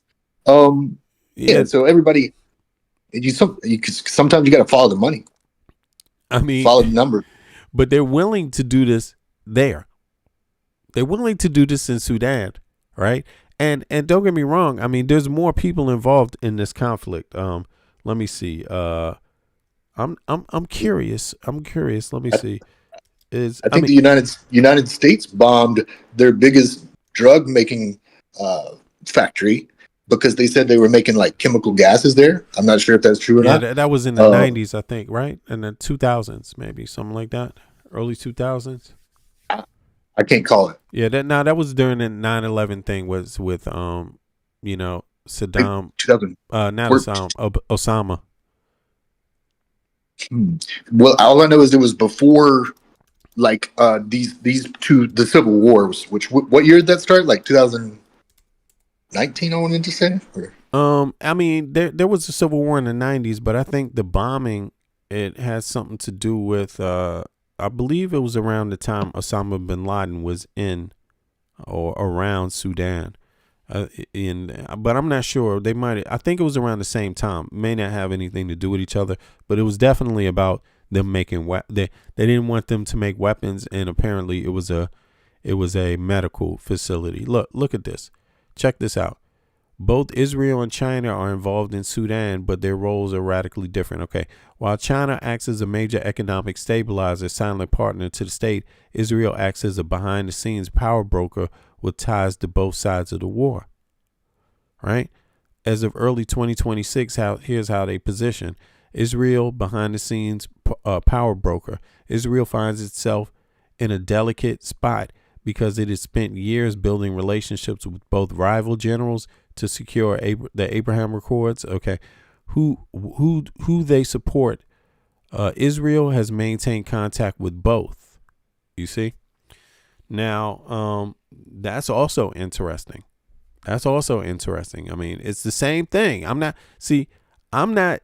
If you step back and stop trying to argue for either side, you will see something is not adding up. That's all I'm saying. Yeah. No, it's fair. And let me just say real quickly, thank you for having me. I appreciate it. You give me a lot to think about. And I don't say this to disagree with you, or agree with you, but I would say that you made me think that nobody is completely good or bad. And, somebody might have a blinder up that makes them think someone's bad, and therefore we should never do deals with them. But I feel like we should work with our quote unquote enemies when it benefits us. And the examples you gave, it seems to me like everybody's doing what benefits them as they perceive it. Yeah. Everybody's doing what perceives them. I mean, there's no way. Look, when you look at this situation, it's really revealing here, right? Because when you look at the Middle East situation, the all you got to do is listen to all the sides' narrative, all of them, and then now go to Sudan and watch how that narrative is broken. That's it. They're not following the same rules. They ain't following the same rules. They don't see each other the same way suddenly. Unlike the Middle Eastern powers, this is China that send drones and weapons. China involvement is defined by practical neutrality. Now, China, this is not the same. Pragmatic neutrality is not the role they're playing in the Middle East. But in any case, it's interesting. China is Sudan's largest trading partner and has billions invested in oil infrastructure, right? So that's why they're being pragmatic, right? But that still puts them at odds because in the Middle East, the whole dynamic is shifted. Now they're actually funding Iran, right? They're helping Iran with logistics and other things. They're getting some kind of parts from them, I think, too, from China. But in the same dynamic with Russia. Now, look at this.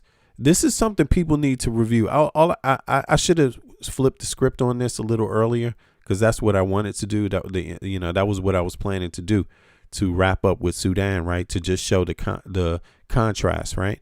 But this is good enough. When you look at this and then you say, look at this, non-interference. China is consistently rejects U.S.-led sanctions and terrorist designations like the March 2026 U.S. designation of Sudan Muslim Brotherhood. Chinese views these as Western meddling, right? They view it as Western meddling, like arms sales. While China calls for a ceasefire at the UN, it continues to be a major supplier of dual-use technology and small arms to the region, right? So they having some weapons sales there, right? Now, is Russia involved in Sudan? And if so, in what way? I mean, this is goddamn, people need to look at this one, man. It just makes me, and it's not that far away. They're kind of like a highway. Like they said, Sudan is a highway for everything that's going on in the Middle East, except Russia. I'm sorry, go ahead. Sorry. Except they're doing different things when it comes to Africa. It's musical chairs. Russia is heavily involved in Sudan, and as of March 2026, strategy has evolved into a states first approach that aligns it with the same fraction as Iran and Saudi Arabia. Russia's involved. Yeah, go ahead. Well, it seems to me like you do see common bedfellows. Like China and Russia almost always seem to be on the same page, and when it suits them, they'll work with someone like Iran that we don't get along with, or Venezuela, but the fact that they're working with them is the reason that we had beef with some of these places, Look at this. It's private mercenaries are helping the RSF. I believe Israel hires a lot of private mercenaries too, to be fair. No, they do, but I get that part. Yeah, I mean, I think Israel is talking to both sides, but again, I'm not saying that Israel's not here. I was pointing that out. Israel does have talk, and it's also contradictory. If you ask me, it's contradictory, actually, to what they want others to do and what they claim to be doing, in the Middle East, and then here Russia too. Like, so China, it's just really interesting how they split here. Russia has pivoted decisively towards General Burhan and the Sudanese Armed Forces, SAF. So this is, I guess you could say, this is similar to what they're doing. Let me see something. But think about this. This is the exact opposite of who Iran is supporting in Sudan. You see that, right? Wait, I thought that Iran, Russia, Saudi Arabia, and Egypt are all in favor. I'm looking on my screen, by the way, for the SAF, is what my screen says. Yeah, they pivoted towards the SAF. They started off with the RSF, while its diplomats talked to the SAF. So the first year of the war, Russia played both sides. Its private military or mercenary Wagner helped the RSF, while its diplomats talked to the SAF. However, in 2026, Russia has just switched to the other side, right? So, to the SAF. So this is it doesn't matter how you look at it, because remember, Iran and Saudi Arabia support the SAF. You see? So now Russia was with the RSF, but now they're supporting the same one as Saudi Arabia and Iran. But this is where the issue would come in. They're supporting the same side as Saudi Arabia. Right. But Saudi Arabia is, you see, this is it's a hot mess. It's a hot mess. It is. And again, thanks for having me. The last thing I'll say is what you just made me realize is maybe it's healthy to work with, an enemy to defeat a common enemy. I don't think that's what's going on, man. I don't think that. You know what I think is going on? I think it's all bullshit, bro. That's what I think is going on. It's bullshit.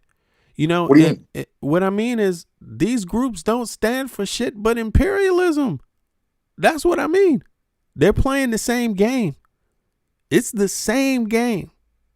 All of them, they're playing the same game, but they want someone to follow some special narrative that's carved out for them, And it's like, no, they're all involved in this shit.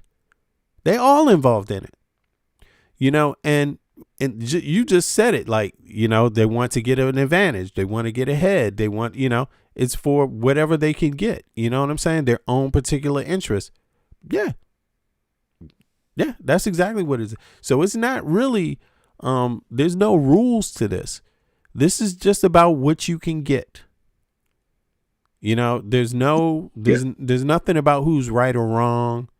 There's not even this, China brought up somewhere in there, they talked about Western sanctions. They criticized that.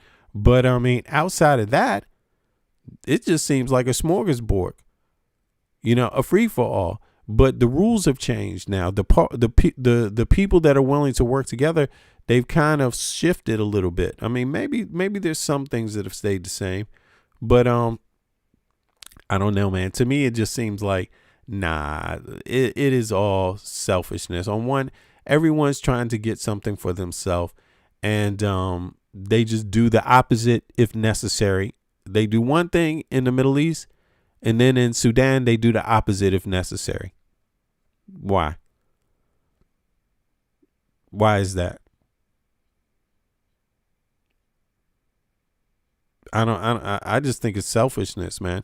You know, people trying to get ahead, which makes me think that the rhetoric, it kind of minuses the rhetoric, you know. It makes me think that, nah, this is not good. This is not good, man. What people are seeing here is cycles. More imperialism. It may not be from all the same, groups, but it's still imperialism. And yeah, to me, that's what I see when I look at these kind of flip flops. It has to be convenient, and yeah, and that's all that matters.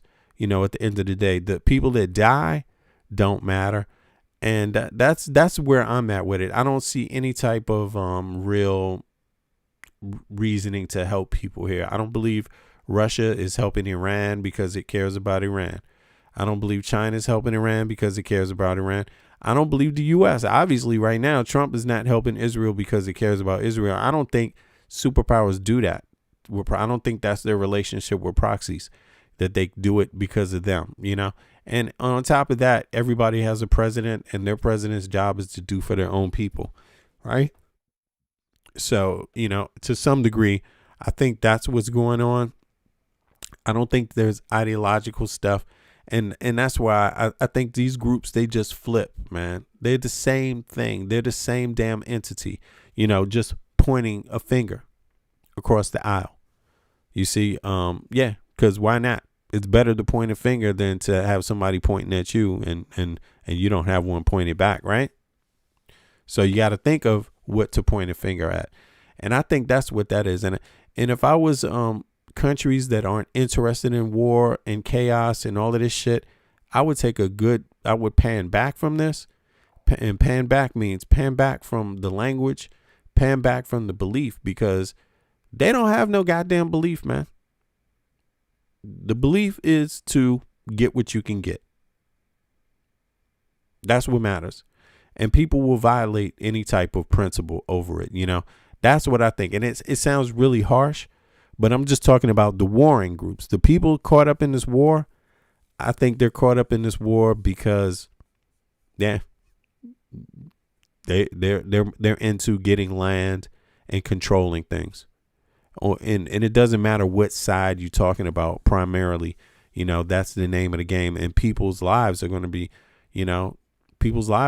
are being destroyed the whole time, but it's justified. I mean, that's my view on it. Yeah, that's my view on it. I think there's, I think it's out of control, man.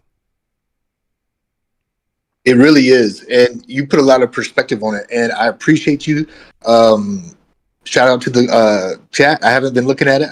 Yeah, me either. People probably dying out, man. Let me check. People still watching. All right, it's a few people. Let me get out of here. Yeah. Cheers, bro. Yeah. I appreciate you, man, for stepping up. Be good, man. Okay. Yeah. That's it, folks. Yeah, the new Silk Road, right? Exactly. And I should have flipped over to the Sudan thing a little earlier. I got lost somewhere in the third quarter. But in any case, I hope you get my meaning. Like, this is a hot mess. And wherever this little thing goes, loads of people are getting killed. And it just seems to keep on going. It just seems to hover. Hopefully, I mean, I don't know, man. Maybe this is part of the madness or part of the design, but it seems like it hovers around here. Yeah, seems like it's hovering right, this area right there, right? Hopefully it doesn't get too bad, but it seems like this is an area that's kind of contested. I'm amazed Egypt has stayed out of it. That's wonderful. Hopefully Eritrea stays out of it. Djibouti stays out of it. Hopefully Somalia stays out of it too. Ethiopia, South Sudan. South Sudan has got issues right now, and yeah, they're having another conflict just themselves. And but it would be interesting. Matter of fact, let me just pull that out right now. Which of these nations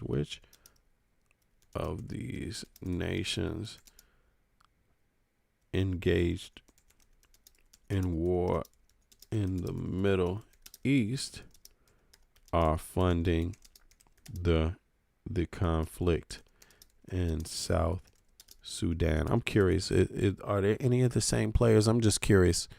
I'm going to take another look at this.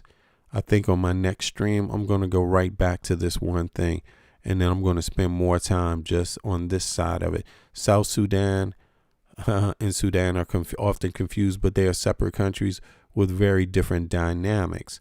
While the war in Sudan in the north is a high-intensity battle between the National Army and the parliamentary group, the situation in South Sudan is currently defined by a fragile peace. Oh, that's good. They got a peace agreement.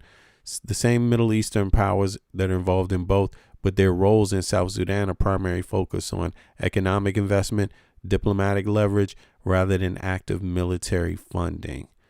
Okay, let me see here. Let me just flip over to this. Boom. And make that a little bigger. Now let me just see what this looks like. Okay.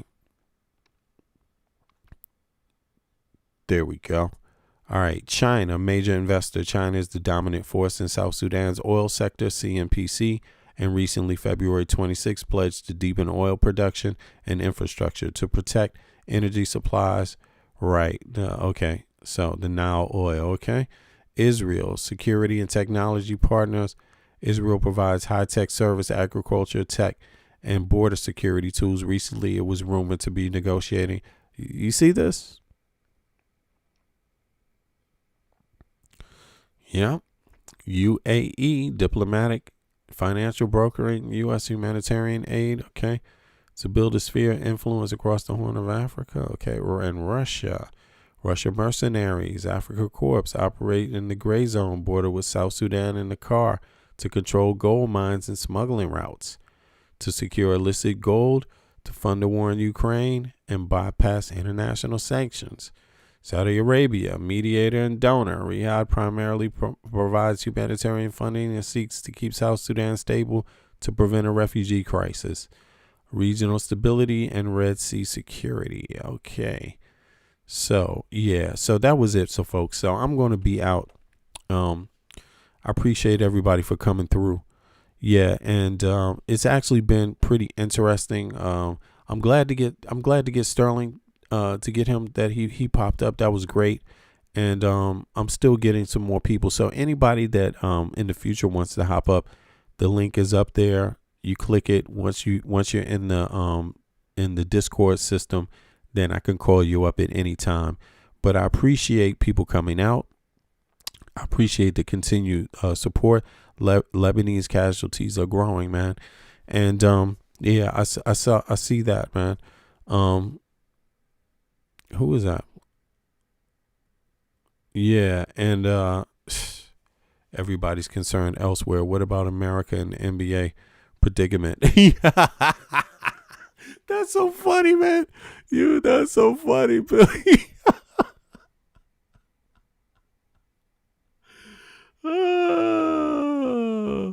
The Iranian language is an Indo-European language. Semitic languages aren't Indo-European, right?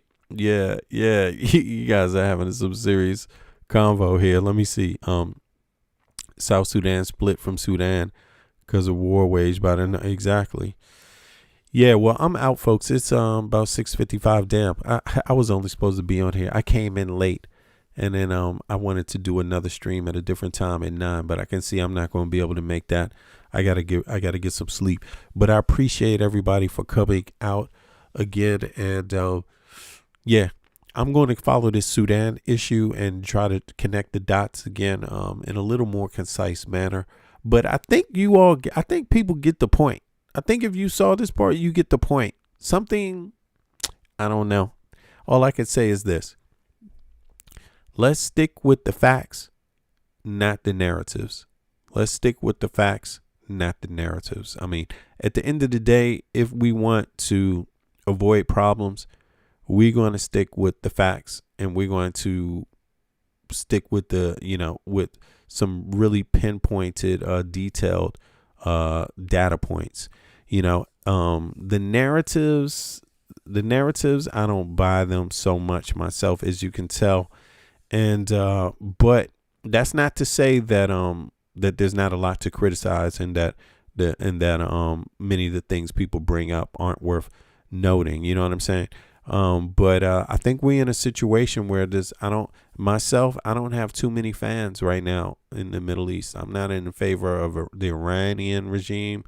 I'm not in favor of the Israeli regime.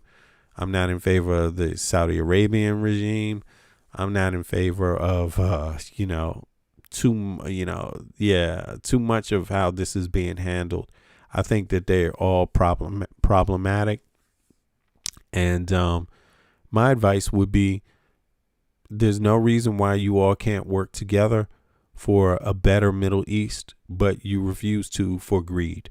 So, so I wish the people in the Middle East, Palestinians also, peace, but I just chop it up as a lot of greedy people out there. And as long as the greedy people rule, they can create any kind of conflict any place they want to, at any time. So, I hope that changes in the future, man. It's really a drag to kind of see that, but in any case, I will be back in 24 hours. I appreciate everybody for checking me out again.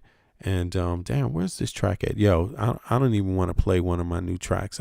Should I even do that? Let me play a little snippet when I get out of here. Let me know what you think. See you later, y'all. 1, I appreciate it. 2, 3,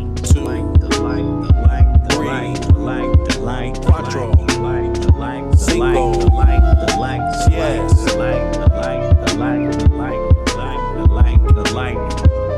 Children of the light.